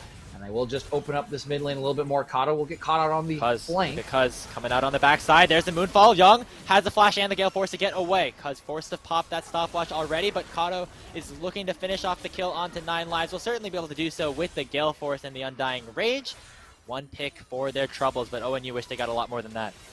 Yeah, clever timing there from Cuz. He actually, instead of just basing, he walks all the way from bottom lane to try to find that flank and does get his team a nice tempo timer. They're looking to take mid off it. Brixton looking to actually maybe engage this on the 2v3. Decides against it at that point. But the crucial thing here for Ohio Northern is that his heal, flash, and I guess Gale Force used on the side of Young. Gale Force probably will be back up by the time that they decide to fight again, but the crucial cooldowns now on the most fed member of this Ottawa Braves lineup. So ONU maybe can look for the potential to go for some sort of fight, some sort of pick if they so choose. But if they don't, they still have these major objectives to work around. 2 minutes until the Baron, about 3 until that Elder Drake. And Ottawa will just continue to maintain this control, but seems like we're not going to get too much action until those objectives spawn. Yeah, just going to be a lot of control. Look, as what Ottawa's looking for, right? They want this vision line. They want to keep control of this top side so they can fall right back to the Baron. Again, with a 3-item Cassiopeia, they will absolutely shred through the Baron. It will not last for very long, and that is going to be the prize in their eyes as these big objectives do spawn. Love what they're doing here, trying to clear out the vision. There is still the one little pesky ward behind them for a TP flank, and Aggression does have it up. We'll see if they end up using it as the base continues to get broken open here by Ottawa. Moving in towards potentially another inhibitor turret. Of course, those super minions still pushing through on the top side. Only one more out inner to take here by the side of Ottawa, but might be a signal for an engaged. Already popping the Featherstorm is Reaper, but Aggression is here onto the backside, looking for Young with the ultimatum. Has the Hex, has the Cataclysm for Coda, but it looks like it's going to be Kato that ends up shutting down the Jhin, fighting on multiple fronts now as Brixton is trying to deal with a 1v3. Can Kato get Meso Slayer? He will not be able to. It's finally going to be a shutdown on that other side by Meso Slayer, but Cuz now looking to dash forward. The fight has become re-engage. Aggression finishing off the kill on the Blonde, and now Coda can't fight this in a 1v4. A big turnaround for Ohio Northern, and Coda flashes right into the hook. The icing on top of the cake. Cuz finishes the deal. Yeah, you preempted it perfectly, Graves, right? You mentioned that Young summoner spells were down, so classic Camille gameplay. You press R on the carry and you watch them disappear. So many bodies were in the way of Young, but it just didn't matter. Once they push him down, they're able to kite it out, and Coda has nowhere near the damage left over to clean up the fight. So those two carries are the critical members of Ottawa Braves, and this split fight was able to disrupt them enough. Easy cleanup onto Brixton, who's trying to buy the time. Now Ohio Northern back in the game, and they are looking for this Baron. Definitely are able to here. They still have Kato to try and defend some sort of push, clearing out those super minis on the top side, but Coda has just respawned. Will take him a long time to get back to the Baron, and will die before he does so. Nine Lives and Young going to try to do their best to poke out the rest of ONU, gets maybe some sort of miracle steal, but they will not be able to. Motors flashes forward to try and save some of their lives, but here come the re-engage from the side of Ottawa, but Cuz instantly takes down Young, and will be able to secure 1-for-1 in that regard. Coda coming through with Cataclysm to take down the Diana in the process. Wait, but that might just be the end of the game. For the side of ONU, Ottawa have 4, but the Baron buff is still here. Have a whole lot of minions to maybe potentially help to deal with. Kato's going to have a big fight if they want to stay alive in this game. Okay, I think they've done enough. They base in time with the enhanced Baron buff recalls to clear out the wave. That looked like it might have just been game with the two of them, but they will keep it alive. They'll keep their mid turret alive, and now the focus going to turn towards the Elder Drake up in 11 seconds. And with 3 members down, full control of this area will go over to Ottawa. They should be able to secure the objective, and that will likely neutralize the Baron. Yep, Reaper and Cuz still in the death realm. That's a big chunk of damage that Ohio Northern will not be able to utilize in any sort of engagement. So instead, they're going to give it up. I think Ottawa is now 9 for 9 on dragons taken in this game, in this series, sorry, as they'll pick up the Elder. Yep, Elder does go over, and again, this will make it very, very hard to push with the Baron. If you push too hard and you get caught, just so easy to take you down. Kato really the only one who's slightly resistant to that Elder buff. We'll just probably see a little bit of kind of swapping of these waves, and mostly it's Ohio Northern that has to be very careful with themselves at this point. They lose a fight, they will lose the game, and it's getting to be about that time where it's the case for both teams with that top lane wide open. But currently pushing towards Ohio Northern. They're trying to set up a trap, or are they just basing? Okay, they're just going to base. Going for the resets, it seems. It would be a pretty crazy engage to maybe go for a 2-man flank with those 2 champions with the Elder buff still in their hands. But you got to watch these burns now if you're ONU. You step a little bit too far forward. Young has the potential to poke you out nearly 100-0, especially with this Hextech Soul. Inhibitor falls in the mid lane as they'll make their way back to the top to finish the deal again. Curtain Call being opened up just to maybe zone the rest of ONU as their options are starting to diminish here in this game. Yep, exactly what it's for. They're going to take their 2 inhibitors. They're likely just going to walk away. It's a little tough to push right into the Baron minions. They are hanging around, probably seeing if they can get a pick. And Cuz is trying to cut the wave. Yeah. I guess they don't want the push to continue here, so they're just going to let Cuz take this one back. It'll force the resets out of a lot of the Ottawa players. Solid job by Cuz, preventing any sort of continued push because, maybe they thought that if it lasted one more wave, the game could have ended in that regard, but looks like we will be safe for now. Young doing a whole lot of damage with these crits. Hookshot out from aggression to keep himself alive. This is game still very, very even in gold. It's still ONU that has the lead, actually, but in terms of all the other externalities, so to speak, throughout the game, Ottawa still has a big, firm control over it. Yeah, at this point, it's going to be a little bit balanced on a knife's edge because there's actually a turret lost in the bottom lane for Ottawa to the minions during all of that action. So now their bottom lane is open as well. And this late into the game, any sort of large team fight wipe, you can just walk right into those empty lanes and pretty much end things. You see, they're trying to do their due diligence. They want to push out the lanes that are the danger ones. Your top lane, your bottom lane with supers in top. They're leaving that one. They're pushing out the bottom wave. And you see aggression trying to do the same on the other end of things. But look at the buffs. 2 minutes 30 on the next Baron, 3 minutes on the next Elder. You might end up waiting as long as those 2 buffs to finally break this one open because I think sieging might be a little bit tricky for both sides. But currently, it's Ottawa who's trying to put pedal to the metal. Elder buff has faded away here for the Braves. They will not be able to get those burns, get those executes. They will still be able to get some of the remaining turrets here on the Ohio northern side. It seems like they still are the ones with priority here with 2 inhibitors down in the ONU base. They will take down this final inhibitor turret. Might try to make it 3 for 3 on these big crystal objectives. Poke gonna miss out from Motors. Doesn't look like ONU want to pull the trigger just yet. Yeah, I mean, if ONU's not going to pull the trigger, then honestly, Ottawa can kind of just wait here. If they can really play this game out safe now, right? Triple inhib, 6 super minions going to be in every single wave. There are super buffs coming up in 1 minute 30 and 2 minutes 30, and they can just wait for these supers to arrive and start applying pressure to the enemy team. If they want to try and end it, they can, but they can also just wait for the pressure to start to mount against this comp. They're looking to go anyway. Here's the curtain call, trying to just zone out some of the members here. They have walked to underneath their base. Super minions are going to continue to pile in here for the Braves as time slowly ticks on. The Nexus towers are both at around 30% HP. ONU has to make a move quickly, and here they go. It's Cuz going in with the Moonfall, chunking out a big chunk of the members here. Aggression going forward, has the ultimatum in onto Young, but he will not be able to take him down. The Jin survived through all of the crowd control. Kato trying to dash forward, does get 1 kill onto 9 lives, but the Undying Rage is fading away quickly. Coda has the flag and drag flayed away from him, but Brixton and the rest of the Braves are continuing to push in at a numbers advantage. The Nexus Tower number 1 has fallen. Brixton fighting Cuz on the backside. Nexus has been exposed, and Young has the autos to try and take it down. A couple more crits will do. Cuz takes down Brixton on the backside. One more auto from Young, and he ends the game. Welcome to CeeLo Ottawa Braves. They pick up the 2-0 over ONU. And it is very, very narrow, the margins at the end of that game. Young was super low. They were running out of HP.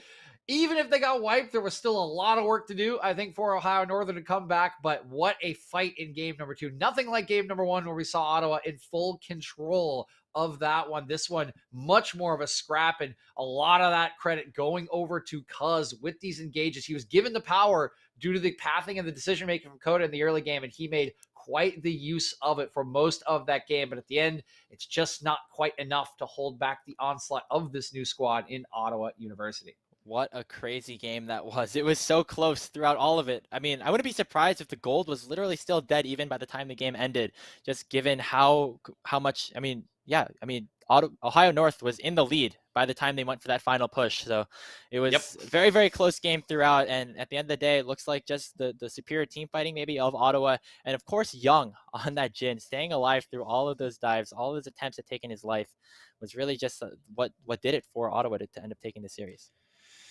Yeah, it really just came down to fine margins as well. As you mentioned, the gold super, super close. Just a couple of, the Dragon Soul maybe a little too much. A couple of the timers on the Elder going against the likes of Ohio Northern, and of course the wave management as well, definitely helping Ottawa, since they had the waves always pushing towards the enemy base. Never really felt like there was a chance for Ohio Northern to take them down. But it was a very hard fought battle in game number 2, and a great sign for this Ohio Northern squad. Also a new squad here in the MEC that they can hang with, I think, what a lot of people will expect to be one of the top dogs in the conference early on. It's not the result they wanted, but this is a very, very positive game too, and a positive growth throughout the series for a lot of their players.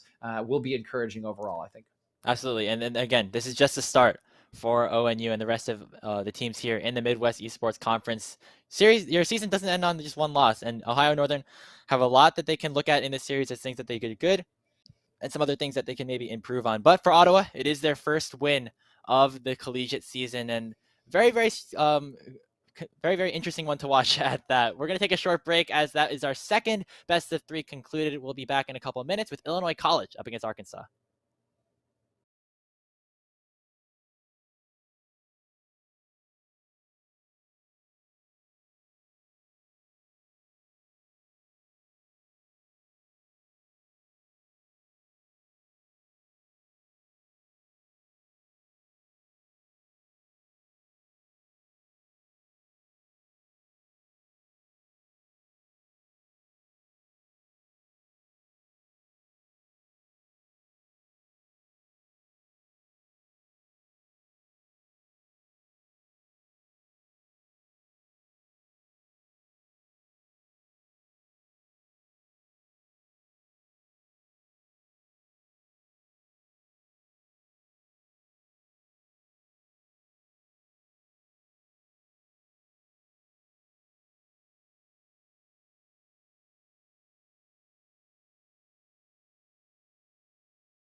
Surprise! We're here a little bit early today, DJ, for our third best of three of the day. We got Illinois College up against the University of Arkansas.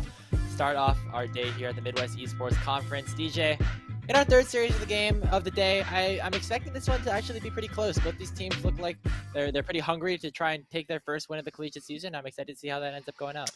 Yeah, I think looking at the players, we should see a fairly well-fought series as well. Of course, we know a little bit more about Illinois. They are our returning members from last season and actually are returning finalists. They were the ones who went up against Grandview and unfortunately did fall 2-0 in that series. Really no one able to hold on to Grandview. I mean, they did have a perfect season last season. So, it is what it is. Yeah. So they're returning to try to uphold that legacy and to try to continue their success in this conference. Whereas Arkansas going to be a new member, again, looking to stamp their authority here in the early season with some of these new look players, just like we kind of saw against Ohio Northern and Ottawa. Really a lot of fresh faces trying to establish themselves in the MEC. And I'm pretty excited about a couple of them. I think in particular, their mid laner has stood out to me just in a little bit of research that we have done. Grapes and Lazy Lambo.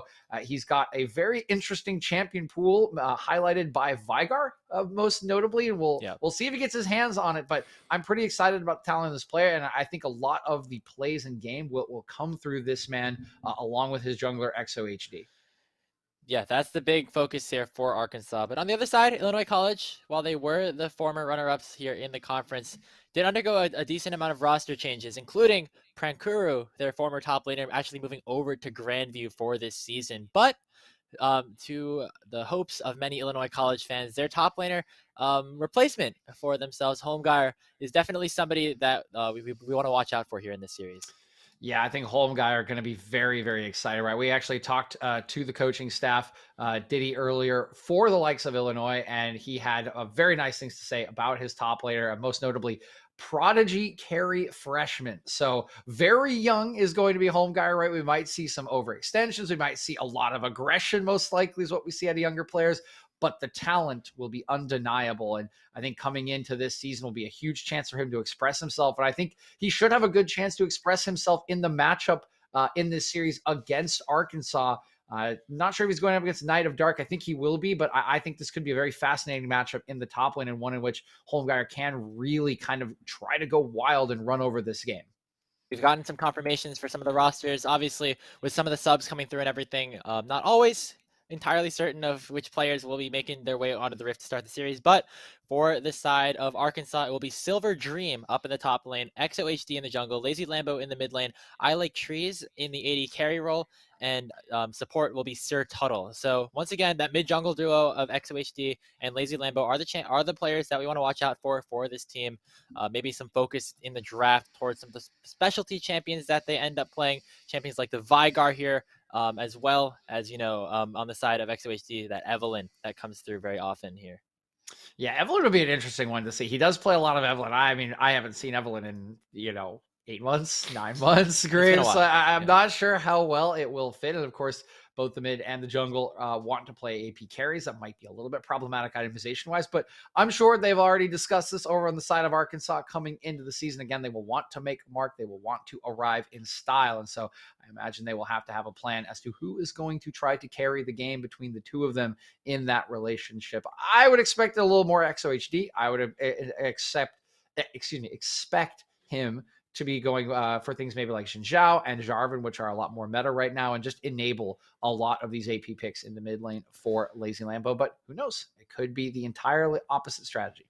Yeah, just like all the other teams that we watched today, this is the first time that both these teams are making their ways onto the Rift for this 2022 collegiate season. And obviously want to start off on the right foot. These are two teams that, are coming into the season, maybe not ranked as high as some of the other teams that we've been covering today, but definitely are able to pull off upsets and work with what they have in terms of their rosters. And so obviously starting off on the right foot with the win here would definitely be really good for their momentum, especially considering they play Red again tomorrow. Yeah, got to have that full weekend, right? And that's something that even Diddy mentioned to us for Illinois, right? They are really coming in hoping for a 2-0 at the beginning of this season. They think they are ready. They think their preparation has done them very well, and they are expecting to pick up a win against the newcomers in Arkansas. He even mentioned that the matchup tomorrow against Ohio Northern, one that he is a little maybe more concerned about. Was thinking it maybe that one would end up 1-1, but either way, he wants at least a 1-1, if not a 2-0. And so you have to start quickly here against U of Arkansas. Come out with a good draft, with a good win, if you want that to become a reality. Absolutely. Another best of 3 set up for ourselves. Illinois College, starting off on the blue side, University of Arkansas will be on the red. Here we are. It's best of 3, number 3 here, DJ. And I'm excited to see 2 new teams take each other on in the Midwest Esports Conference. Hope you're enjoying everybody here on either the stream or back over at the LAN at Grandview University, as we are just continuing to watch some really, really high-level League of Legends.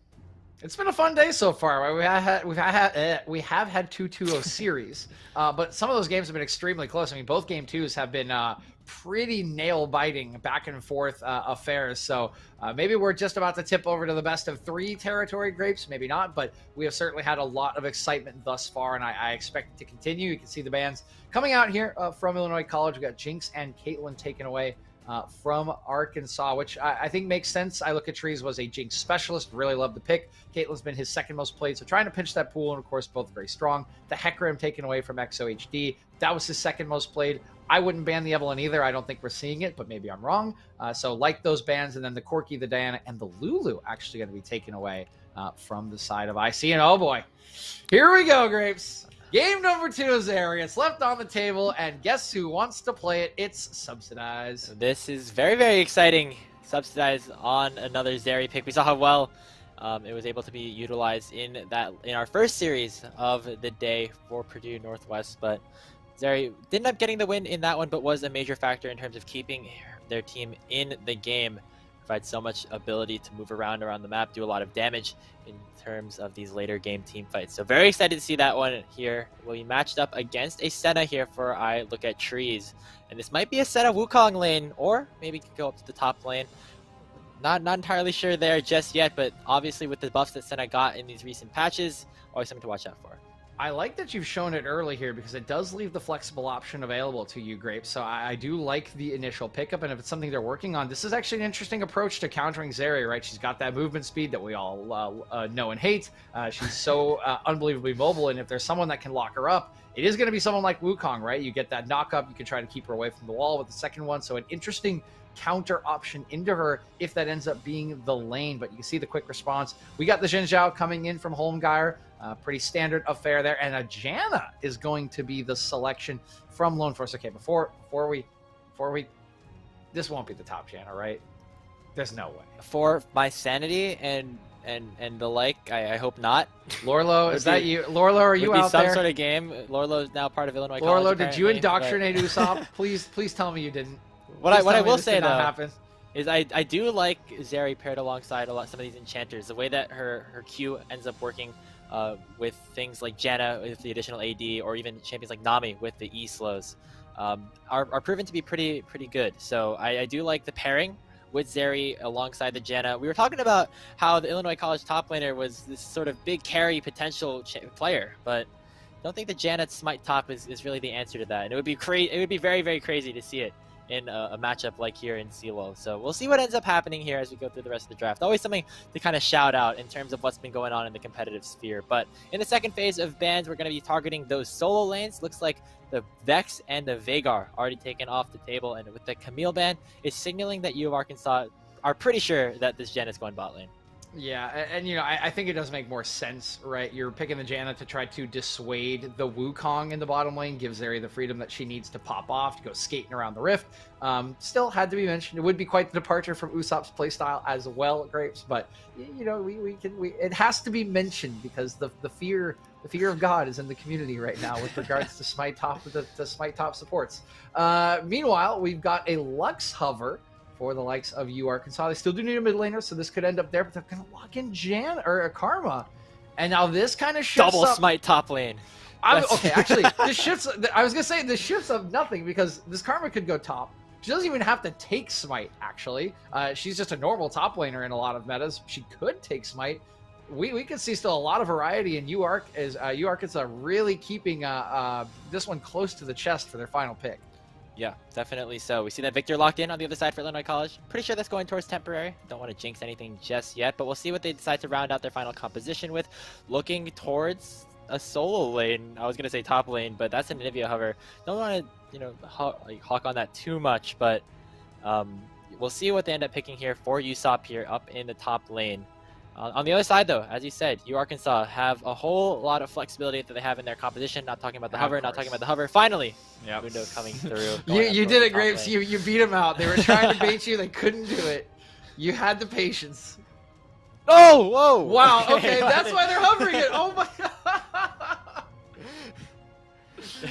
Illinois College is just predicting Arkansas's final pick, and they got it. They hit it on the head. Arkansas going to lock in this Anivia. So this should be a Wukong top, I would imagine. Karma Senna lane.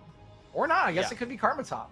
I'm gonna wait. I'm gonna wait before I assess this composition, because it's gonna change a lot depending on how this goes. A lot of the way that Senna has been being played on this recent patch has been more of that farming play style, I think. I'm pretty sure a large portion of the changes that are happening to the souls to try to nerf this fasting Senna are coming in the next patch, not this one just yet. Correct. So I wouldn't be super surprised to see a farming Senna in this situation, with that Wukong just being sent up top against the Mundo. Gets I would say, like, rather not free lane, but like a decent lane matchup against Usopp up there in the top lane. But of course, we will see what ends up happening once we see the rearrangement of all the different champions in just a little bit. But yeah, a lot of versatility here for University of Arkansas. I really like the team fighting potential that they have here with these 5 champions lined up. There's a lot of range, a lot of team fighting, a lot of poking. Here we go. Here's going to be the answer. Big reveal. Come on. Okay. It is going to be the Karma bot lane. It will be the Wukong top. So this should be a pretty okay lane for Usopp. A little bit interesting to see him pop off of the carry play style, but Mundo, a little bit difficult for a Wukong to play into, and your first CC is just going to be immune anyway, and that's pretty much your entire setup and kit. So this lane should be fairly neutralized by this Mundo pick, but looking elsewhere, I think the attention just has to be on the Zeri for IC, right? If you can get this pick popping off like we saw it earlier in the day, it's a nightmare. Purdue Northwest showed what it is, and even one of the champions on the other side for U of Arkansas, we saw in the clip that Jan initially made famous on, right? It is that Anivia. How are you going to land a stun on a champion that can go over a wall, that can run at 1,000 miles an hour? Right? How are the slows going to affect you? They're not. Like, you can't put a tether onto this. Like, if this champion does get running at this composition, it feels like it will be very hard to lock down. You might need a flash or something like that from the Poppy. So my eyes are firmly on the AD carry here for Illinois to try to carry this game for them. On the other end, things like you said, Grapes, it's a lot of team fighting. It's a lot of setup and CC around objectives that is available for U of Arkansas. Just thinking about ways you can maybe deal with the Zeri here. The top side of the map is relatively well positioned here for the side of Arkansas. They have the Wukong, they have the Poppy there. Maybe you can just try to dash onto her. The Steadfast Presence, I think, will do a pretty good job trying to counteract some of the E dashing and the mobility coming through onto the Zeri in that regard. But yeah, when you think about the bottom side of the map, things get a little bit more dicey. You have these champions like the Anivia who rely heavily on skill shots for, rely on the skill shots, for getting a lot of that hard crowd control down. And so seeing Zeri match up against those guys might be a bit of a different story, but it just so matters of what's going to happen once we get into some of these later fights. Obviously, we saw the Zeri pop off really, really well in that last game. So obviously, that's kind of the gold standard into how we might want to see Illinois College play this champion out. Yeah, and again, it will probably take some time, right? We kind of saw that play out in the Purdue Northwest game. It wasn't that strong until it hit kind of that 1.5 item mark, and then really started to pop when the second item came through in the form of the Runons. But again, if I was a normal AD carry, I'd be very afraid of the composition that U of Arkansas has drafted. Like, that's pretty terrifying. There's a lot of CC in that composition. Like, Wukong comes in on top of you, Poppy's there to follow up, right? You can't really approach because of Anivia. It's like really obnoxious, but it's Zeri. Like, I mean, I think she can dodge all of it. Like, unless you have point and click on a Zeri, I don't feel like you can really lock her down. It's that scary. So the options there, really what it's about is getting it to the point where it can pop off, because I do think that the CC amount and the setup that is available to U of Arkansas will make it very, very easy for them like you were saying, to just play around objectives, right? You land one stun or a slow into another one, and someone's going to die. Like someone's just straight up going to die. And you have a lot of zone control around objectives. So that's where I expect to see of Arkansas composition to be very strong. That's where I expect them to want to play to, as opposed to the side lanes. And I imagine that it will be a task of either outscaling that on the Zeri or trying to attack it early on for U of Illinois. I'm really curious to see how the spot lane matchup works out here, DJ. And we're just talked a lot about the Zeri, but this Senna Karma lane is also an interesting one to watch out for. A lot of poke and slows coming through early on in the laning phase. We're talking about Zeri's, some of Zeri's weaknesses a little bit earlier on in the stream, and how her laning phase, while she does have a decent amount of range, is not super strong. And so maybe that could be an area where Arkansas look to try and punish this. Going with this Poppy jungle down to the, maybe pathing it down towards the bottom lane, allowing for the Senna Karma to continue to poke out, and maybe making sure that this Zeri is not able to get super far ahead before things get out of control. Yeah, I imagine that could be an option with the poke. I think we might even see a Fleet Footwork Zeri probably come in this lane. We'll see what the option is, but you definitely will have the push, or you should, against this Janna Zeri early on, and it is something where if you protect it in the pathing, you can control the bottom side and try to stack up Drakes. But it will need to be executed upon, right? There is still playmaking available for U of Illinois. They have this Xin Zhao in the form of Holmgeier. He can just play kind of 1-2 with Temporary and should be able to get moments of priority against this Anivia in the laning phase with his mid laner. So there should be availability for both junglers to try to make plays in the early game. And if they do want to get onto the bottom lane, the big problem will be about the setup into a Janna. So I feel like the Zeri's pretty safe. It would be more about poking her out of lane, and she has not gone for Fleet Footwork, so that could be an option. On to the Rift now, game 1 between Illinois College and University of Arkansas. I see taking the blue side, UA on the red. Pretty standard things to start this game out. Looks like Subsidize on the Zeri alongside this Janna. Going to make their way down towards the bot side as the junglers will be starting top. Once again, this bot side going to be the target of conversation here. Pretty standard stuff to start this one out. You see a little trap being set up in the bot lane at the moment right now. As you look at the Senna and the Karma here. Sir Tuttle and I look at trees really trying to get some lane priority. You talked about the poke, Grapes, yeah. And they're really trying to set it up. Here comes the trap. Oh, this is not poke. This is just pure annihilation sort of onto Lone Force. Forced to use a flash and a heal early on in the level 1. And that is a good way to start off this phase for University of Arkansas, getting these champions low. Yeah, very nicely done. It takes away a lot of the defenses, particularly from this Janna that should be the one providing the defense. I like the early play. There was no need for them to leash the jungler on the top side. It will reveal that information, of course, to Illinois College, but I think the what has been earned for the price of that information is well worth it. Yeah, absolutely. And getting that early poke, definitely going to be big. Lone Force on the Janna, while it's an enchanter, does not really have too many aspects of healing early on and sustain in her kit, so other than that shield, so we'll take a while for her to get back to full HP. And with that, it's just University of Arkansas starting off this early game with a lot of pressure towards this bottom lane. Both the junglers are headed down to the area momentarily. I see some action in just a little bit. The wave is in a pretty standard spot. It might be a little bit tricky again. Even with the flash down, Janna still has a lot of disengage. She's only level 2 though, so if you can get there before the level 3, there might be some sort of option. I expect U of Arkansas to just keep pushing this wave out and maybe trying to get priority on that bottom scuttle when it does come up in 15 seconds. Make sure that XOHD can secure it. Yep, and we'll see if they end up going for that. It does look like XOHD has a little bit of extra speed in terms of the clear for now, but it seems like they will be pretty evenly timed. They're going to get that priority around the Scuttle Crab to start things off for University of Arkansas. And once again, not too much early game pressure exerted by either team so far. We are going to see the junglers interact just a little bit. Holmgeier not going to do too much in terms of engage against the Poppy with the steadfast presence. We were talking a little bit about the Illinois College jungler here, DJ, and about his sort of previous experience in the video gaming world in terms of being a bit of a Skyrim speedrunner, but we'll see if it helps him here in the mid lane, ganking in onto Temporary. He's going to have to walk away from the walls. XOHD not able to get that stun. Wait, did that miss? Did that win before lightning not hit? I guess not. Wow. Okay. Hitboxes. Hitboxes. Thank you, Jinx on Minnesota. Wow, that's an old reference there. What am I like, 10? Oh, man. Either way, one nice thing for Homegeyer, he did win the Smite Steal on the bottom side, so you can see actually walking across vision here is XOX HD. They'll know he's here. They haven't backed away yet. We'll see if they end up going. Remember, no flash here onto Lone Force. XOHD does have the summoner available, not going to use it onto this bottom lane. So just a little bit more pressure exerted by the Arkansas bot lane as the wave is crashing in a decent spot for them. XOHD hovering around this tri-brush for just a little bit longer in case IC steps a little bit too far forward. And it looks like they might have. Here comes XOHD again towards the bottom lane, working towards this gank. Blocks up Lone Force, going to flash forward, going to be flashed away from, is subsidized, and there's the autos coming through. The bot laner for IC picks up first blood. Lone Force will fall in return. It's a 2v1 under the tower for subsidized, but a really good play coming out from Illinois College to pick up a 1-for-1.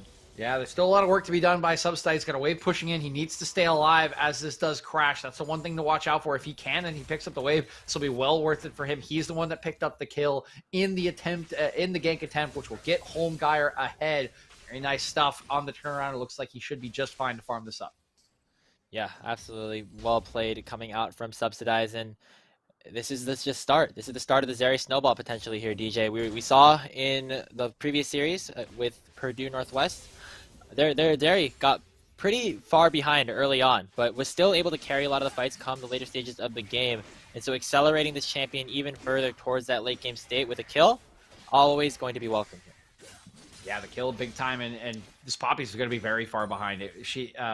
XOHD will eventually pick up the rest of his camps here on the bottom side, but as we've kind of heard from some other analysts and whatnot, there's a phrase running around thanks to the CLG bottom lane called no crab, all grob. Due to the experience changes, Grom's now worth quite a lot, and XOHD did not take it on its attempt to make that first gank, which means he will just be behind in the experience game every single time that Homegeyer gets on his respawn Grom. Oh, speaking of Homegeyer, stunning up the jungler here. Actually, I just noticed that's the Anivia Poppy synergy potentially in that mid jungle if they're able to set it up properly. So yes, interesting thing to watch out for this Arkansas duo. The fabled sought after Anivia Poppy combination, Grapes. Whenever you see it, it looks so good, but how often do you see it? Not that often. Not very often. But it's something to watch out for. I think they were trying to go for something like that. Lazy Lambo, unfortunately, was not able to place the wall in the correct angle. We'll get a nice one here onto Temporary, chucking him out pretty low. See if they end up trying to trade back. Temporary is going to be able to get out with about 300 HP. Has the wave crashing into him, so it shouldn't be too big of a deal. You know, an interaction I missed back when he was really broken was Scion and Anivia. Remember they were both strong, and you could just put up a wall and have Scion crash into it while the enemy team was corralled? That was fun. Yeah, that was the Scion Senna too as well with the stun, with the W. Some good interactions with some of the champions that we have here. Maybe next time we'll pick Scion for Silver Dream. But instead, just going to go for this Wukong, and now Homegeyer going aggressive here, winning another Smite fight against H2HD, but it's a bit of an extended trade as the Cyclone has been procced in the top side. Usopp is getting very dangerously low and taken down by Silver Dream. Another kill picked up here for Arkansas, and XOHD and Silver Dream still looking on the Homegeyer. Will be able to get away for now, but it's just one kill going over to Arkansas, continuing to press their advantages on all sides. Yeah, the Ignite taken by Silver Dream pays massive dividends there in the exchange against Usopp. He cannot heal. That just makes it all the easier, and with him going down, no way that Homegeyer can continue to fight with no level 6. He has to back away, and Arkansas pressing forward here, I believe equalizing the gold now at 11.6. You see a little bit of farm coming in. Still no Drake taken, of course. Oh, that's a kill. Oh, Temporary? He's gonna die. One more auto. Oh! No! He's so low. Lazy Lambo's gonna get to the push. He will proc the egg. Just gets out of tower range in time. Oh my goodness. We're getting word that it was 4 HP on the Temporary. That was a very, very close call. Oh no, Grapes, it's a tragedy. He's giving the emote. I think he knows some guys here. No, he doesn't. He's off vision. He's just back away. Jeez, I mean, that's as close can get. I mean, you have to wonder if there was like an Amp Tome instead of that Sapphire Crystal in the hands of Lazy Lambo. Could that have been the difference maker there? But either way, still a pretty decent lead gathered here for the Arkansas mid laner, continuing to try and just garner up some farm advantages, even if the kills don't end up going over. Have to be careful though without that egg now, but some fighting in the bottom side. Subsidized, getting really good value out of this Karma matchup, stealing away those shields. Yep, that the interaction that I think maybe will be left behind in the movement speed consideration is the shield countering that comes through from Zeri. Will be a nice little interaction to have, but we had a similarly slow early game in this game one to what we saw at the beginning of the last series, Graves. We still have yet to have a Drake taken. The Rift Herald is on the map, but nobody has made a move for it. Everybody just sitting around, happy to farm, get this Anivia right to a decent point where the mana is not so much of an issue, get the Senna some souls, and of course, for the side of Illinois, get this Zeri as farmed as possible. Right now, everyone doing pretty fine, although temporary. Getting stunned up here by the Gravity Well is Lazy Lambo. Without that egg, he will certainly fall. The Dawning Shadow was just off the mark to land in onto temporary, and so that's a kill. Going over to IC, XOHD does, bait out that Crescent Guard from Holmgar, so not going to be able to go super aggressive here on this Dark Harvest Poppy, but another trade kill goes back to Illinois College. We're back to dead even. Yep, and that's just punishment coming in for the initial inability to kill temporary, right? You lose the egg, and then you hate to see it, but the Dawning Shadow is just a second too late, Graves. Oh, it's a travesty, a true travesty that might have kept Lambo alive. That kill will give the slight lead back to Illinois College. It really just is that kill gold at 300 as these members continue to farm up. They weren't even able to walk over to the Rift Herald. Both of the objectives still standing here at 10 minutes, 30 seconds. It's slow in a different way here, DJ. I mean, in the last series, Ottawa was still taking these objectives despite a lot of the kills going over. But right now, see no kills, no objectives, no dragons, no Rift Heralds, no nothing really. Just a lot of farming from both sides, and because of that, gold has remained relatively even for both of these teams, and it seems like they're getting it all in the places that they want. Both the bot lanes and the mid lanes are relatively fed, working towards those first completed mythic items. You just have to wonder, when will that first domino fall? See Holmgar hanging around, wall goes down, but he's more interested in Lazy than he is any of these objectives. I mean, no one's even, at least people have, hovered around Rift Herald. No one's even looked at Drake yet.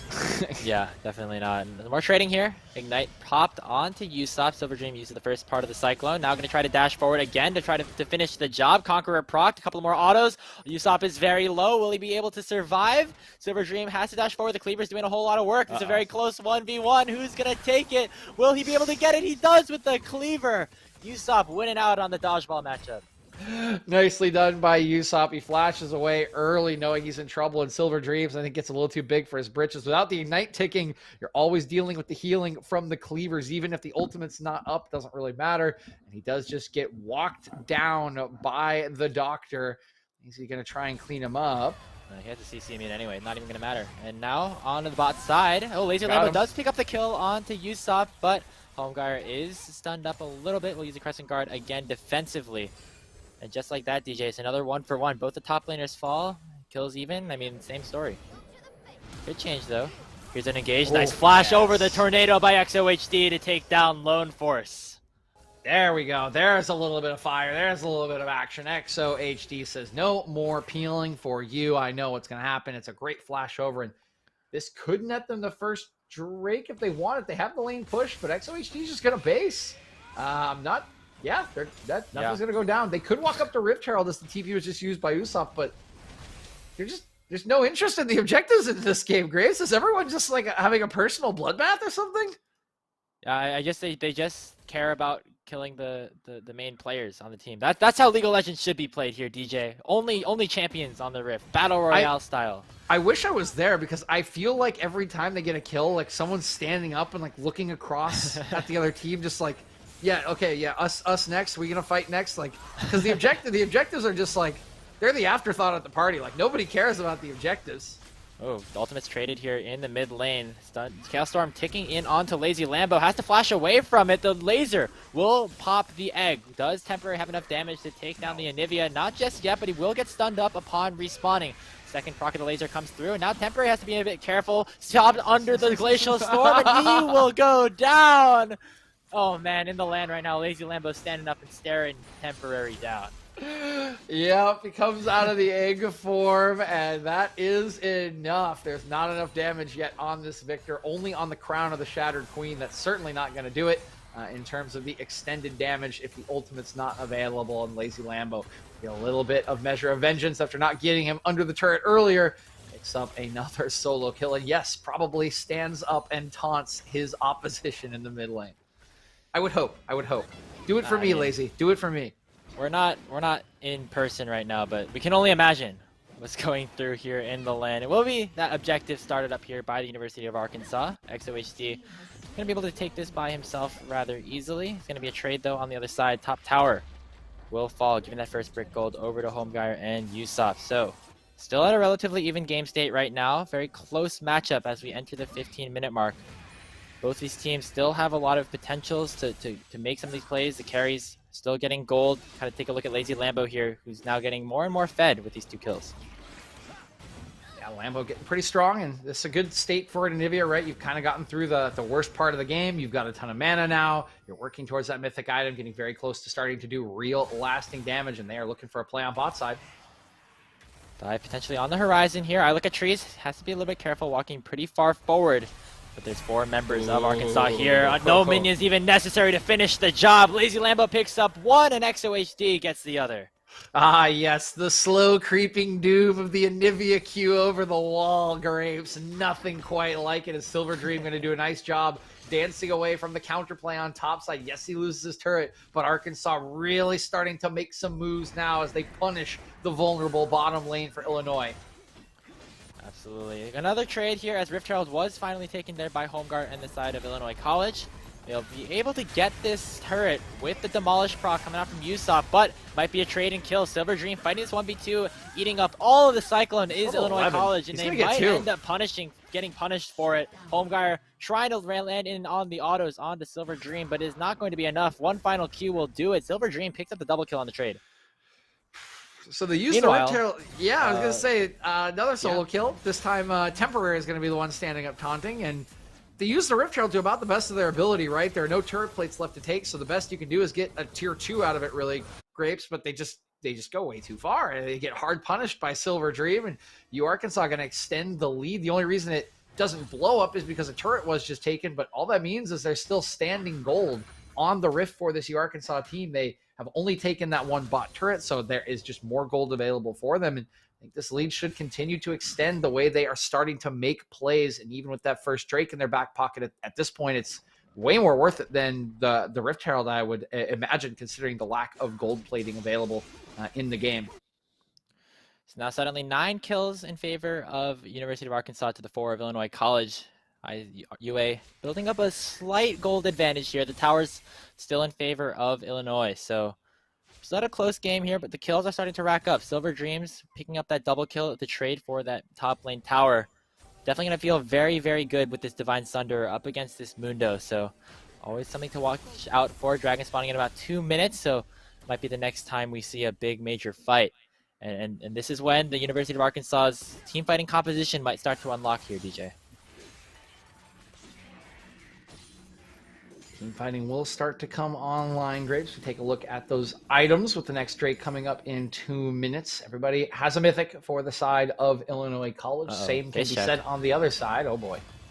Homeguard getting stunned up here. XOHD doesn't take a whole lot of damage, but does a whole lot of it himself. Temporary's here on the horizon to try and help out his jungler.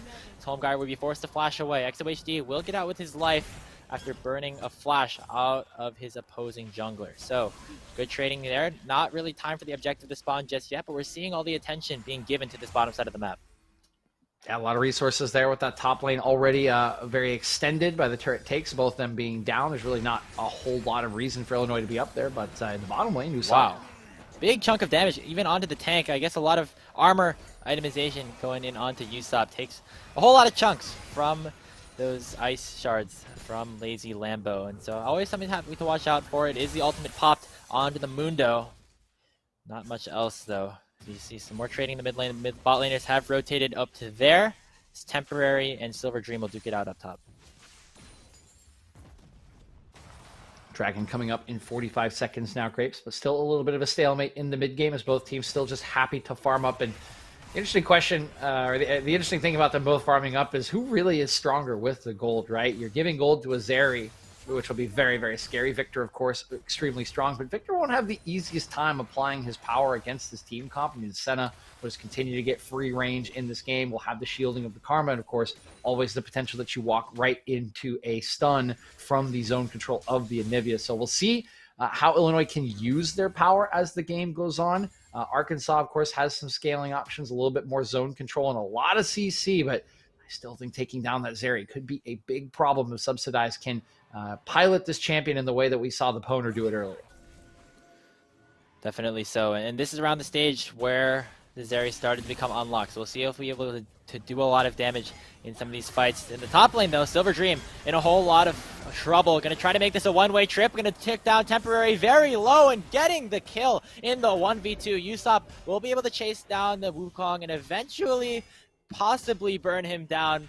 I don't really think there's a whole lot of space for an escape, but Silver Dream doing a whole lot of healing with that Divine Sunderer proc.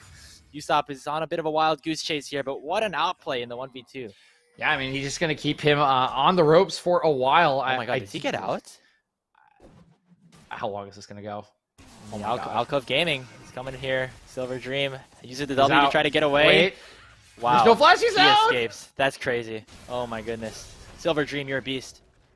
Uh-oh. Home Geyer. Okay. Take a deep breath. We're good. We're good. Just maybe not. Oh! Extra Good HP stopwatch. getting stunned up as well. Crescent Guard used, knock up there, but Temporary is on the horizon. Using the lasers to zone out the Arkansas jungler. We see UA putting a lot of focus here on the bottom side, continuously trying to pressure in onto this inner turret. But right now, it's just another standstill in this game. Silver Dream making his way back after successfully pulling off that 1v2. Yeah, and in the madness of Silver Dream buying all that time, the second Drake was taken by Arkansas. So now we do have a Mountain Rift. It will be a Mountain Soul available for them. The next Drake coming up in 3 minutes, 45 seconds. So plenty of time as now it looks like it's time to start sieging Tier 1 turrets. The item spikes are in. There's enough power in these members to start sieging, to start fighting. And be about finding that kind of play. They look for it, right? U of Illinois did with Usopp flashing over the wall to try to take care of Silver Dream, but they were not ready for what Silver Dream was bringing to the party. Yeah, definitely not. And this Wukong just continues to get stronger and stronger as the game progresses.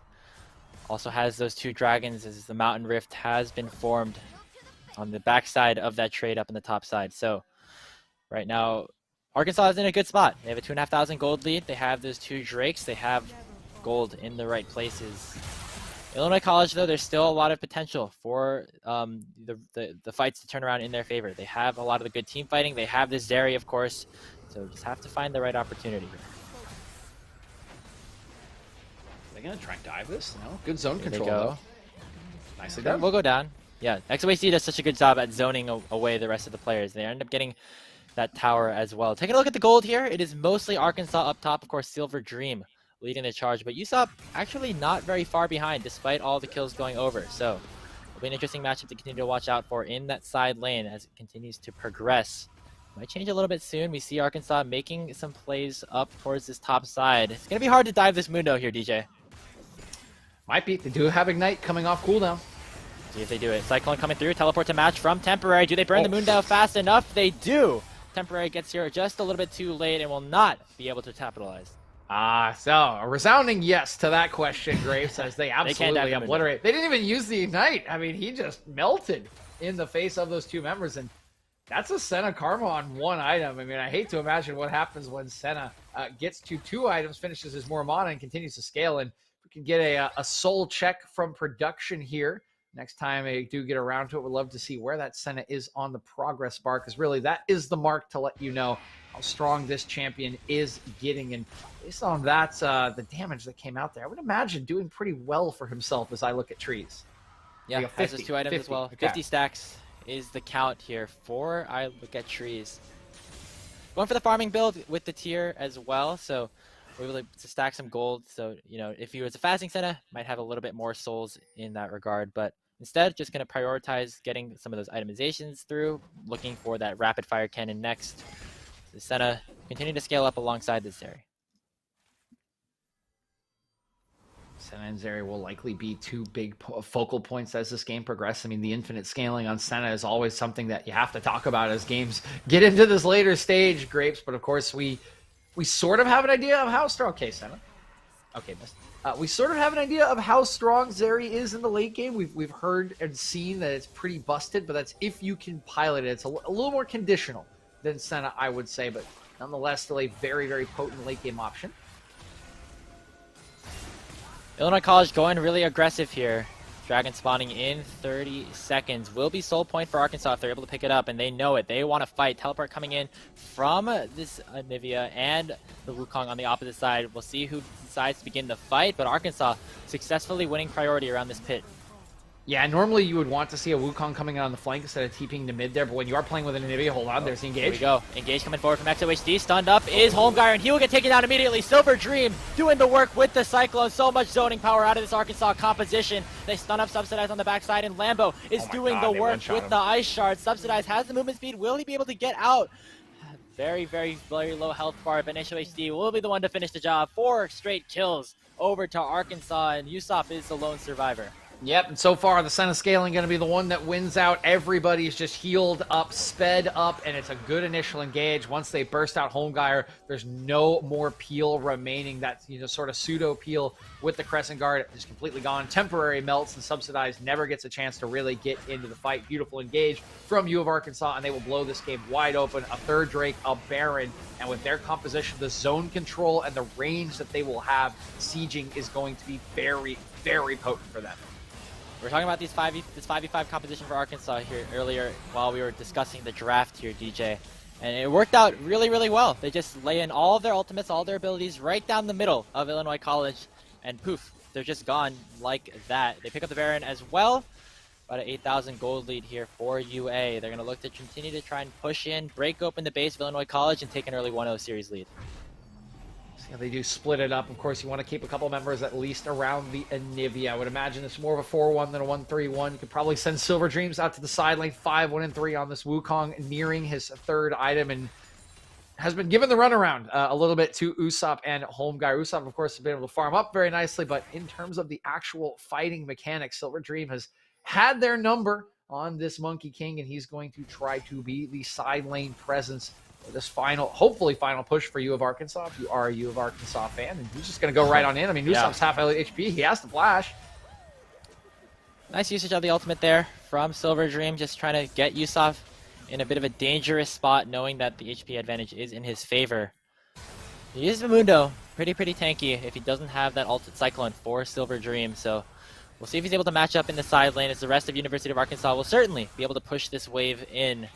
4 members strong in the mid lane are IC, as UA will go for the 1-3-1. Lazy Lambo going to pick up this inner tower down in the bot lane and maybe make his way over to mid to finish the rest of the work with the rest of his team. Yeah, they will go for the 1-3-1. I think they see how high Usopp is defending this, right? He's defending a tier 1 turret, so if you're that high up the map, your team has to kind of shade your way, or you can just get collapsed upon. That's allowing Lazy Lambo to just sit here in this bottom lane pretty much untouched, and they are still duking it out around that tier 1 turret, which means it's basically just a 4v4 down here, but Usopp does have a TP advantage. Keep your eyes on that. Yep, not too much vision in position for Usopp to maybe go for a bit of a TP flank, but it is both the inhibitor turrets taken down early for the side of University of Arkansas. The inhibitors are now both exposed. Illinois College might have to make a move soon. It is that outer turret finally falling here for Silver Dream, forcing Usopp back. The siege will still continue. Inhibitor at about 30% HP, and it looks like U of A are going to focus a little bit somewhere else. They're going to go towards this Mundo, sitting about half HP. And they're going to easily finish the job. Silver Dream now unstoppable. That's just very, very good macro play coming out from University of Arkansas. Yeah, I mean, they knew he was there the whole time, right? He does not base, and once the mid lane's gone, they force the support that was there for Usopp back into the base. They just walk over and say, okay, you are overextended, my friend. Down goes the Mundo, and down goes the base defense. One last engage from Heimerger. Holmgeier wants to go really badly. Double knockup on the other side. As Dawning Shadow will keep U of A's health bars up. Temporary taking a whole lot of damage. Lazy Lambo as well. The ticks are burning through. Nice use of the Monsoon to knock away I Look at Trees, but it's not going to be enough. XOHD picks up his 5th straight kill as Holmgeier goes down. Only 3 left now for Illinois College as the inhibitor falls. Yeah, the members of Illinois looking like trees in the face of I Look at Trees, because he's just running up, autoing them, slowing them. They can't get onto him. There's a little bit of damage. Turn maybe temporary. Going to get rooted up, though. XOHD thought about it, but decides to just play it safe. go for the resets and maybe focus on this sole point dragon that's spawning in about 75 seconds. Yeah, man, I think it's the right call, right? You've done your damage. You've done what you needed to. The entire top lane from tier 1 all the way to the inhibitor is now busted. You've got an open bottom lane, and you got the mid lane inhibitor on your way out. This is so much pressure for Illinois College to deal with, and their wave clear is not that great. It's really just temporary. That sounded interesting. That it's only just temporary, really, to clear that one away. I guess it will only be temporary because I think this game pretty much firmly in U Arkansas's hands as they are setting up for this final Drake. I imagine Illinois College will have to throw caution to the wind and contest this. A Mountain Soul will be far too long of a bridge for them to cross, and that will be where U of Arkansas looks to put the nail in this first game. Stock up on your last items, maybe buy an elixir or two, because they got this might be the last fight of the game. Homeguyer, no! Homeguyer's in a bad spot, getting picked out before the rest of the fight can even begin, and XOHD picks up the kill. The sneaky bird is the early bird, is the bird that gets the worm, and Lacey Lambo finds a very clever flank on this Anivia of all champions to pick off Homeguyer, and that should just be the death knell, even if it doesn't happen now. A Mountain Soul on a team that's already ahead with a scaling Senna is going to be so hard to kill. Really, at this point, we are hoping for a subsidized miracle fight to try to turn this game around. Otherwise, it is looking like U of Arkansas is set to close this one out and take the series lead. One inhibitor left available for the taking for University of Arkansas, and that will be where they go. They have a wave pushing bot, a wave pushing mid as well. XOHD zoning out the rest of the Illinois College team with that steadfast presence. The final inhibitor will fall. Just the Nexus turrets now up for the taking. University of Arkansas looking to end this game, look to take this first game of this best of 3. Homeguy going to try to dash forward, trying to have the miracle steal, but he ends up getting instantly deleted. The XOHD on the backside is doing work on the temporary. Subsidized is the Zeri, but the Zeri will not be able to do enough. A double kill onto Silver Dream as they're making their way now onto Usopp, getting knocked up by the Cyclone. Health bar ticking rather low. Subsidized still free hitting, but he just does no damage. A triple kill over to Silver Dream, and another one will go down. The final nail in the coffin is Zeri. Falling Nexus is now open, and University of Arkansas pick up a rather clean Game 1 victory over IC.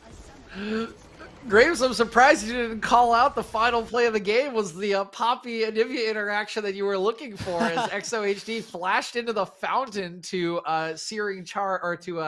heroic charge the Zeri back into the wall as they closed out the game. That was a pretty fun end to what started as a very slow game, but give some props to U of Arkansas. They knew that they had the scaling advantage with the Senate. They played it out very, very well in the team fights. And I think a lot of props in particular to Silver Dream for absorbing a ton of pressure in the top lane at critical moments with ganks flying his way and outplaying pretty much every single one of them en route to Arkansas's Game 1 win.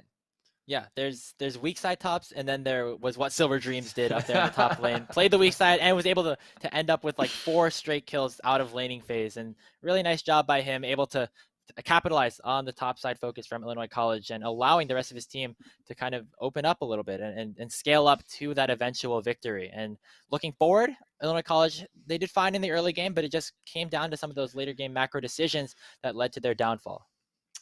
Yeah, I think maybe they thought they had a little more scaling than they did, or would be able to scale, into the game better, would be able to actually approach fights. But it just felt like once that game sort of opened up, right, every time they were getting caught by the CC. And if you weren't someone named Zeri, you really had no way to get out of it, right?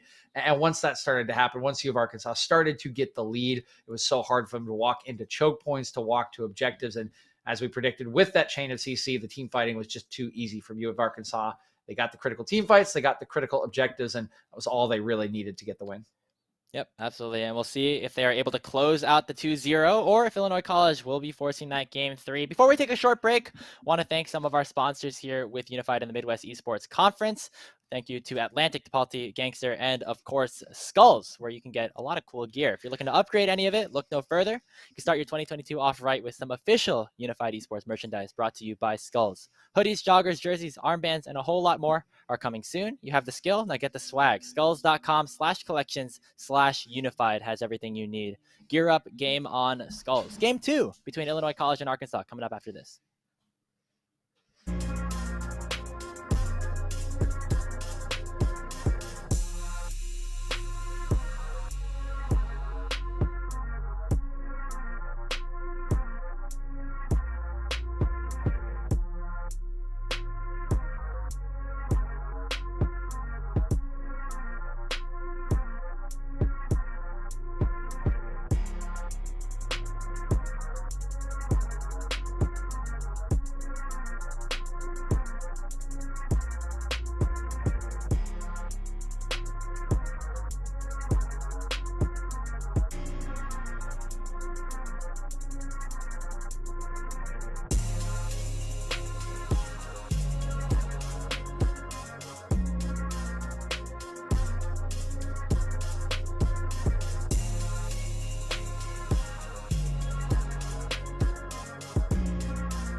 Welcome back, everybody. We're here for our Game 2 matchup between Illinois College and the University of Arkansas. Once again, I'm Grapes. This is DJ. Had a lot of fun here in the Midwest Esports Conference, the first day of action as the round robins are beginning to kind of conclude. We can see the light at the end of the tunnel. We have the end of this series and then one more after that with GVU taking on Drury. But, DJ, we got to talk about that series that we have on our hands right now. Illinois College. So starting the game a little bit even, but Arkansas ended up capitalizing on some really key macro plays up in the top lane. Yeah, there was a lot of good work done by the top laner for for Arkansas, right? That's really where the game opened up. I mean, he outplayed like 2 or 3 ganks up there. So just beautiful stuff to give his team the ability to take the objectives on the bottom side. And that's really where they did separate themselves. But it was a slow burn, right, from Arkansas in that game, number one. Everyone was very happy to farm up in the early game. We did not get the first Rift Herald until after plating had already fallen. That is how slow the tempo was. So I think it'll be fine for Arkansas because they won the game, right? They can keep the strategy the same and draft to outscale. I think maybe there was just a miscommunication about how to approach that game or whether Illinois did outscale because they opted into that in the early game as well and didn't really have the tools to force onto their opposition outside of Holmgeier, who was sent pretty far behind in the early stages. So they're going to have to kind of do one or the other. You either need to really draft outscale and get rid of the Senna, or you're going to have to pick a little bit more, a few more tools in the early game to impress yourself upon the enemy. Make sure that they can't just kind of sit back freely, take the Sinivia, take the Senna, and say, yeah, we're going to win the game with our zone control and range in the late game. Yeah, and I feel like this is a similar situation to what we saw in Game 2 between Ottawa and Ohio Northern. We wanted Ohio Northern after that Game 1 to be a little bit more proactive on the map because eventually, as we saw getting closer and closer to the late game, Arkansas were just able to take over. So if Illinois College can get some of these early lane advantages, maybe through their jungler in terms of just impacting the map a little bit more in Holmgeier, maybe that could be the thing that pushes them over the edge to get to that Game 3. But Arkansas still looking incredibly dominant throughout that first game. And so wouldn't be surprised to see a lot more priority maybe given around that early game and maybe just waiting for the scaling a little bit more. Yeah, we'll see what the options are, right? We'll see if there is a flip. First of all, it looks like there is. Arkansas going to end up on the blue side this time around, so Illinois will get themselves on the other edge of the map, and maybe that does allow them to draft a little bit more scaling, shift it up slightly. Hell, maybe we see something completely different from these two teams. We'll find out in a couple seconds. We're going to get these bans coming through. Again, I would expect you of Arkansas to keep it pretty consistent. I would expect them to reach for the Senna, try to get that back, because I think it worked extremely well for them in the fighting later on. And if they can get Silver Dream back on the Wukong, that wouldn't be too bad either for them on blue side. But they will have to deal with the 2 picks coming in and the counters that IC will have available. And for IC, I would like to see Usopp on something with a little more agency, with a little more ability to fight, right? We heard that he's pretty mechanically gifted, that he does like to play these carries. And yes, he is a freshman, but we've heard prodigy freshman. I would like to see him be able to go up against Silver Dream, right? That Mundo did not give him a lot of agency in the fights. It didn't give him a lot of agency in the lane either. So I'd like to see something he can really kind of dig his teeth into and get at Silver Dream. Yeah, and especially considering now that Illinois College are on the red side, could open up the potential for sort of counterpick to go through on that R5. We'll see if it ends up going towards Usopp or towards Temporary, who had a very solid Game 1 as well. Rounding out the first ban phase in just a little bit, we see Corky, Diana, Jin, Thresh, and Caitlyn taken off the board. Once again, a lot of priority around the marksman power picks here in the early stages of this draft. So Jinx would have been the ban last time away from I Look at Trees, but I think they're considering the Senna. Instead, they'll ban the Zeri. And yeah, they're just, okay, they're going to hover Elise. Interesting hover. And we'll see if the Senna is the early priority, but it will be available if Arkansas wants to take it in this first slot, and they will just do that. It worked for them Game 1. I think this makes sense to start Game 2 draft. Absolutely. And seeing how I Look at Trees was able to scale up and really do a lot, even starting from that level 1 play, hiding in that bush alongside Tuttle. Always something that we have to keep your eyes on in terms of a champion that can really scale. Also has some prio in certain lane matchups. So we'll see what ends up happening here as we try to conclude the rest of this draft. Janna, this time will be going on to the other side, still into the hands of Lone Force. So we'll see if they try to round out their bot lane composition or look for something else. Okay, gonna go for a Viego onto home guy. I do like the switch up, right? It felt like the Xin Zhao was a little ineffective, and Viego definitely has more tools to come back if you are a little bit behind or fall behind. But I mean, I was saying that U of Arkansas didn't need to change much. I mean, I guess you can just literally change nothing. If it ain't broke, don't fix it. I mean, that's kind of the solution here that Arkansas are trying to maybe go for in this situation. So with that Poppy coming through as well, we saw it towards the jungle in the last game. Obviously still have some flexibility decisions, but if things are going to be similar to what they were like in game 1, it will be that Wukong in the top lane with the Poppy in the jungle going over to XOHD. On the other side though, Illinois round out their first phase of the draft with a Seraphine pick, going very much more into the Enchanter territory. Okay, I like the Seraphine pick to pair with what they have. There's already some disengage in their bottom lane with this Janna, but really what it provides is over-the-top damage for the Viego, and it provides reach, right? This Encore has so much range if you hit multiple people that it can disrupt the Senna composition, where really you just want to, 4 bodies in front of Senna, keep her safe, she'll heal you, she'll shield you, it's all fine. If you can reach that Senna and dissuade the initial engage, I think this is a pretty decent counter strat into it. We'll see what they can partner it up with for the rest of the draft, but I think it's a clever third pick to round out the first phase.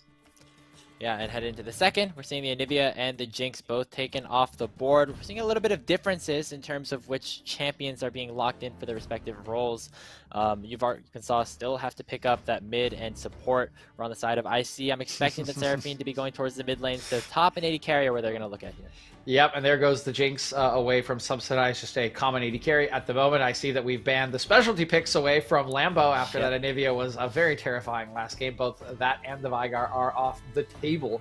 Now we have the Camille out as well. Interesting to see the Camille banned away when you do already have a Poppy, but maybe you don't want Sen to get locked down, and that would be fascinating. Okay, it's not going to get locked down. I would say a Callista would be fascinating because that could absolutely dominate a lane against Senna. There's really no way for Senna to impress herself upon a Callista. You do have to have it in the pocket, and Draven would do something similar. It's going to be the Tristana, though. One of Subsidize's favorite from last season. We haven't seen it in a long time, but it is something that can dish out the damage to burst away a Senna. It's another way to look at how you can try to play against a champion like this Senna. You have maybe the Zeri for some of the scaling picks, maybe in that regard, but Subsidize will be able to get a lot of priority in the laning phase against I look at trees. If this is and this does end up being a bot lane Tristana, could see still some flexibility going around, maybe a double enchanter bot lane or something crazy like that, but I'm expecting Subsidize to be picking this one up. On the other side, we're seeing that Victor lock in for Lazy Lambo. He's going to stick to that traditional control mage play as they look to round out their composition with the Karma. Same bottom lane, essentially the same mid laner. It's just zone control. I mean, this is essentially the same composition from U of Arkansas. There's not much to say. You're going to see similar gameplay. They're going to want to scale up, let the Senna get to the Oblivion point. We'll see what IC's answer is. Gwen is the hover, but they're still bouncing around. I would really like to see a little bit more engage from them, considering the Janna. And this kind of fits the bill, actually. I kind of like this Aurelia pick. This should end up in the top lane, I would imagine, with the Seraphine going into the mid lane, and should have a pretty solid time into Wukong, and gives them another option to get onto that back line, right? That ultimate coming out from the Aurelia can really open up and slow down a squad, gives them a nice AD option and some extra dive damage alongside this Viego. So I actually like how they've rounded out this comp on Illinois' side, because if you're going to face the same thing, and we know what happened in game 1 where you just got outscaled, you have to impose yourself more on this early game, right? You have to have the ability to make plays and go at these members and get some kills, get yourself ahead. It also fits the bill for an Usopp champion, right? Get him something that he can actually take on Silver Dream with. So IC has really answered all the things that I wanted to see in this draft. Now it is about executing on it, because this draft does need to get ahead, or we will see the same thing where U of Arkansas is just going to outscale them into oblivion and will win the game as it goes past 28, 30, 35 minutes. I do like the way that Illinois has set up their composition a little bit more than they did in game 1. When you take a look at the big damage dealers for Arkansas, a lot of the backline is very squishy. Lazy Lambo on the Victor, Senna for I Look at Trees, and Sir Tuttle on the Karma But on top of being squishy, also rather immobile. And there's a lot of tools that Illinois College have set up to try and attack that backline and eliminate some of these squishy targets early, whether it's a Vanguard's edge coming out from USOP, an encore from Temporary, or just subsidized, dashing through the backside with the rocket jumps. And so a lot more opportunities potentially for IC to pick and choose the fights that they want. On the other side, though, Arkansas, if they can allow XOHD and Silver Dream to play the front line well, might be a little bit harder for these engages to come through. Yeah, it could be a little bit tricky, but I do like the options for Engage, like you were saying, more than I liked them in game one, and mostly because of what I was talking about with the reach, right? There's just the ability to reach that back line this time around where it really wasn't there in game number one. So they'll try and disengage as much as they can. They have the Poppy, of course. They have the Wukong to go back in, but I think the options available for IC can overcome those barriers, and they do have the tools with which to go attack this composition for U of Arkansas. So we'll definitely see a different game, Grapes. I don't think IC is going to be sitting around waiting like they were in game one, thinking that they could match the scaling to some degree. They are going to want objectives. They're going to want kills, and they should be the ones looking for early plays, particularly around what should be a volatile lane in the top side. Yeah, I was just about to say, if there's a matchup we got to watch out for, going to be that Wukong into the Aurelia USOP on a carry champion this time instead of that Dr. Mundo. And we saw what happened when Silver Dream was able to get ahead in that last game, being able to do so much damage to either all the players, either tanky or squishy. But if USOP is able to get a bit of an advantage in the early game, we see Aurelia's being able to take over the Rift if they are able to, get that early advantage. And so I'm expecting to see a decent amount of jungle attention up there for both of these teams because their top laners definitely have the ability to carry these games if they get ahead. Certainly should, right? We've already seen Silver Dream do it. Now it's Usopp's turns to have a couple of keys added to his keychain. He had about one last game, maybe like half of one, something like that. Grapes. Now he's got about like 4 or 5, right? He's got some keys. He can open some doors, and I'm excited to see what he can do with it. We've heard he is super mechanically gifted. He is a young, up and coming player as a freshman at the school, but now's a chance to really make your mark, get this series to a third game, try to start off on the right foot in the MEC. And I do like that they are giving this trust to their very young star and the rest of the squad to chase this game and say, we're not happy with how game one was. We can do better. Let's go push the pace. We'll have the ability to try and get that tempo. Remember, you said the scaling for the side of Arkansas still is there, but I see they have to be the ones to make the plays around the map if they want the game outcome to be a little bit different. About to get on the Rift for this second game between Illinois College and Arkansas. Of course, U of A wanting to get off to the CLO season on the right foot, but Illinois College, they have the tools, they have the abilities to maybe try to come back, force that deciding game 3. The first one that we would have today. Yeah, would be the first best of 3, actually. That is a good reminder, right? We're still looking for that one. So IC could be the one to bring it home. Otherwise, we're relying on either GVU or Drury at the end of the day. So come on, boys. Send us to a full series. Let's not see a clean start. Let's get some mess. Let's get some chaos. Let's get some madness, as we love here in the MEC. Give us that aggressive gameplay that I'm looking for. Yeah, we've seen a lot of very standard passive early games in the last couple of series, but yeah, wouldn't mind a little bit of action, a little bit of 2v2 kills early on, or 1v1 solo kills and things like that. So we'll see if that ends up happening. If not, still got a lot of really good team fighters on both of these teams. So it's gonna be some fun stuff to call no matter what. I always find it ironic that I want so much blood in League of Legends, Grapes, because I was a center back in college, and so when I'm casting soccer, I just want like defense and like solid organization. I remember calling myself out on a broadcast. I'm like, yeah, sorry guys, if it sounds like I'm defender biased, it's because I'm defender biased. But this time around, I'm very offender biased. I want a lot of kills. I want offensive bias for those Halo fans out there. And I want to see all of that blood, but we are getting a short pause. We're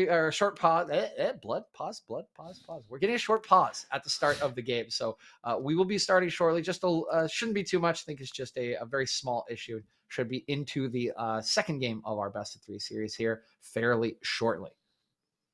I'd like to thank everyone here for staying with us here at the Midwest Esports Conference, as well as all of you guys watching from the LAN. Hope you guys are all having a good time. I saw the food.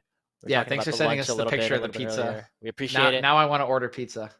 We're almost there. I'm actually in the Northeast right now, and there's a big blizzard outside. So I don't think I can even like leave my room at this point because I'm just like completely snowed in at this point. Oh, you're getting the nor'easter right now, huh? Yeah, I've been inside for all day because I've been covering this tournament, but you would have been inside all day anyway. No. It's not. Yeah, but I've been inside all day anyway because of all the snow that's been happening. Yeah. I think some of my friends went sledding earlier, and I'm a bit jealous. But Oh dang. well, there's always tomorrow I or say the we next day after that. got like 6 inches in Chicago yesterday. Oh, really? Oh Okay. yeah, So I was digging out my my stairs, my porch, everything. yeah, I live in a student dorm, so the school does that for me. That's what I paid for to live here. But we are on to the Rift for the second game. University of Arkansas looking to close the series out against Illinois College. Let's go. Whoa, hold on, DJ. It's a Tristana mid. That is a Tristana mid, and that is a double enchanter bot lane. Huh. Well, that's something to look out for. I mean, Tristana still has the early laning phase advantage in the mid lane against somebody like this Victor. But we were talking about how the bot lane interacts and what you want to do against the Senna. You can either go aggressive with the Tristana, or you can go for this super scaling composition like Subsidize and Lone Force are going to be doing on this Seraphine Janna. It is an interesting adaptation. It certainly makes the farming a little bit easier. Re-range is a lot higher than it would have been on the Tristana early on, and you're less susceptible to poke. You pretty much have sustain through the lane. The lane should be fairly free. There's a lot of sustain on both of these or on both these bottom lanes, and neither one of them really has the ability to impress upon the other ones. So I would expect this lane to be pretty much farming it up, which I still do think favors Arkansas. I mean, Senna just scales better than both of these champions. If this was Sona Seraphine, I'd be a little more hype on the scaling aspect because Sona is just so unbelievably broken with the auras in the very late stages of the game. What I like a little bit more about this swap is what happens in mid lane. We haven't seen a Tristana mid in a while, but you can really pressure out control mages who just want to sit back. They want to clear waves and farm. They don't have the tools on this Victor does lazy to really contest you in the early game, and any mistake he does make could get heavily, heavily punished, which is what we want to see for this early pressure. Once again, I look at Trees and Sir Toodle going aggressive and getting that advantageous level 1 for the second game in a row in this bot lane duo. Interestingly enough, though, Illinois College also has a new jungler. It is Hulk stepping in on the Viego. So it looks like we'll see a bit of a different look from this IC lineup, looking to maybe change up some of the of their strategies here going into this game. And again, just suggests, right, that the game one did not go to plan. Maybe not the early game plan or just not the plan in general, but not quite working out for them against the scaling. And it is a different jungler. It is a very different look, both bottom lane, both compositionally. So again, I'm happy with Illinois College making the adjustments and trying to change the course of this series. And we'll see if Hulk can find those plays that they have brought him in for to try to push them ahead and keep this series going. And so far, getting a bit ahead in terms of the clear department right now. XOHD actually taken pretty low before taking down that blue buff. We'll have a smite available, so not really worried about him dying, so to speak, but it will be Hulk getting that priority around the top side river, maybe even looking for an invade. He's up a couple of camps already. He's cleared a lot faster. He's headed up towards top side. Yeah, but the Silver Dawn's pushed in. I mean, Silver Dream's pushed in. There's not much you can do here. Just cover, maybe. Getting that early priority in the top lane as well. And now Hulk and XOHD might be fighting over this Rift Scuttler a little bit. XOHD does have the priority, doesn't have the smite, and neither does Hulk. Lazy Lambo coming up, but so is Usopp on the Aurelia. Here comes the Tristana, though. They have to back away. 2v2. There goes, there comes Temporary, and out goes U of A. Going to be IC picking up the first scuttle. Sorry. And nicely done. This is the kind of tempo we want to see, right? There's no kills over the scuttle, but you're imposing your will. You're saying, no, you cannot have this. We are going to move. We are going to be proactive. We're going to take these objectives. It's a nice start for Hulk, who's out to a couple camp lead plus that scuttle bug. I'll be feeling very good about the fact that they've gotten this positive start. Yeah, absolutely. And this is a pretty good spot for them to be in. Just getting the small advantages, so to speak, and they have push in all the lanes. They're picking up these objectives, getting early priority. All you want to see out of Illinois College so far. The gold is again stuck at about 2,500. I think it's just a bug with some of the spectator clients that we're running here on Unified. We'll try to update you guys as much as possible in terms of who is ahead, but in the meantime, might see a bit of a gank here up in the top side. Silver Dream does not know that Hulk is in the area. There comes the stun, matched up with the Spectral Mob, and a nice W out from Silver Dream to get away. Yeah, Silver Dream's just absorbing the pressure once again. You look across the map, there are a couple camps available, and they're going to be taken away by XOHD, so there is a price to pay, and one of them even is that Heralded Gromp that will be stolen away. There's a flash, though! Getting the early root. Subsidize has very little mana. The more piercing light combined with the root, the autos will finish the job. First blood. Going over to I Look at Trees, looking to trade some back onto Lone Force. Won't be able to find the kill. But Arkansas strike first in the bottom lane. Yeah, it's just great recognition from I Look at Trees. Sees there's no mana. He sees that Subsidize is trying to force the lane in to get a reset and just flashes straight on him. Lands the root. It's as easy as you like from that point on. And the lane that was picked to match up against the poke and the scaling falls behind early on. I Look at Trees and Sir Tuttle looking great. Absolutely. And once again, just continued success down in the bot lane for University of Arkansas. Subsidize misses out on some farm, obviously, with these double enchanter compositions. Not the worst thing, but you still want to get your players ahead as much as possible. Gold is never a bad thing, but it's going to be them playing probably on this weak side for the time being. The big wave is going to crash in. Subsidize will be there to collect it, so not a whole lot lost there. Yeah, not much lost, and just going to be forcing this one in. They will get their reset off to pick up this gold, see what the buy is. It's a pretty nice buy for the Karma. What is the Senna going to get? Going to go back to the lethality build, so sticking with the first strike and lethality, and it's a great buy with that serrated dirt, which is so strong in the early game. This item is like, it's like so much better than like almost every other 1100 gold buy in Grapes. It's kind of insane, honestly. Yeah, it does a whole lot of damage for sure, and having that on I Look at Trees, working towards that Eclipse as well. You don't need that like the Glacial Augment slows, because it just comes with the Q now onto I Look at Trees, and so able to get some more income here with that first strike instead, looking to just continue to scale up, get some more items, and be as strong as they were in that first game. You can see an ulti actually pop there by Lazy Lambo to go back to base, and again, this is what Arkansas are looking for. They don't mind wasting ultimates. They don't mind using resources to get their farm, to get their scaling. That's what they're playing for. They know the longer this game goes, they know the more that they get, the better it is for them. It is Illinois College who are on the clock. Actually, I'm gonna grab my watch and I'm gonna set a timer here because I gotta know when the clock strikes midnight for Illinois. I'll let you know, right? The clock will get bigger and bigger, or excuse me, smaller and smaller as we go on. It'll start from the Alice in Wonderland clock and like Big Ben and slowly go down. Well, we'll see. Maybe Usopp can do something here in this trade. But whoa, look at the burst coming out of Silver Dream. The Cyclone Q combined with the Ignite was enough to take down Usopp, and really, really big trade coming out from Silver Dream again.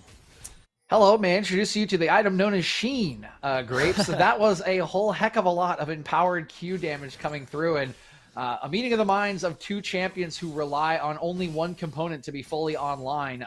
Wukong with the Sheen and Aurelia with the Vampiric Scepter. Unfortunately, it is Silver Dream who gets the trade correct, and once again is helped out by the Ignite that he took in the lane. Gets himself another solo kill on Usopp. Bot lane, rooted up is Subsidized once again. There's Dawning Shadow is available. We'll use the ultimate and we'll take down the Seraphine again. Arkansas have 3 straight kills in this game. And it is just looking so good for Arkansas. We came in out of the draft saying that Illinois was going to need to push the pace, get an early lead, but it is Arkansas who are getting the lead just from laning advantages. They are just picking up solo kills. They have yet to take an objective. The Dragon's still there. The Rift's still there. And oh no, not like this. Looking for something not here, like trying this. to get the Gromp. Let the man do his Gromp. Heartbreaker out to keep him alive, but it's just the mental damage at that point. Oh, it's worse than that. He lost the Gromp, so he loses all the EXP. He's not going to be able to walk back in here with how far behind they are, and no Temporary's in trouble. Oh no, the Chaos Storm is taking very, very low. Buster Shot out onto Lazy Lambo. One more laser takes him to below 50 HP. One more auto will secure the kill, and Lazy Lambo ends up getting it. And it's every lane. It's every lane now that's gotten a solo kill. Arkansas is just styling on Illinois at this point, Grapes. Everybody has been playing their part. It's a 3K gold lead due to that. Again, sorry for the spectator glitch with the gold, but now you know it's 3K. It's a first Drake. It's gold leads in every single lane, and it's just disaster for Illinois. How's that clock looking, DJ? It's very small, Grapes. It has shrunk. Ticking. It has shrunk surprisingly rapidly. I can barely even hear the hands ticking anymore. Well, hopefully Illinois are able to grow that clock up a bit longer, but it is Arkansas picking up this first Drake. Going to be that Infernal, added some extra offensive stats to the players that already do a decent amount of damage. We see Hulk trying to get something back by taking away the top side jungle of Arkansas, but a trade like that, you're willing to take any day of the week. Yeah, certainly happy with this trade. The first Drake is just fine, and you can see already dipping down to ward on the Rift Herald, which honestly just should be the next thing in their eyes. Okay. Although, going for the proactive play is Illinois College onto Lazy Lambo, but the stun on the gravity field is enough to seal the deal. Lazy Lambo outplaying the 1v2. And Lazy Lambo just giving it to him again. He gets a kill on a 1v2. The solo kill wasn't enough. He handles that brilliantly, puts the gravity well in the perfect place. And now with this Victor 2-0, already nearing the mythic item. I mean, I can barely even see my watch anymore, Grapes. Like, it's so small, I can barely pick it up. It can't fit on my wrist, that's for sure. Looking very, very good for Arkansas right now. Illinois College need to make some plays, and they need to make them fast. They want to stay alive in this game. Silver Dream getting the better hand of Usopp in this trade as well. We'll be able to lifesteal enough under this wave, but the jungler is coming here for Arkansas. Hulk is here to match, but have to be careful here. Is Usopp. Vanguard's Edge coming forward. Has to dash and slash around the minions. Looking for the outplay. Not able to find it. I look at Trees is the one with the final blow with the Dawning Shadow from downtown. I look at Trees going to be maybe buying dinner tonight for that kill steal. But you'll take it, right? He's just be like, I was giving you a shield, guys. I was giving you a shield. This is a classic thing that I say to all of my solo laners when I take kills from them with Dawning Shadow, too. And, you know, 3 kills on the Senna. Obviously, Silver Dream wishes he had that one back, but either way, still going to have that advantageous matchup against Usopp for the time being. So, not the worst thing. It's just good guy Wukong giving the kills over, but now it's a 6-0 lead for University of Arkansas, looking stronger and stronger by the minute.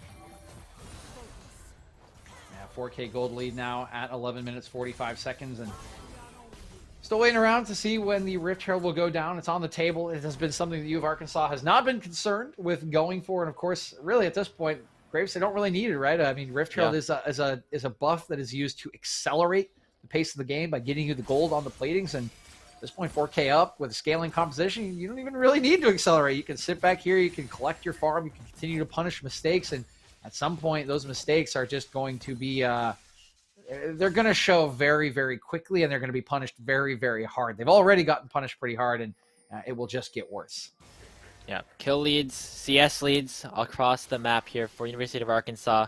One shining light is Hulk on this Viego. It has been able to keep up in farm with XOHD, but staying even is probably not going to be enough to 1v9 these games unless Hulk can pull off some miraculous plays. We've seen him go for some of these aggressive ganks, especially there in the mid lane. Didn't work out too well, but you can see that the desire to go for these things and try to stay alive in this game definitely there. Yeah, and they are going to need to find some more angles to fight back around any of these objectives, right? If they can somehow draw U of Arkansas to an objective by starting it up, maybe that is the way. But you got to give yourselves a chance, and trying to fish for it is what we want to see. We saw it from Purdue Northwest earlier. We need to see it now from Illinois, because again, like, we could just sit here and U of Arkansas can just be happy with their 6 kill lead, their 4K gold lead. We could sit here until, you know, Baron comes up and they'll just walk around Baron and threaten it with their team fighting composition. So there is still a little bit of an onus for any kind of comeback for Illinois to find a way, to find an angle to get themselves back into this game. And starting up the Rift Herald, maybe not the worst idea. Well, it might not be the best, as the top side of Arkansas is hovering around this objective. Lazy Lambo is here as well. Hulk going to use the Heartbreaker to try to get away. Another dash as well, and Lazy Lambo just using so much of his zoning power to get the rest of this Illinois College team away from the objective. And Arkansas is just going to say thanks for the leash and picked up Shelly. Yep, and it's just what we said. You know, I appreciate the effort in trying to make those plays. I think that's something you're going to have to do. It's never going to feel great, and that's why, because it is what U of Arkansas is looking for. They're sitting here, they're waiting, and they are punishing when they see the opportunity, and it has been ruthless thus far in this game too. Absolutely, and right now for Illinois College, still some hope. You still have decent amount of scaling in your competition. Obviously, any team with double enchanters and a couple of champions that do a whole lot of auto attacking can definitely be dangerous. But Usopp has to be in trouble again. There comes the Cyclone, the Ignite as well. Dodged away from the sun is Silver Dream, and he does it again. Kill number 2 onto the Aurelia. That was just so slick from Silver Dream. I mean, the clone there to dodge the second part of the Flawless Duet was just silky smooth. Lovely solo kill. Another kill. Another influx of gold into the hands of University of Arkansas. They work towards this next objective. Ocean Dragon on the map. But Illinois College might want to try to contest this. It's a 4v3 for now, as Lazy Lambo doesn't have an avenue to get into the fight just yet. And I see, gonna start this one up. Yeah, this is smart on tempo. Silver Dream has TP, but no ultimate, so he's not that useful if he comes in. There's no TP on Lazy Lambo. They could take this. There's the ulti. They missed! It's gonna be a 50-50 for the Smite fight, but it does go over to Hulk. Now can the rest of Illinois College get away? Nice disengage from the Monsoon, but Arkansas is on the chase. Jess, that's why I picked Jenna. Law enforcement, a whole lot of work to get the rest of the team away. All right. A clever play here from Illinois. First signs of a fight back. They see the tempo is in their favor. Yes, the solo kill came through from Silver Dream, but with no ultimate, he's not that useful in a team fight. They recognize that Lambo is on a recall timer. He doesn't have TP, and they sneak right on in. They take the Drake away, and that's an extra 5 minutes. They will buy themselves in this game away from a Mountain Soul, or at least get closer to one, because, again, they kind of need to go get to that Mountain Soul, Graves. Yeah, I mean, it's going to be a while, I feel like, until the soul spawns. I don't know if it's going to be a super important part of this game, but Lazy Lambo now getting attacked by 3 members of Illinois College. This is the picks that you need to try to get. The explosive shot is going to finish him almost. Usopp will land the final auto attack for the shutdown. Nice influx of gold going to the Aurelia. Yep, and this is beautiful. This is, right, that is a sacrifice of tempo. You left your lane after pushing it in, did Usopp to pick this one up, and XOHD looking to try and punish Hulk, does flash away from the Keeper's verdict. But looks like the Poppy's still going to chase. Dawning Shadow as well to try and slow up Hulk a little bit more. XOHD not able to finish off the kill, but will get this continued priority around the jungle on the top side. Yeah, I'll take a couple camps, but it is a good escape from Hulk, as Silver Dream that time was on the roam timer. Usopp will push this one on in, and everyone should just get back on out. So a good couple minutes here for Illinois College. They still have a mountain and a half to climb in this game, considering the scaling they are facing. But these are the plays you need to make to chip gold leads back away. And we do get the update from our producer with that gold bucket. Is 5K the lead for U of Arkansas with 3 minutes until the next Drake spawns. And that's a very significant one at this point. Of course, the objective bounty is still on the table for Illinois College. We saw them pick one up with that dragon. Gonna have to get a little bit more of those in order to get back into this game, DJ. But right now, a bit of a standstill here in this game. It's Hulk now might actually look for a potential play onto Lazy Lambo. Hard to go for the all-in, though, with the Crown of the Shattered Queen. Yeah, already at the crown, that is terrifying. I mean, to be a Tristana in that situation, you do not have the damage to kill him. He's 40 CS up. That's a big victor. And there are 3 big members here, 4 now, with 4 mythic items completed on the side of U Arkansas. The gold lead really showing itself, as only the Seraphine here for Subsidized has completed the Leandri's Anguish. Temporary In a bit of trouble here. Gonna have to use that rocket jump away. No sort of gap closer on that Victor Karma to get in onto the Trist. So Temporary will just be forced to take another premature recall, so to speak, and just work to continue to try and get back in this game somehow. Recall comes back. Temporary will redeploy. They still have a minute 53 until the Drake comes up, but again, there's just no hint of any kind of plays at the moment. They're getting pushed back in a lot of these lanes, and scaling just still going. We see the souls 38 already, 39 now going to be picked up on this Senna. And we were at 15. We were at 50 around the 21-minute-ish mark last game, so maybe a little bit behind pace, but shouldn't really matter with a 3-0 AD carry already. Grapes and the power is going to extend as the top lane turret does fall and the map begins to open up. For the side of Illinois College, once again, have to just maybe look for some of these picks. They have a lot of hard crowd control, a lot of dive that I could potentially look for, and might be able to find one here onto Silver Dream. Has been able to outplay these 1v2s before, but let's see if we'll be able to do it again.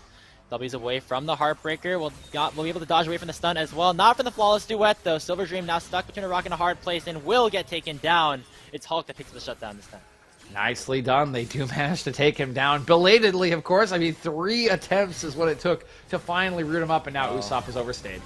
Yeah, looks like Arkansas is here to avenge their top laner. Alika Tree is now on a rampage as they get the kill onto the Aurelia. He's continuing to scale up is the Senna. Yeah, nobody kills Silver Dream and lives to tell the tale against U of Arkansas. I mean, they couldn't kill him last game when the rest of his team was elsewhere. That's just full trust, you know. This time they know he's gonna die, so like we're coming, Silver Dream. We're gonna avenge you. We got you, buddy. And they just are able to rotate right back to the Dragon as soon as it spawns. It seems like Arkansas just are able to get around the map really well with their rotations. They have the ability to maybe try to take down this Mountain Dragon or at least force a fight around it. Silver Dream, again, does have that teleport. Importantly, did not use the ultimate on that engage in the 1v2, so will have it for this fight. Yeah, smart. That is that huge spell that they are looking to use. There's some damage coming down. Oh, temporary. Gets very, very low with that Chaos Storm. Forced the rocket jump out. That's a crucial damage dealer for Illinois that is forced to go for the reset. Does have the teleport, but the Dragon is going to be started up. Arkansas looking to get this early advantage here in the Dragon department, and they will do so. Crazy zoning out of Lazy Lambo with the gravity field. Some of the resets are coming through. Illinois College is still 5 strong, but they don't want to go for the engage. Yeah, they're kind of posturing like they wanted to, but in the end they do have to back off. Now the question is, are they healthy enough to defend this mid lane turret? You can see 2 bases are coming through.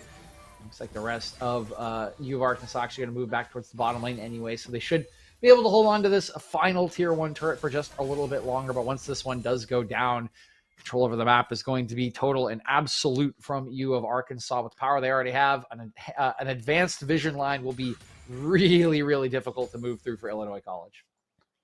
Yeah, and it just keeps getting harder and harder. With some added resistances from that Mountain Drake as well. Arkansas is looking very, very poised to potentially close out this series against Illinois. They still have some options though. A lot of the champions still now have completed their mythic items on the side of IC. Gotta watch Usopp for some of the backs here. Has had some very, very close 1v1s, and now with the shutdown in his back pocket, working towards that immortal shield bow, it looks like. Still has the damage to get in onto the back line.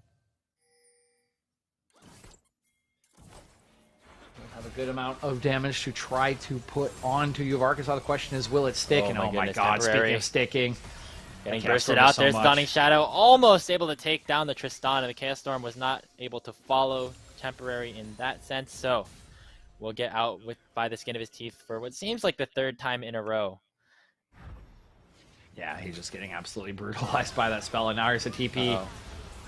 Yeah, Baron's going to be started up. They know that Temporary had to go for the reset, and they take this very, very fast. They have a lot of high damage dealers on their team. Hulk is in the area, does have the flash, does have the smite, Heartbreaker maybe to escape as well. Baron is ticking, set up about 3,000. Here comes the encore from Subsidized, not able to do a whole lot. Silver Dream is exhausted. The Baron is still being started up. Keeper's Verdict going to be used. Wait, he's in the pit. To the pit goes Hulk. Not maybe a little bit too early, but they got to try to burst it down if they're Illinois College, and they will not. Just barely, Hulk falls at the wrong time, and the Baron will go over to the University of Arkansas. Oh, it was very, very close. I do think that Baron was just about getting in smite range when he did go down. Hulk had a chance. It was at 1,100, just 200 HP away. But in the end, it's well played by U of Arkansas. They focus down the enemy jungler. They pick up the Baron, and they don't lose anyone. They're fully poised to end this game, potentially even on this push if it is clean. Still a lot of work to be done for Arkansas. Only 2 towers taken so far this game, despite the gold lead that they've been able to build up for themselves. So the siege will be able to come. They have a lot of people that are able to do this, so especially Temporary here on the Tristana. I mean, sorry, on the other side. It's a Lazy Lambo. And I look at trees in terms of poking. And I look at trees sitting about 52 stacks, continuing to work up, has finished that rapid fire cannon, and will be able to issue out some of these attacks from longer range. We'll be at the range is going to continue extending, as you mentioned, Grapes, and clock still can't really hear it anymore. We with the Baron up now, and these towers basically forfeit. The gold lead only going to grow. We'll wait till our production can provide us with the next gold update, but I would imagine it's somewhere in the range of 9K ish. I'll say it's 9K. 8.5 is what we get from production. Okay. Nice job, DJ. Very, very close, but might be a little bit more soon. XOHD flashing over the wall to chase down Hulk. Uses the blast cone in a bit of the wrong direction, and the Viego is ticking very low. Dawning Shadow barely misses out alongside the shields. Will keep the Viego alive for now. But a crucial member of Illinois College chunked low again, as Arkansas are going to continue their siege. Wow, I'm impressed he managed to live there. That last second shield just bailing Hulk out as XOHD didn't quite find the stun into the wall. That being said, the siege is still on as Temporary just got solo killed in the bottom lane. Lazy Lambo finally gets a Chaos Storm to stick. That's going to be the bottom lane turret going down. That's going to be the mid lane turret going down. That is just pure destruction, and that is the story of this game. A solo kill for Lazy Lambo and U of Arkansas. Yeah, I feel like it's happened a lot in this game. Solo kills in the mid lane are a very common occurrence so far in this series, as the rest of the base is beginning to crumble here for Illinois College. Arkansas pushing on multiple fronts. They still have Lazy Lambo down in the bottom lane, hammering away at that inhibitor turret. They will be able to take that one down. So now, question is, when do Illinois College decide to engage? The Baron buff, maybe we'll get one more wave of minions in, or this might be the last one. Still, though, some chances for Illinois to try and defend. Arkansas are not going to crack open an inhibitor just yet in this game, but it might happen a bit soon. Look at the damage, though, coming out onto Hulk. It's absolutely massive from Trees. Dodges away from the Encore as well, and I look at Trees is now unstoppable. He's flashing forward to finish off the kill. On the Subsidized on the backside. Usopp looks for the engage, but misses the Vanguard's edge. Stuns up Trees, but is not able to finish the job just yet. Cyclone to disengage, and Usopp goes down. Silver Dream picks up another kill.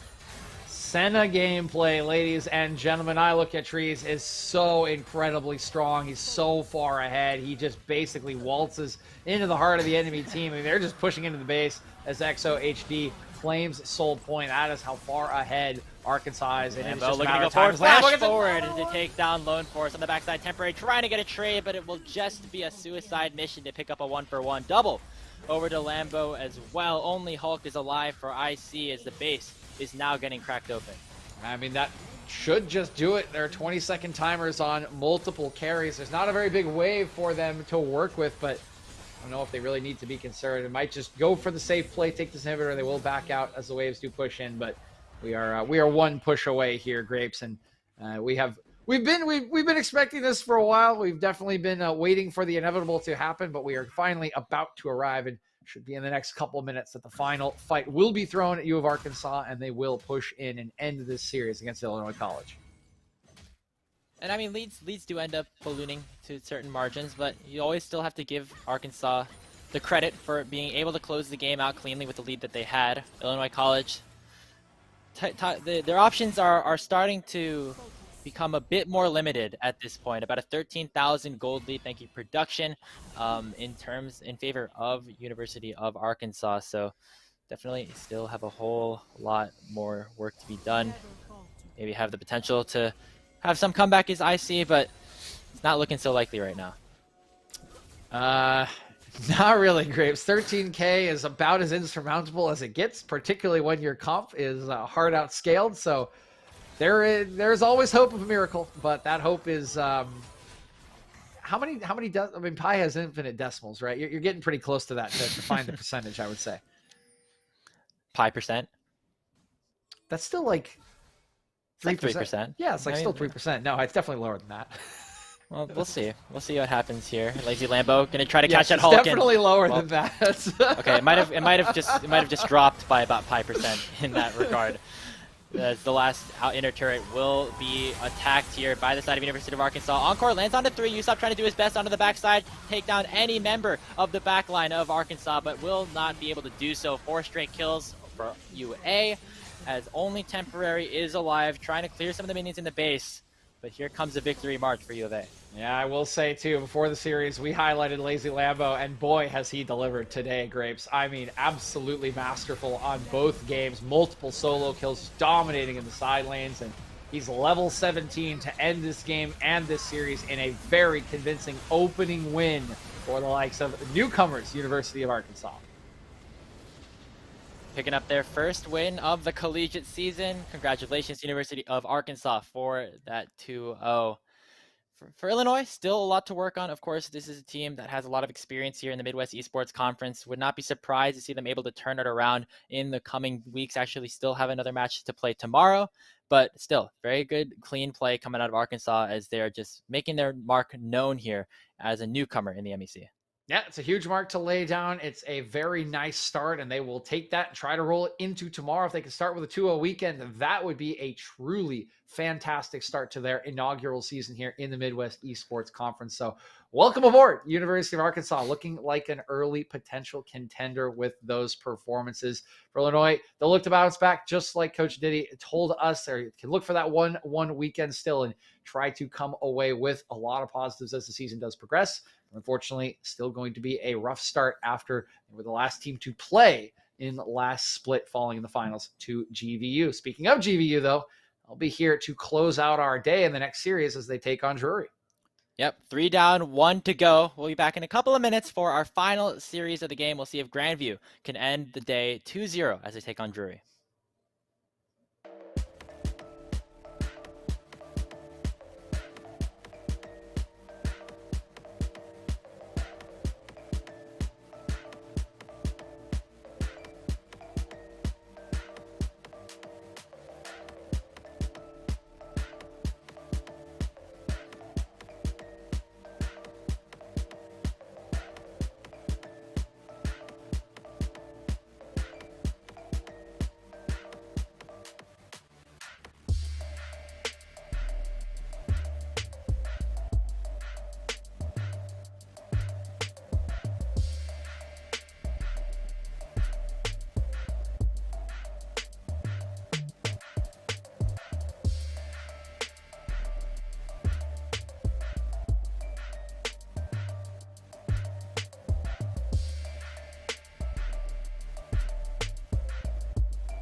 Yeah, yeah.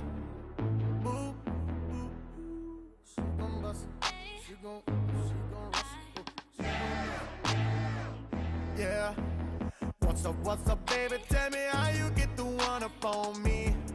Aye. And I know you ain't playing round. You about to have me down on one knee. Aye. I got that soul. Now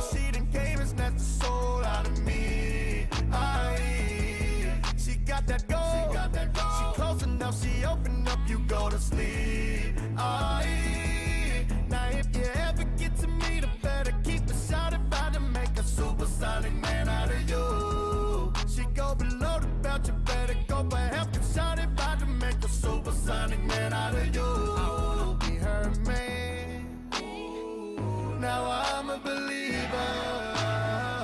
She used both hands. Now I'm a believer. Yeah. Big gun, baby. I'ma pull it out and shooting my shot. I got a feeling I can bust it, baby. Trust me, baby, I do this a lot. She do that roll. She bust that roll. Now I'ma double tap that booty like I did. She take that pole. All the way down that choking sign gon' make me ski. I ski. Yeah, now if you ever get to meet her, better keep a shot about to make a supersonic man out of you. She go below the belt, you better go for help. Shot about to make a supersonic man out of you. I wanna be her man. Now I'm a believer. She used both hands. Now I'm a believer.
And welcome back.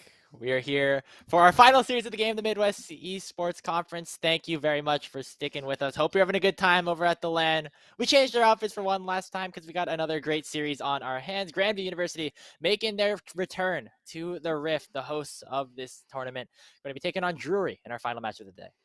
Yeah, and Drury going to be their first appearance. Excited to see what they can pull out after their season last year. They did make it into the tournament in 4th place, had a slightly better record than Purdue University Northwest, and they are looking to make improvements on that this time around. And in particular, they have made a slight roster adjustment. 4 of the 5 players from last year, they're coming back, but Killer Guy is moving down to the bottom lane to allow a new mid laner in Baymax to come in. And they're pretty excited about this, right? We were talking to their coach, Coach Jones, who provided us their starting roster today, and he was mentioning that this veteran presence, the fact that Killer Guy went down there to allow Baymax to move, to allow Fat Cat as a sport to come on, has made them very excited, and they're very much looking forward to the start of the season to see where they now stand up.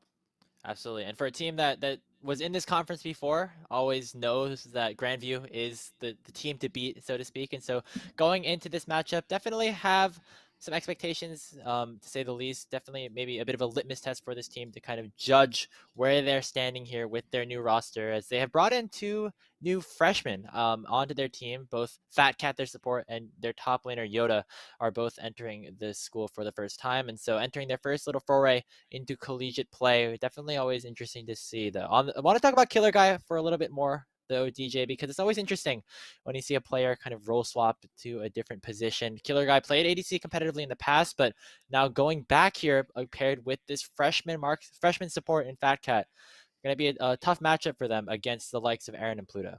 Yeah, it's a very storied, heralded bot lane, right? Even at the very beginning of this season for GVU, and it will be an interesting matchup to see how Killer Guy does stand up. We've been hearing that their synergy's been really good in lane. We, of course, know that Killer Guy is a very talented player. He has good hands, right? He's played mid lane before, so you know he has the mechanics to get this done, and we'll see how he can stand up against Aaron and try to slow him down a little bit more than Purdue Northwest was able to do so in the matchup earlier on today. I'm definitely excited to see what does come out. You know, I don't expect any different picks, but I think Killer Guy and Fat Cat are going to have some pretty interesting plays, and I think they will put on a pretty good test for Aaron and the likes of Pluto to kind of push them. Yeah, and obviously, this bot lane, this is a topic that we want to look at here, and it's been interesting to see the sort of collegiate landscape sort of shift a little bit here for the side of Drury Esports. They have a couple of freshmen, but they also have Killer Guy, Baymax, Oathcuric in the jungle, just serving as the sort of role models. They've been in the program for a long time, and they're looking to teach these young guns the way to go forward and have success here in the collegiate scene. So it will be interesting to see their growth and how the rest of the players end up working out as we continue on through the season. But first, they have to get through Grandview as we have headed into our draft for our final series of the night. Victor, Corky, and Caitlin all taken off the board. Yep, pretty standard bans coming in across the board. They really don't want Baymax on anything meta, apparently, for Meslo. And we've seen a lot of Meslo today because his name was being flashed even in the second series by a certain blonde. We'll see him wrap up the day as well. And just making sure that Baymax, I guess, can't get anything super comfortable or I guess like super meta at the moment, taking them away from himself as well, of course. But we know that Meslo can handily look pretty good earlier on off of the Corki, actually, in game number 2. Zeri going to be taken away. We know that Grandview will be shaking in their boots at the sight of that champion, probably from here on out, after it almost stole game 2 away from them against Purdue Northwest and Thresh, the final ban. And this is why the meta mages are banned. We are going to get ourselves an auction. First auction of the day, I'm pretty sure, going over to one of the players here on Grandview. Obviously a little bit too early to tell, given the flexibility of this champion, but I think Prankuru and Mesla both could take control of this pick. It's very, very dominant in the laning phase, and we'll see how it is able to do against some of these players here on Drury. Looks like they're going to respond with a Twisted Fate lock-in going over to Baymax, so wanting to make sure they can lock down that pool early before it gets shrunk even more. It's an Udyr hover for Orthcuric DJ. Wouldn't be...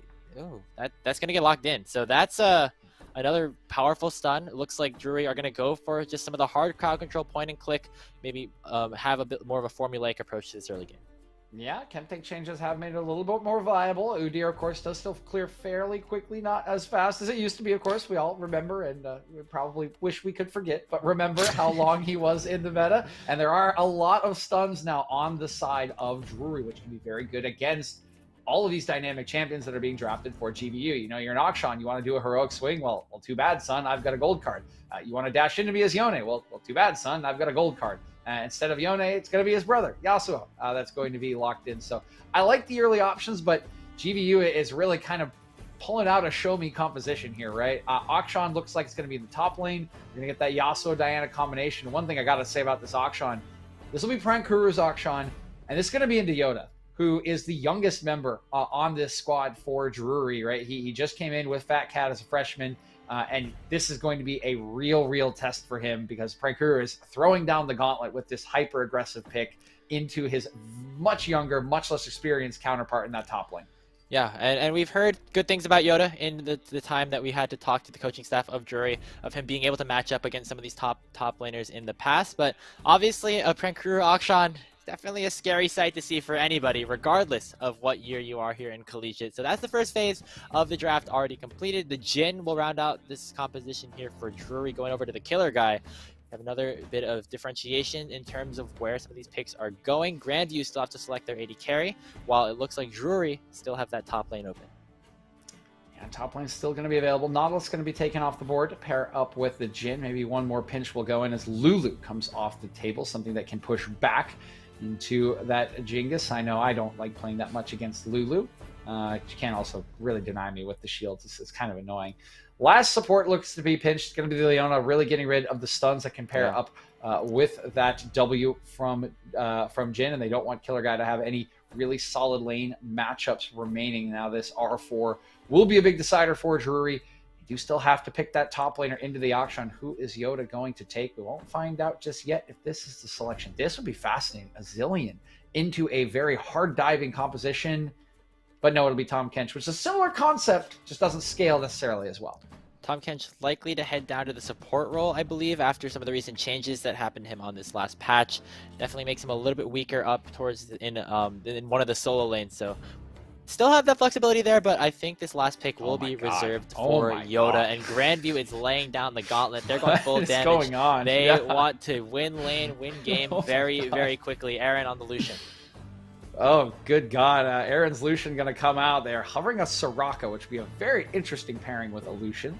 Now Pluto's hovering as one of his favorite champions. It's going to be the Nami, right? They flashed through a couple, but we're going to get that dominant bottom lane. And I mean, I was saying this to show me comp earlier. This is like a hard show me comp now. Like this is like a dab on you, flex on you. We are going to outlane you, like throw our AD abilities at you composition. Because literally Diana is the only one that has AP. If you exhaust her, it's all AD. So we're going to see tabbies all over the place. But yeah, I mean, it won't matter if Prankuru and Aaron and Meslo just get massive leads in lane with all of their priority and damage.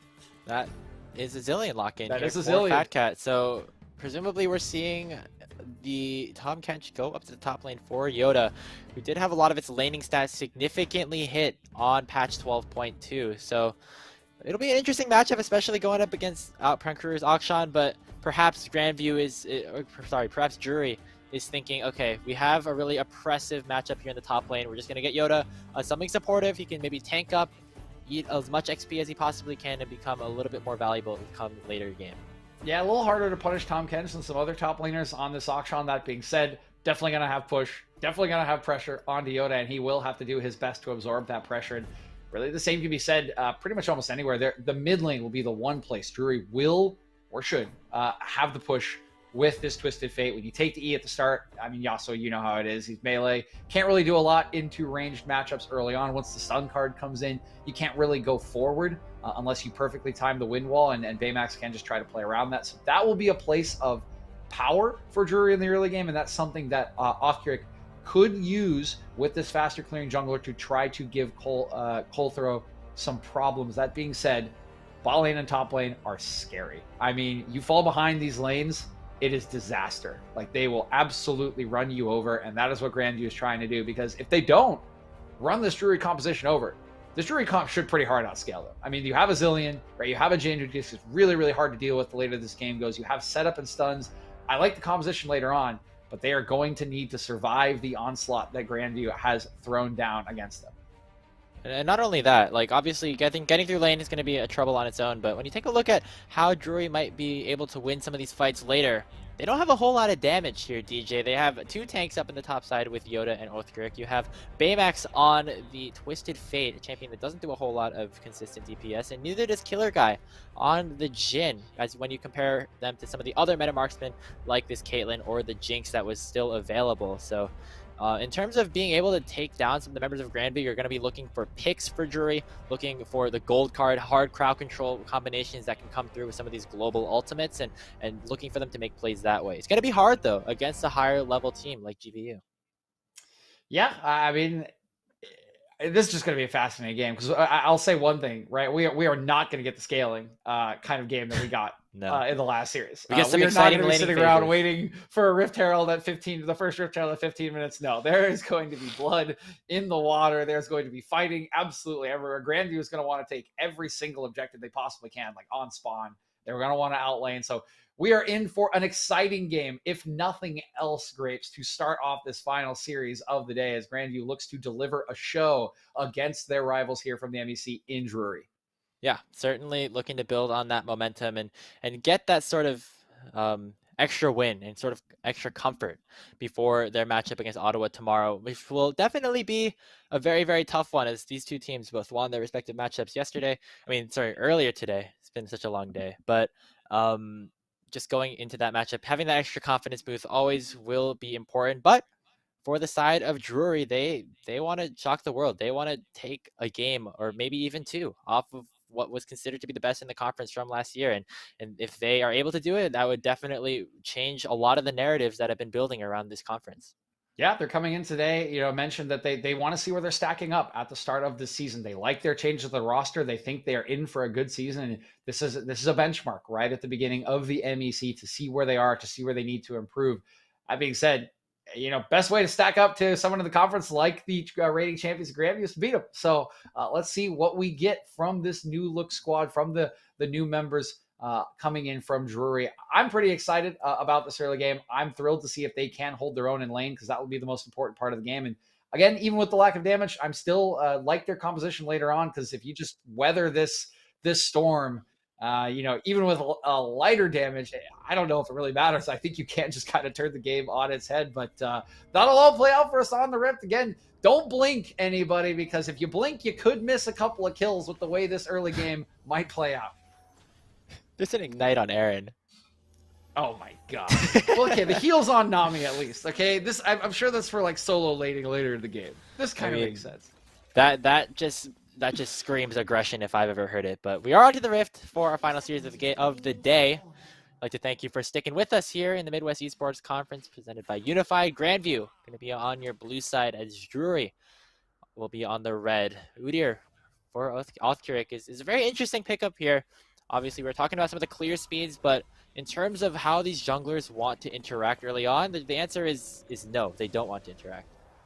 Yeah, for slightly different reasons, right? Diana obviously wants the power of her Moonfall before she really starts getting into tangos, especially with the combination she has with the Yasuo in mid lane. So we got kind of referee dance here. Love it, Baymax. Still got the energy. He's clicking those buttons. He's what got year that. Is this? What do you mean? You can do this dance whenever you want, Grapes. This never goes out of style. I've just got flashbacks to 5th grade looking at Baymax here. Yeah, long time ago. You're 20, Grapes. Wasn't that like yesterday? Yeah, it's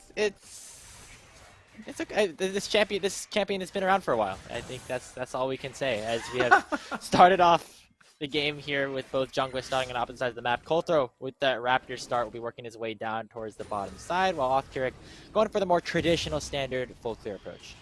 Yep, and that is really the difference, right? We're waiting for Moonfall for Kolthro. On the other side for Othric, you're a power farmer, right? You just want camps. You want to absorb them. They're all yours. You want to kill as many of them as possible, right? Get that bear stance going. Get those claws going. Get the Phoenix out. That is what Udyr is all about. It is about greed as opposed to waiting for that level 6. And, of course, it is playmaking when you do find the opportunity. So definitely has more of the ability. And, oh, my God, okay.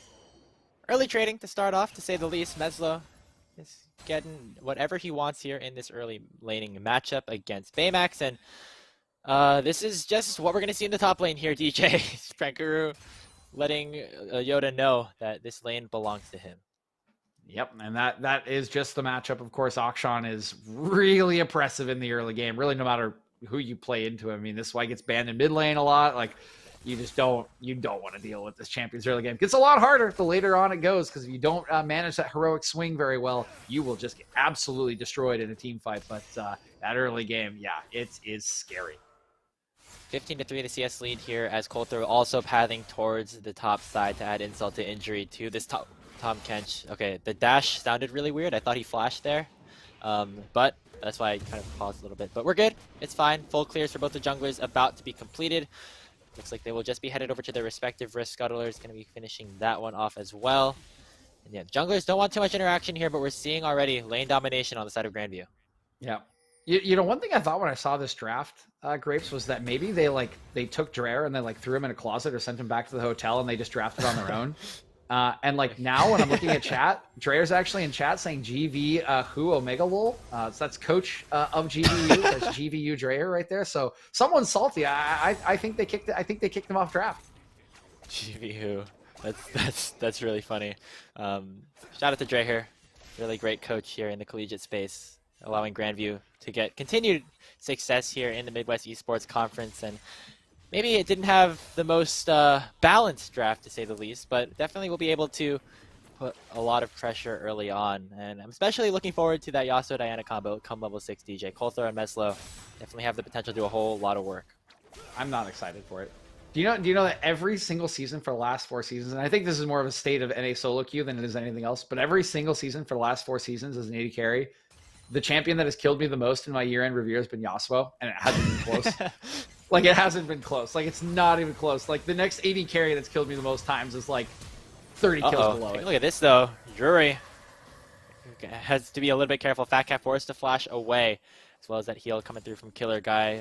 Bot lane for the side of Grandview, looking pretty good, up about 2 waves of XP. But, yeah, I guess if you're a marksman player, definitely don't like the side of Yasuo, and with Killer Guy and Fat Cat getting farther and farther behind, might seem a little bit more of that come later. Yeah, the laning phase going pretty well for Meslo. Again, this is a matchup you would expect to have some troubles with due to the range disadvantage, and really have to use your wind wall well as the Yasuo is. Oh, Iron. Ouch. Ouch is right. And I think Killer Guy might have to either recall or just be very, very careful under this tower, as the potential for a dive could be there. No summoner spells available other than the flash for Pluto, so nothing super offensive in the works, but just continuing to put pressure on is Grandview, as they have actually developed about a 600 gold lead without any kills going over.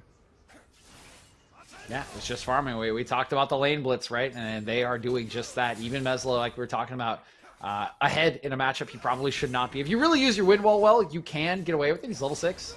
Here we go. Like, just Tornado like that. Coming through. There's the last breath, and Baymax is still level 5. Ignites ticking. First blood going over to Meslo. He gets out with the final tower shot. Yep, that's clean as you like, and that is exactly what I was just mentioning with the wind wall. This is a matchup you could overturn with good wind wall use. He blocks the W. It wasn't the gold card, but if it had been, wouldn't have mattered, would have gotten blocked. Weaves that extra auto attack in perfectly, showing off the Yasuo mechanics before he rides the last breath, and he does get that solo kill onto Baymax. Beautiful start for Meslo, and the lane kingdom begins for the likes of Grand. Yeah, the mid lane was the lane that we were, maybe considering to be a little bit closer in terms of how Yasuo can't really do too much in this range versus melee matchup until some of the later levels come through. But after picking up this solo kill, definitely going to be that lane lead for all three of the lanes for Grandview. Take a look at the gold here. Shout out to Othcuric, still doing Udyr things and farming up, staying in the top 5 in terms of gold, but everybody else pretty far behind.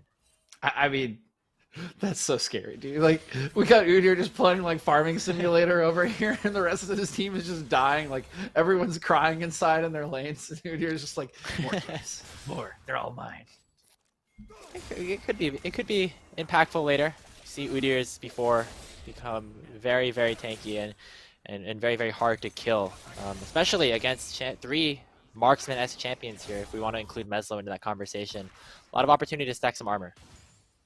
Oh yeah, we're going to be seeing a lot of armor. I would be building tabbies on almost anyone I can. As long as someone has exhaust or Diana, you're fine. Baymax. Windwall away from the gold card, I believe, was Meslo. And he's going to be able to get away from that flash bear slap of Othcuric and might look for a potential turn. Tornado does land on the Baymax, but was not able to use the last breath just yet. Here comes Coulter as well. Is a level down onto Othcuric, so will not be able to go for anything just yet. Tornado misses again. Looks like Grandview are going to back out for now. Yeah, once again, nicely done. The wind walls have been really, really nice from Meslo so far to block that gold card. Immune's part of that CC combination that really could chunk him down, right? If he gets CC'd by the gold card, loses his windshield, and then in comes the Udyr. That is a territory where you could easily just 100-0 the Ops before he can do anything. And using that wind wall to great effect to keep himself mobile, to keep himself active, gets out of that gank attempt. Absolutely. And Coulter's Meslo, level 6 now.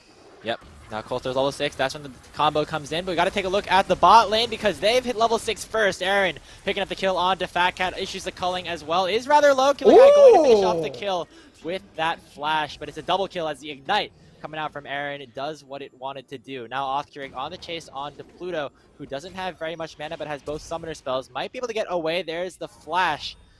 And Pluto will survive another day. But good on Drury. They get a bunch of crucial summoner spells and they also get that pick onto Aaron.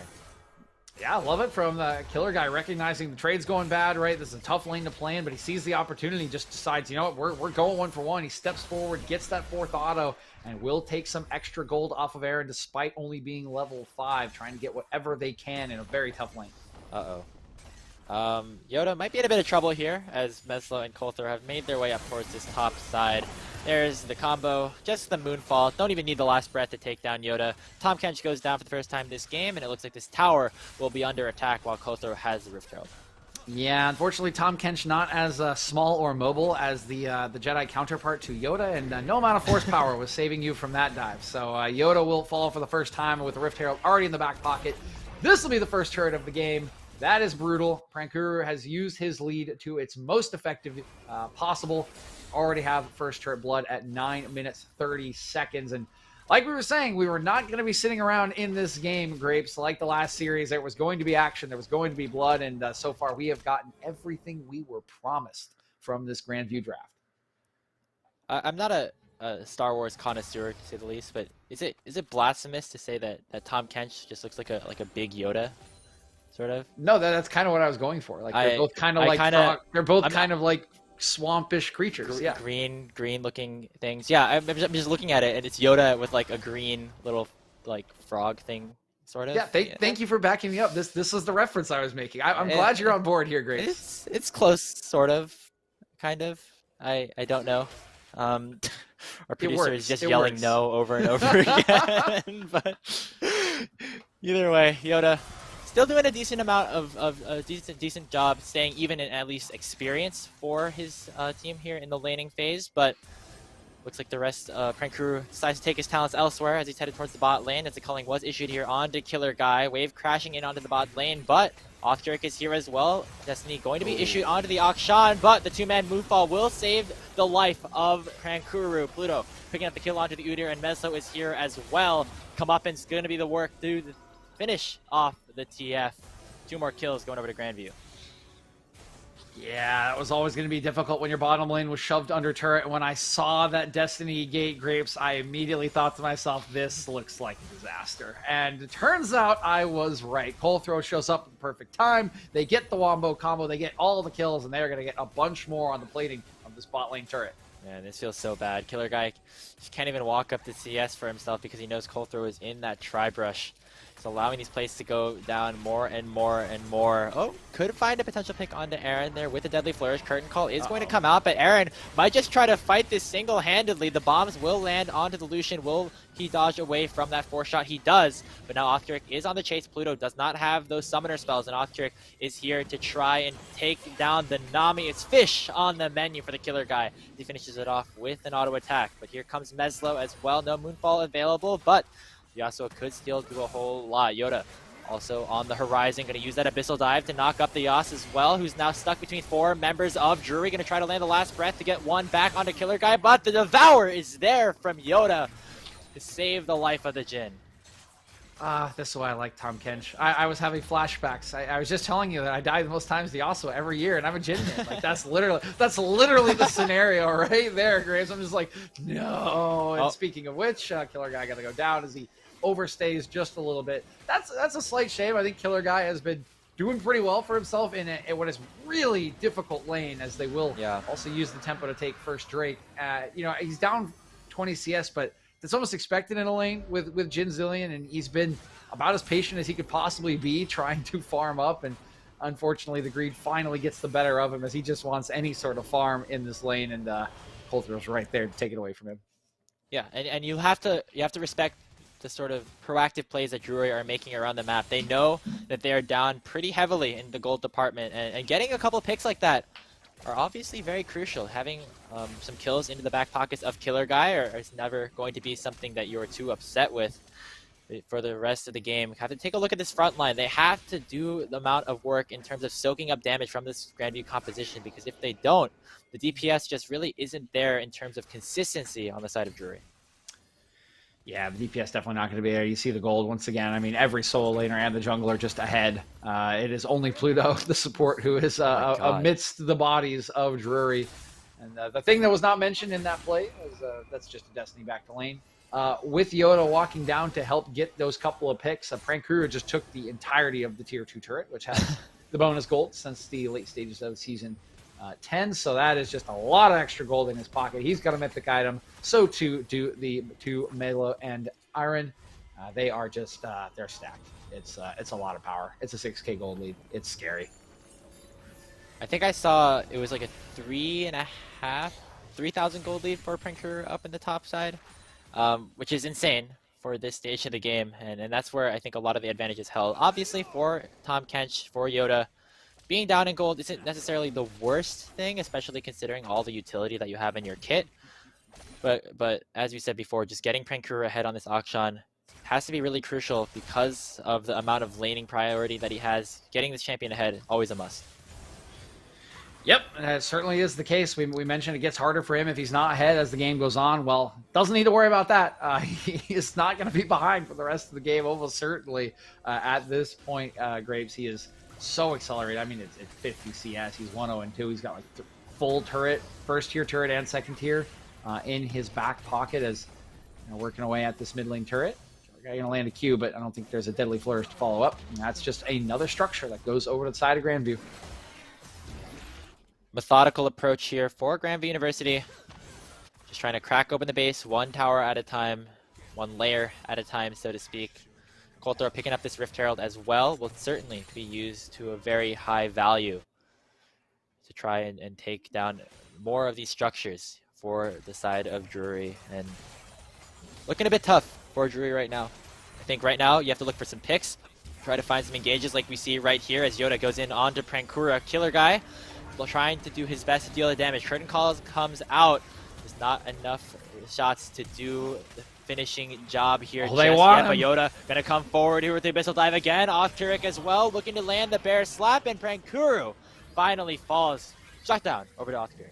Heck yeah, Drury says we are gonna get you no matter the cost, Grapes, and get their man they do. No more vengeance against these scoundrels, as would be said, and down goes Prankuru for the first time in the game. They pay for it, of course. They lose the mid lane turret. There's a lot of farm that goes over, but I love that they hunt him there. No, you can't just leave this guy for free the whole game and let him be deathless. You can't just make him. You can't just let him sit there. mean, you have to do something about it, I guess. But no, scoundrels fight back, you know? as you said, though, DJ, good trading across the map for Grandview as they sacrificed Prankuru for, I believe, it was at least that turret in the mid lane, as well as some extra pressure towards the bottom side of the map. As they continue to increase the gold lead that they have. Obviously, getting the shutdown here onto Othkirk, going to be big. Just finished up that turbo chem tank, working to just get even tankier and tankier as the game progresses. For Grandview, still in a very solid control, have that dragon spawning in about a minute. It's actually been Drury, I believe, has taken some of these drakes early on, so that's an interesting point to look at here. Yeah, Drury does have those 2 drakes to their name. Grandview have been very uninterested in taking those objectives. They have been much more focused on opening the map up with the Rift Heralds, which they've done to great effect. I mean, they've got the full line of first tier turrets gone. The top lane tier 2 is gone, so there is a ton of map control. I mean, you can see where they're trying to operate. They're trying to operate exclusively in the top side of Drury at this point. There's a lot of control that will need to be wrested away from them if Drury wants to approach these next 2 drakes, the third of which coming up in just 8 seconds. You can see this time around, I think Colthrow is going to say enough with the dragon stacking. Yeah, we'll put a stop to that. We'll delay any sort of potential soul win condition that Drury had maybe set up for themselves if they were able to get some of these objectives. Bit of a different situation from what we saw in the Ottawa series a little bit earlier.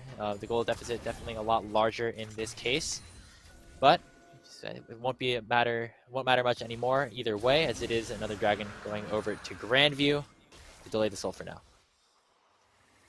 Yeah, will be 5 extra minutes for them to scale up, which is not going to feel great as Engage comes in. Othkirk look to go aggressive, but actually will have to flash away. 4 members here of Grandview now making their way back over to the mid lane inner turret.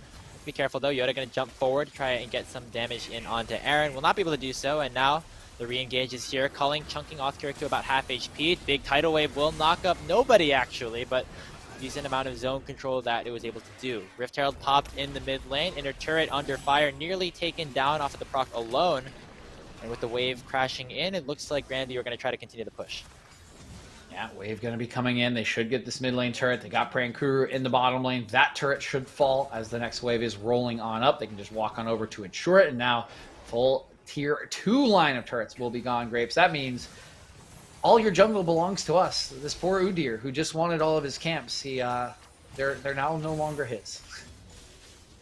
Yep, definitely not. I don't think anything really belongs to anyone on Drury at the moment here, as they are down about 9,000 gold at the 19-minute mark. Gonna look for something though. Othkirk and Baymax are on the chase.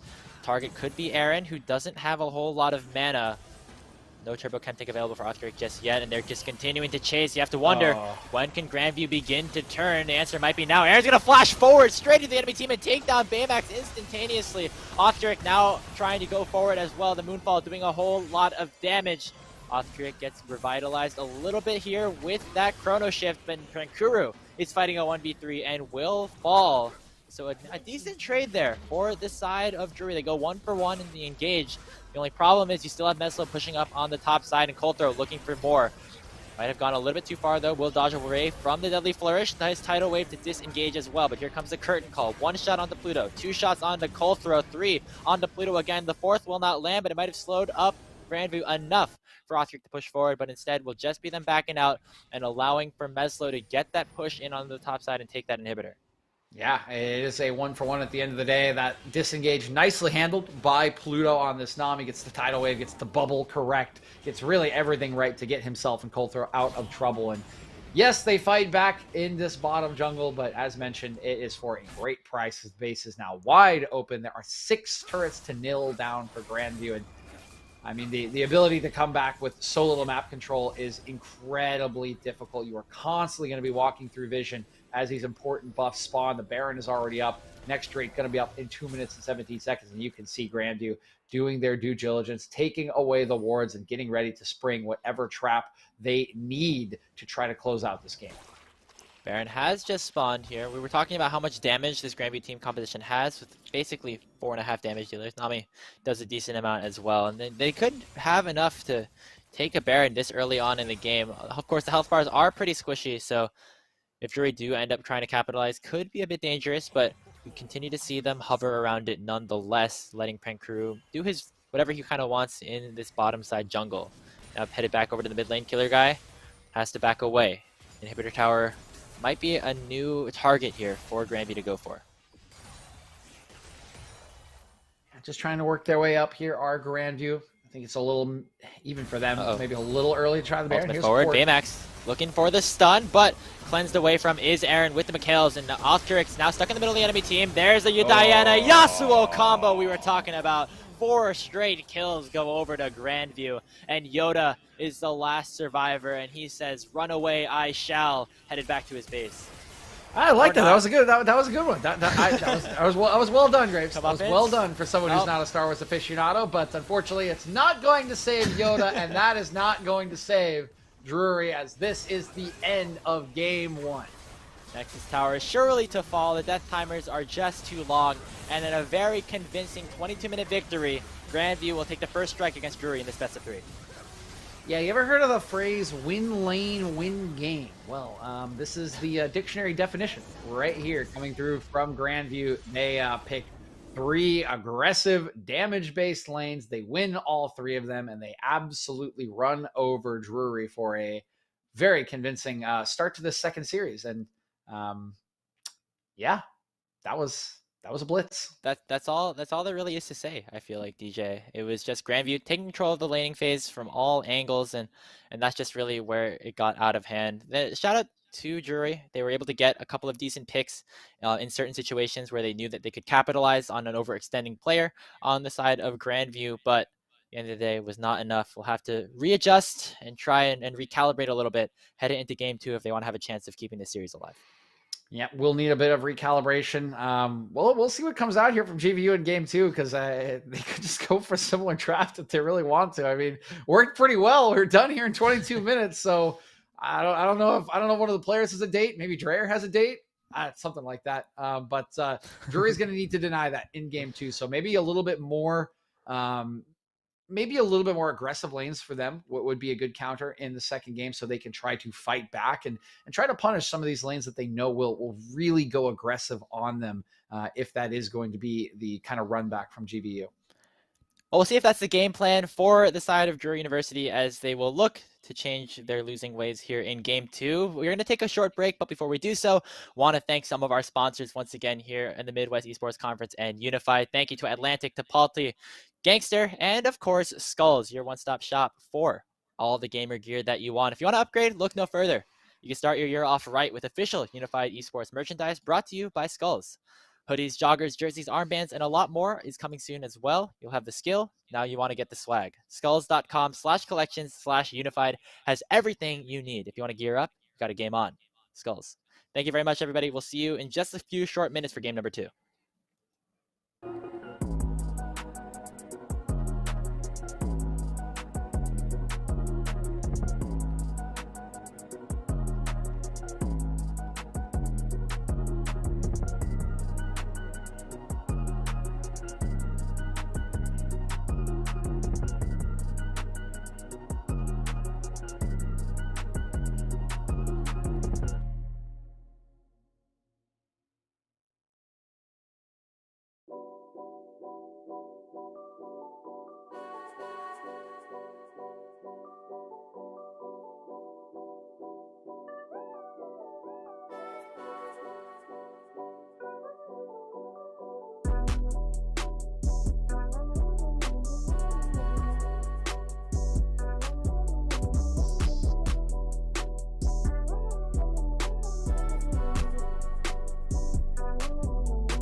Welcome back, everybody. We're here for our final game. Oh, no, final series of the day between Grandview University and Drury Great, you're University. giving away the script. I didn't cast or curse it. But League's not if the game scripted. did go, League's not if the scripted, game guys. did go- We promise.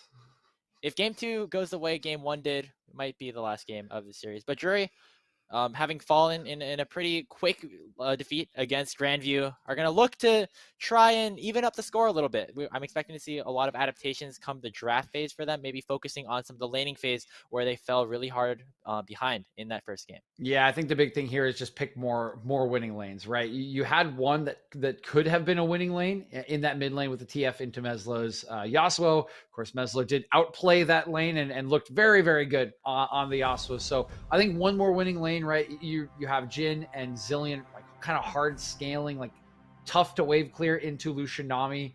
Give yourself a little bit of a better chance either there or in the top lane where Yoda was obviously into a very tough matchup against Prankuru's Akshan. So I would say one more winning lane. Try to draft yourself 2 winning lanes so that it's not just the full kind of win lane, win game strategy for GVU. Yeah, and for the side of GVU, I mean, they don't have to change that much up, I would imagine, if they want to have a similar result to that last game. The only question is, what will Drury decide to do on the other side to counteract some of the pressure that Grandview was exerting on them early on? They have switched sides, so might have a little bit more flexibility with access to that first pick as we are headed into the ban phase of this game 2. Caitlyn, Gwen, and Corky all taken away. Yeah, pretty standard stuff. There's that Victor that was banned away by GVU last time. They're just going to take away the normal mid laners once again, try to force Baymax onto something he doesn't like, and this is setting up to be pretty similar, right? It's a lot easier to take advantage of weaker champions if you are going to play this win lane, win game style. It's a little harder to get through OPs, so take away the OPs, try to get a good matchup once again for Meslo. This time around, though, the Diana not going to be available, so we will probably not see Yasuo Diana. A little bit harder to make that combo work, and there's that final ban, the Zeri. Yeah, I think GVU is going to ban that for every game for the rest of the season. Yeah, doesn't matter what side they're on. Well, maybe not the rest of the season. Might get nerfed or something. But the Zeri ban, not super unexpected, to say the least, from Grandview, as we have finished out the first ban phase, as Drury are going to be locking in Rakan early on for Fat Cat, so allowing some early priority and early power pick potentially for this freshman support, and maybe giving him a little bit more agency in the early game. Yeah, definitely going to be kind of the complete antithesis of what we had with the Zillion, right? You have the ability to go in, you have the ability to make engages. Still a little bit of a weak laner in general, but the roam potential very high, and of course the engage potential extremely high if you can handle that lane. We've got Felios coming through for Aaron, and they're going to give him a Morgana to pair with that. That is an interesting combo. I haven't seen that in a while, but it does give him a lot less fears about this Rakan engage. Absolutely. I guess that's a very good counter into the Rakan that Morgana is, as well as a lot of different engaged champions. But I would like to see this hover here for Off-Kirik and getting it locked in. We're talking about how the early game was a big struggle point for Drury, obviously, in that last matchup. That's how they lost in 22 minutes. So getting Off-Kirik instead of off the Udyr, which it likes to scale a little bit more and just become a big power farmer, onto a Rek'Sai, a champion that could be a little bit more proactive and can impact the map come very, very early on. Yeah, I mean, and this was a specialty for him last season and even in the early parts of this season. So very excited to see Off-Kirik's Rek'Sai hit the Rift and does offer you that early game skirmishing that you would want. Little interesting that it gets paired with an Anivia, right? Not a champion that's going to have as much priority typically to help you out. But, honestly, Rek'Sai doesn't really need that much help sometimes in the early game. He kind of just one-shots you. And speaking of one-shots, we have got a Meslo Zed coming through for GVU. That's a very exciting pickup, to say the least. We saw some explosive plays with the Yasuo in Game 1, but Meslo looking to continue that potentially in Game 2. Also could be a jungle pick for Kolthro. Not entirely expecting that. Zed into Anivia is an interesting matchup, because obviously you have the revive coming out of Baymax potentially through the egg. So might take a little bit more time for Meslo to get his hands in on some kills early on, but still a pick that I'm really excited to watch out for.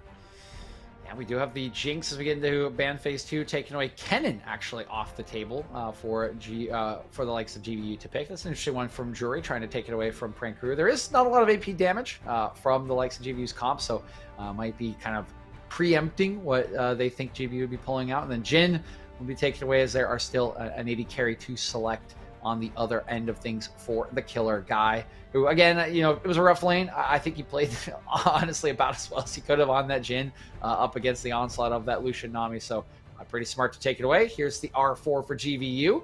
Hovering the Jarvan, still got 14 seconds as they look for their jungle selection. And we'll see if they want to opt for. Would be ADAD if they go Jarvan, and instead they will go away and they'll go for an Ivern.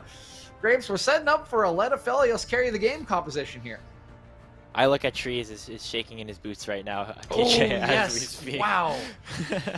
We got an exciting pickup. Someone's got to pull that out against him. So he can look at the tree. Is that like a stun bot? Does he just is he unable to play the game because he's too busy looking at the tree when Ivern is on his screen? Dude, if we ever get an interview, we're going to need to ask him. We're going to need to ask him what happens when he plays Ivern. I need your to know opinions now. on Ivern, yeah, definitely. Yeah. Still have the ADC and the top laners to select here for Drury, and it looks like we'll be going back to the Tahm Kench for Yoda, but that final lock-in going over to Prankuru's side potentially. We'll see what ends up getting locked in here. Obviously, Pluto having a little bit of fun with the hovers potentially. Taking a look at the other side, Killer Guy is going to lock in that Twitch, so we do still see a decent amount of scaling on this Drury composition matched up with the Rex side and maybe help snowball a little bit further. Yeah, there's plenty of scaling and range with this Twitch. It's going to be about keeping it safe, right? Rakan can help, but again, it's not the strongest lane. This lane should push for GVU pretty easily. I mean, particularly really with just Morgana, it should push, but I think the Aphelios will help out. And the bigger questions will be about the two solo lanes next to this Ivern, right? Ivern is kind of a wonky champion to play with. I'm sure Coldthrow and GVU will have practiced this. And it is a pretty good spread of damage with that shield and buffing that will come through for the Ivern. So my eyes for the GVU comp, the early game, will be very much on Prankuru again, right? It's not an Akshan. It's not as easy as it was last game against this Tahm Kench, but Camille can still do some work. She can absolutely carve through that shield that Tahm Kench will have. And I think this should be another good winning lane for Prankuru, and might see that kind of same investment into the top side that got GVU ahead so early on. Will it be as much of a lane kingdom in these three lanes as last game? Probably not as much. I'm with you, Grapes, that this Anivia into Zed matchup is going to be a tricky one for Meslo, but I doubted him a little bit in the Oswald lane, and I was proven wrong pretty quickly on that one. Yeah, Meslo, obviously a fantastic player going up against someone like Baymax as well. The counter matchup, hopefully, will do a little bit more for Drury in that regard, but in this top lane, again, I'm surprised that Yoda keeps defaulting over to this Tahm Kench. It's not something that I think we saw a lot out of him early in terms of his solo queue play and things like that. And again, it's a champion that has gotten hit pretty heavily in the solo lane.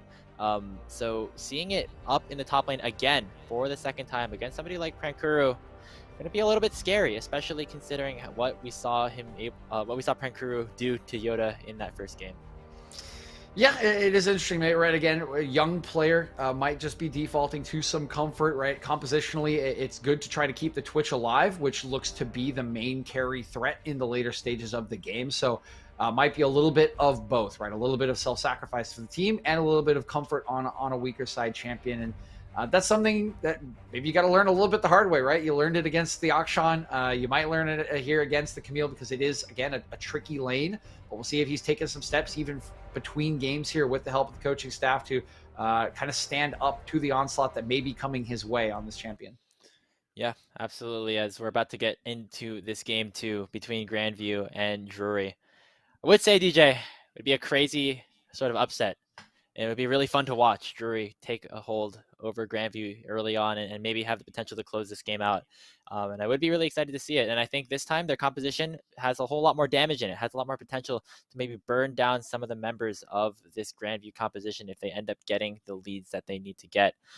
So hopefully for them, they'll be able to utilize that Rek'Sai in the jungle to impact a lot more of the map and allow some of these laners to stay ahead in this game. Yeah, I definitely agree that there is a lot more damage, right? And you have it coming through from the Anivia. You have this Twitch as well. And even some of the other members can provide some of that. And I do see a late game condition as well, right? You have the zone control from the Anivia. You can kind of wall off some of the members that want to run into you. And the Twitch should unless it's the perfect gun combination, outrange the Aphelios when his ultimate is up. So there are options for them to team fight in the late game. I think the question again is going to be about getting there. There are options, and there are options really for Grandview's composition at multiple stages of the game. And of course, because of what we saw in game one, we have to be worried about the laning phase. If the likes of Drury wants to survive and move on to a game 3, they'll need to get to that point, which means that laning phase is still going to be the biggest thing to watch for in my eyes. You gotta hold your own. You gotta stand up. You cannot just let them bowl you over in that laning phase. Win lane, win game can't be the story of game 2 if we want to have a game 3. We've got some fun champions here in this game, DJ, to say the least. Got the Ivern coming out for Coulter, the Zed for Meslo. You find Ivern fun? Do you find Ivern fun or more funny? Fun. Okay. Well, fun in the sense of we've got like some off. You see, I've asked you a very philosophical question here, haven't I? Obviously, you're not going to see Ivern go for crazy, flashy level 2 ganks like a champion like the Jarvan, but it's nice to get a little bit of diversity every once in a while, especially here in the collegiate scene. Maybe Grandview want to try and issue a new sort of play style that they're sort of trying to practice, and getting that experience here obviously will be very useful. The practice definitely very good, right? You definitely want to give different looks and try things out, but I do think you answered my question with funny as opposed to fun. That's all I'm saying. That's what I heard from you, Grapes. Being funny is fun. I would say that. And for the Ivern walking around, honestly, just seeing him walk around like that, it might be all that we need in order to have a fun time here in this game. It will be a very happy end to the night here at Grandview at the LAN, right? We got this Ivern just walking around doing end things. Going to be entertaining. Well, I mean, if he ints a little bit too much, might be headed to a game 3, but very excited for this game 2 here between Grandview and Drury. Once again, quick, short technical pause as we prepare to get into this game right here. But yeah, want to thank you guys all once again for sticking with us, for watching. Hope you're having a good time over at the LAN. How does the setup work exactly? Is there like a big crowd that we're kind of being broadcast to, DJ? Is that how this works? Dreaming up and it'll become reality, Grapes, right? If you can't see them, you can pretend there's as many people as you want on the other side of that screen. All right, everybody, we're gonna do the wave. Ready? I'll go first, and then DJ goes. Ready? 1, 2, 3. Woo! Okay. Hopefully that's gone around. Okay, it's going around right now. Okay, and yeah, nice. Yeah, we gotta go again. Going out of order the second time around. This could just make no sense to any. This makes no sense to anybody watching the stream, like at home. They're getting a good laugh at our expense, though. They're laughing at us, not with us. Definitely at us. But hopefully you guys are all having fun out there in Grandview. Obviously, once again, shout out to them, as well as the Midwest Esports Conference for hosting these set of LANs at all these various locations. And it's a really fun way to get this collegiate play underway, get some teams qualified for the CLL tournament in the coming months. And so it's really excited to see collegiate action back here. I mean, we've seen a lot of collegiate teams do really well in the Proving Grounds qualifier, including Grandview almost making it to the main event a couple weeks ago. And just seeing that continue to grow here in this scene, obviously something you're looking forward to. CLL is a fun place. It's a fun way to get the season started. We got more of these coming, of course, like 3 weeks in a row. We got more LANs for the MEC, and hoping we can see more on that. Of course, we got plenty of action tomorrow as well after this series does conclude. 4 more best of 3s to keep everything going. So don't get tired of our faces, because there's plenty more of this to come. Well, we're not going anywhere. Yeah, we're gonna be up here whether you like it or not. Stuck with us. Oh man. Hopefully you're here for a good time with us, not a bad time. But we finally have arrived onto the Rift for this second game between Drury and Grandview. Drury will be on the blue side, Grandview on the red side. We see Colthrow and the rest of the team on the Ivern looking to go forward. Can we see what's going on? Okay. They're frozen. They're blinded by the light. It was too powerful. The wave that we did, it just shut off all the power. Oh wow, or something like that. I'm just making things up. The wave. I'm like 2,000 miles away from where you guys are. Oh my god, that would. Imagine if we did get a big enough wave that it just threw the systems out of whack for a second. I don't know that's how science works. I don't think that's how it works either. The fans of the Seattle Seahawks would probably believe that they're 12th man chance. that stadium gets crazy. Guys, I if we mean, make enough noise, we can defy physics. and impact the game in some sort of way. But yeah, I mean, I don't think that's happening here. Probably that's my guess at least. But once again, apologies for some of the technical delays here. We really want to get underway here with the second game between Drury and Grandview. Unfortunately, there's just some technical issues that are getting in between that and us right now. So we're going to take a quick break as we try to sort some of this stuff out. We'll hope to be back very, very shortly. We'll see you then.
Welcome back, everybody, here onto the Rift. Thank you for sticking with us here through these technical delays. We really appreciate it.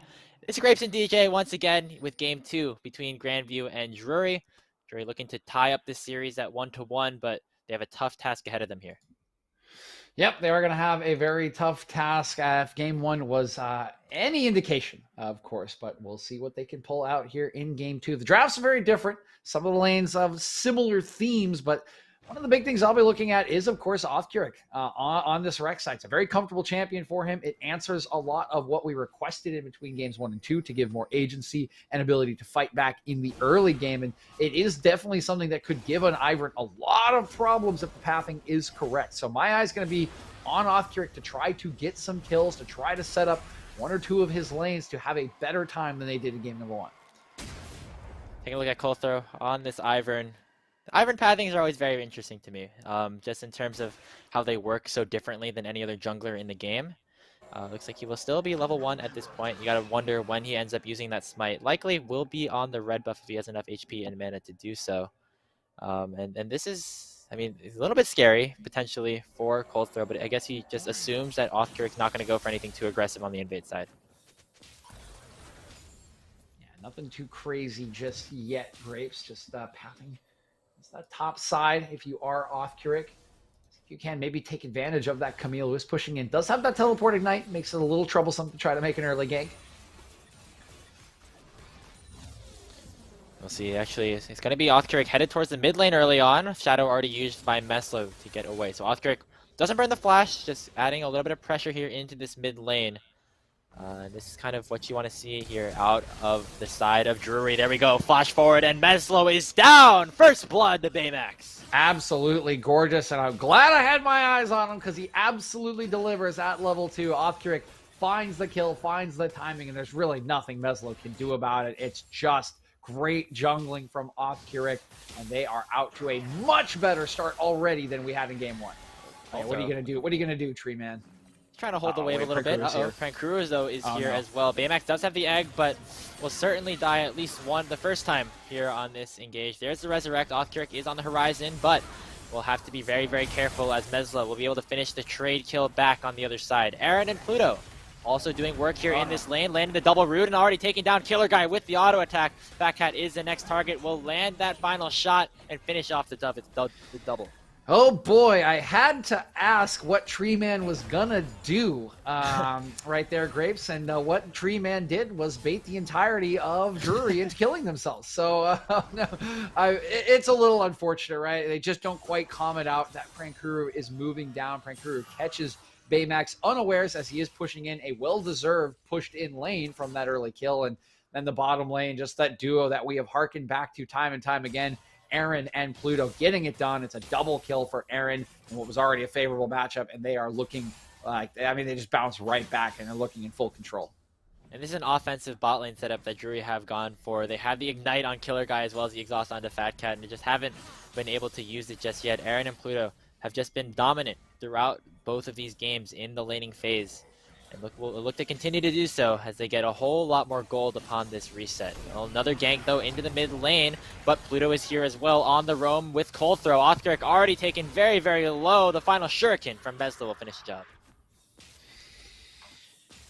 Very nicely done by the Grandview bottom lane. They use their power down there to get a timer for Pluto, and he goes and affects the lane that is ahead. Oh, just great sidestep by Aaron. Yeah. That's just so good. And here comes Pluto. They might even have a chance to try and turn this potentially. Aaron chunked about half HP. Pluto gonna flash for the binding. Doesn't end up hitting. That's a bit unfortunate. And now Fat Cat is gonna go forward, and they get the kill onto Aaron. Watch Cold Throw, though. He has arrived. Don't have too much damage on the Ivern, and that's a double kill already for the Killer Guy. Cold Throw now has to run to the hills as 2 men strong for Drury will pick up 2 straight kills. All right. Big fight back from the Killer Guy and Fat Cat in the bottom lane. Pluto, it's a little too big for his britches at level 3, decides to flash in, does not connect with the Dark Binding, and Aaron just melts in the face of Killer Guy with that Ignite, with the damage from the, I believe, probably the pool on the W, and then the Expunge just absolutely bursts him out, and then there's nothing left in Killer Guy. He is right back on even footing with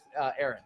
Yeah, identical items, actually. And in terms of offensive stats, purely Killer Guy is now ahead with Aaron going for the boots instead of that Doran's Blade. So it's a bit of a scary twitch that could start to unlock here. This is that snowball and some of the proactivity that we wanted to see out of Drury to have a chance here in this game. And they're already off to a much better footing. Gold only about 700 in favor of Grandview. All the lanes playing much, much closer than they did last time.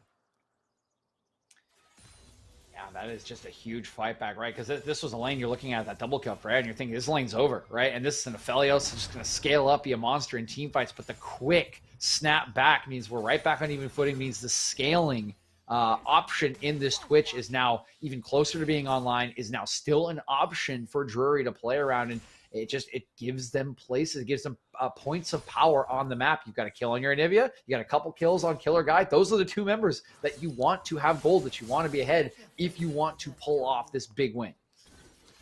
Absolutely, and we'll see if Killer Guy can continue to do the rest of the work here as he's getting another wave shoved in under him. Cold Throw now hitting level 6 as well on this Ivern. We'll have Daisy to help him out. Turn some of these engages into that 6v5. No focus around the dragon just yet if we've just crested the 7-minute mark of this game. But as I say that, Cold Throw continue to go for these invades. This red buff is up for the taking, and with the side of Othkirk up on the top lane, looks like it's going to be a pretty easy steal here for Ivern.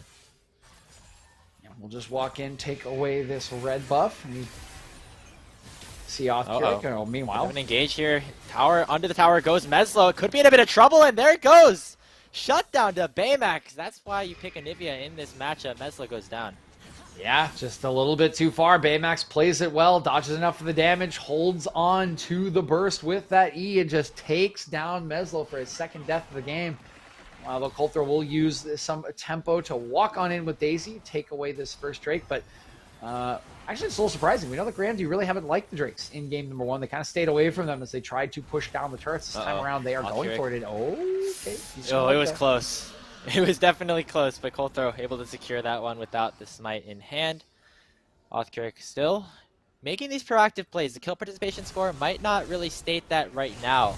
but you continue to see him looking for things in that situation where Coulter was headed in the bot side of his jungle. It was because Othric was sitting in that top side, pressuring out Prankuru as much as possible. So something we got to keep looking out for as he once again has his flash off of cooldown. Target might be Meslo again. They are hovering around. Meslo does still have flash. This is Ignite up. Ult's just about to come up. Good engage. Level 6 onto Killer Guy. They could look to go for this fight. Stopwatch already used by Pluto, but the ultimate advantage is in favor of Drury. Killing spree now for the Twitch as Pluto falls. They're starting to make this happen. I mean, this bottom lane, Fat Cat just sees it. He goes, I'm going right in. Like, you can't stop me. They absolutely blow up Pluto once again, and the lane is completely turning around now. Still 20 CS lead or so, but Killer Guy is going to make that up easily with the kill gold and continues to get more and more into his back pocket.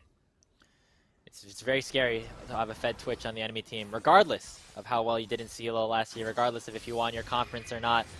And Killer Guy looking to make them feel that sort of pain later on into this game. And engaged here onto the mid lane now. Coulter going in onto Baymax. 4 Grandview members hovered around this mid lane.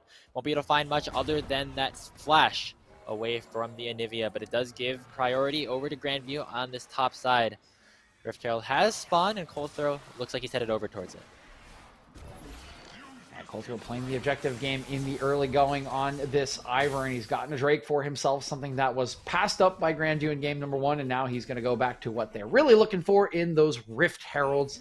He is on it, but you can see Othric around. I just don't know if they don't really have the support to challenge this.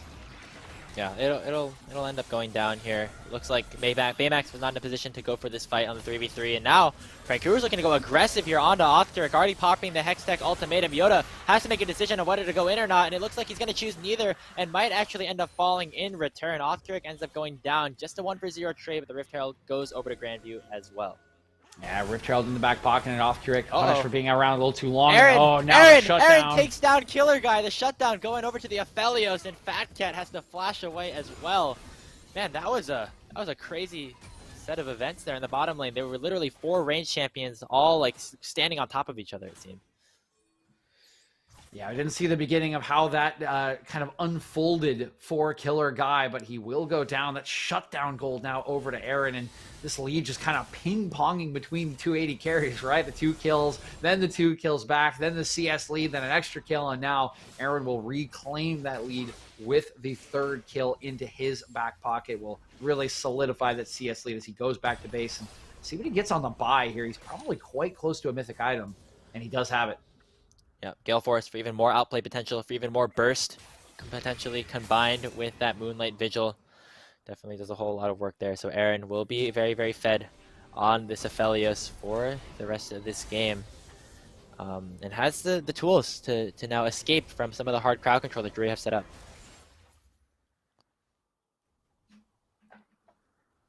Looking at the state of the game here, Grapes, it's about a 2k gold lead now. Well, 1.5 for Grandview, and definitely not the blitz we saw in game number 1. Wow, that, okay, yeah, I was going to say, that does not look like an ulti to think. He still almost kills Othric. That's scary coming out from Meslo. Despite dying 2 times, still a very, very strong champion at the moment, and we'll be looking to continue to pressure onto this lane. Obviously, Baymax going for a very defensive-oriented build with the Seeker's Arm Guard rush, and now it looks like the rest of Drury could go aggressive here onto Coulter. The poison is ticking, and Killer Guy picking up another kill onto the Ivern. Nice roam, nice proactive play coming up from Drury once again. Yeah, very nice. Once again, Drury finding more kills. They're getting it onto the people they want, right? 4 kills now for Killer Guy. Doesn't really matter. I mean, he's down a good, healthy amount of CS. Pluto hit that binding. No. 3-man Moonlight Vigil as well coming out from Aaron. They get the knockup with the flash, but Othric will still fall. Fat Cat looking for something on the other side. Duel in the top lane. Prankuru getting the better end of the trade with a precision protocol, and now Aaron is fighting this 1v3. He has the Gale Force already used, but he's trapped behind the Anivia wall. Has the white gun, though. It has a whole lot of range and is now trying to corral the rest of this Drury composition to where he wants. It's a very intense situation. He hits that Calibrum shot onto Baymax, who is now regenerating. It's a very dangerous spot, and now Coulter is here as well. Fat Cat has to look for some sort of engage to try to take down Aaron, but he will not be able to do so. A killing spree now for the Aphelios, and he's going to look for more. Taking down Baymax as well. A double kill for Aaron, who is absolutely popping off with his 6th kill of the game. Oh, and that might be the dagger that Grandview was looking for. A 6-kill Aphelios. Aaron just completely outplays half of Drury's composition. They're going to pop the Rift Herald for him too. And now this Aphelios is just running away. And we can see the gold at some point soon. I really want to see how far accelerated he is. It has got to be monstrous at this point. 5K gold lead for Grandview at this point. Kills still in favor, only slightly in favor, so to speak. Killer Guy and the Baymax still in a decent position to do a decent amount of damage, but you have to imagine that Grandview is smelling this victory on the horizon. They take their second dragon of the game. It'll be an Infernal Rift, so even more damage to match alongside what we've already seen. Killer Guy is in a whole lot of trouble. Meslo is going to let the Shuriken finish the job as he goes down, and take a look at the goal. Despite this Killer Guy getting all these early kills in this game, it's Aaron with a 2.3k gold lead individually. 7.4k on this Aphelios. He's practically 2k above literally anyone else in the game. I mean, that is fed. That is he has 2 items. Yeah, he has a collector in 14 minutes. Oh my god. You know, sometimes you see like TFs get their items really fast, but that's kind of with the gold generation in their kit and the way that their items, the Everfrost and the Rapid Fire, not super expensive. These are 2 very expensive items coming out of Champion with no gold generation at a very similar time, so to speak. And so Aaron going to be very, very powerful come some of these later fights, as just looking to maybe stat check the rest of Drury at this point. I'm scared for the next team fight, Grapes. You might have to be scared here for Yoda. He's going to use the Devour onto Prankuru, but the ultimatum out, combined with the Q. That is a whole lot of damage onto the Tom Kench. Othric going to try to get the trade, but he won't be able to. Double kill to Prankuru, who outplays the 2v1. Oh my god, Prankuru just so confident on this Camille. He knows his damage, his limitations perfectly. Right? It looks like Othtric's going to get him one more bite, right? The ultimate would probably take him down, but the true damage on the second proc of the Q Precision Protocol, it's power just going way forward. too Aaron much. Gale forces forward with the Black Shield, and he's just allowed to do whatever he wants. Pluto falls, but it doesn't even matter at this point. Aaron 8-1-0 picking up that double kill. Oh no, I mean, it's nice that they get the kill on the Pluto, but the general rule of a non-fed Aphelios is red-white, don't fight, right? It's like your snake, you remember your snake rules when you were young? It's like red touch yellow could like kill a fellow, red touch black can't hurt Jack for like garden snakes. Red. Yeah, you never heard these? I just suddenly realized what you were talking about. Yes, in terms of the snakes, and Prankuru doing a whole lot of killing himself. Very dangerous one at that. Yoda will be able to pick up the shutdown in the 1-for-1, but it's just Grandview getting control all over the Rift at this point. Yeah, it's just a little too far for Prankuru. Nobody else can follow up on him going over the wall with the hook shot, so he does go down. But I mean, back to what we were talking about the snakes, right? The rule for the Aphelios is red, white, don't fight. They fight him in mid lane, and also he has 2 items. So you dug your own grave there. He uses Gale Force forward in that fight. He had the Black Shield on, so he wasn't afraid of any crowd control. Just use that Gale Force, get as close to the bot lane of Drury as he possibly can, and that was all it took. Just an instant one-shot. Yeah, and with that, Rift Herald, second one of the game, going to go down, and it was a very nice early game from Drury, right? They really fought back. This is way different than game 1 when they sort of just got dominated in every single lane, Grapes, but I think the bell is starting to toll here as this mid-game has rolled around. Just too many kills, too much gold ended up into Aaron's back pockets, and the rest of the map has slowly fallen apart after he got fed, with Prankuru getting way fed as well. And now with what is almost an 8k gold lead, it is looking like GVU is going to close out the series and close out our day with a clean slate of 4 2-0s in the best of 3s. Uh-oh, Aaron now sees a Gale Force defensively this time, but Pluto with a beautiful Black Shield to keep his AD carry alive. Has the exhaust on him, but it's not going to matter. Already 2 kills going over. Othric finally will finish the job. Othric is stunned up here through the Soul Shackles, but Meslo is just killing Baymax 2 times in a row. One final auto will do, as Othric will also get out alive on the other side. Yeah, and they're limit testing here on this Phyllis in mid lane. They know that's a 2v3. They're taking it anyway, and they get so close to getting all 3 of them. Aaron does go down, but Meslo with a solo kill. The map is just falling apart as the second Rift Herald is spawned. And there's nobody here for Drury to try and stop this turret from going down. 1 crash is all it's going to take. There it is. More gold into the pockets of Grandview. Lead has ballooned to about 10K. We complimented Drury for some of their early aggression that gave them a couple of early kills onto their main carries. The scaling still potentially is there, but Grandview are trying to make this situation a lot more like game 1 than anything else. This one definitely starting to spiral a little bit out of control for Drury, right? They still have a little bit of hope. They have better late game options than they did, and there's a lot of gold on Killer Guy. He's 5-5-2, but he still is working on a second item, and I mean, Aaron's about to finish his third. That is the true difference, right, in this game. It's just incredible how far ahead he is, and even Meslo is on a 2-item spike. Just so much power in the hands of Grandview. They can't even walk up to this Drake. They know it belongs to them. Prankuru going for a trade on the other side is Drury, trying to take down Prankuru, but wow, Baymax already goes down. Killer Guy has a Gale Force away. Yoda has a good shield there with that Devour. Killer Guy nearly fell as well, had to flash away from that hook shot, but Prankuru will finally fall again for the second time this game. It is Soul Point picked up with that Infernal going over to the side of Grandview. We're now finding a bit of a 4v4 around this inhibitor. We'll see what Drury decide to do. We got Daisy coming out. Here comes the wave. Let's see what the siege does look like. There's no Baron here, so it might not be the easiest siege, but again, with just how fed Aaron is, it's really tough. And he's got the pick-off guns as well, so you got to be careful walking up lest you be rooted and taken down. And Daisy goes down, turret about half HP. You're just trying to get that final killer blow in to put the nail in the coffin. Here they go. Here they go. That cat gets rooted up before he can do anything with the quickness. And Killer Guy just gets instantly deleted. Aaron falls in the process as well. It's still a 1-for-1, but Osbrick will fall on the other side. Meslo with a death mark onto Fat Cat will certainly take him down. And it's only Yoda alive again, and he will not be alive for long. The ace comes through, the double kill for Meslo, and 20 minutes in, we're seeing Grandview push down the Drury base once more. Yeah, I mean, this should be it. They're just going to take this down. I mean, what are the timers? 20 seconds. Killer Guy's up in 11, but he's not going to be able to do much against the remaining members. I believe this will just be the end of the series. And Aaron, yeah, he goes down, but the damage he did before he went down was absolutely disgusting. It's the easiest cleanup GV you could have asked for, and that should just be the end of day 1 here on the opening weekend of the MEC.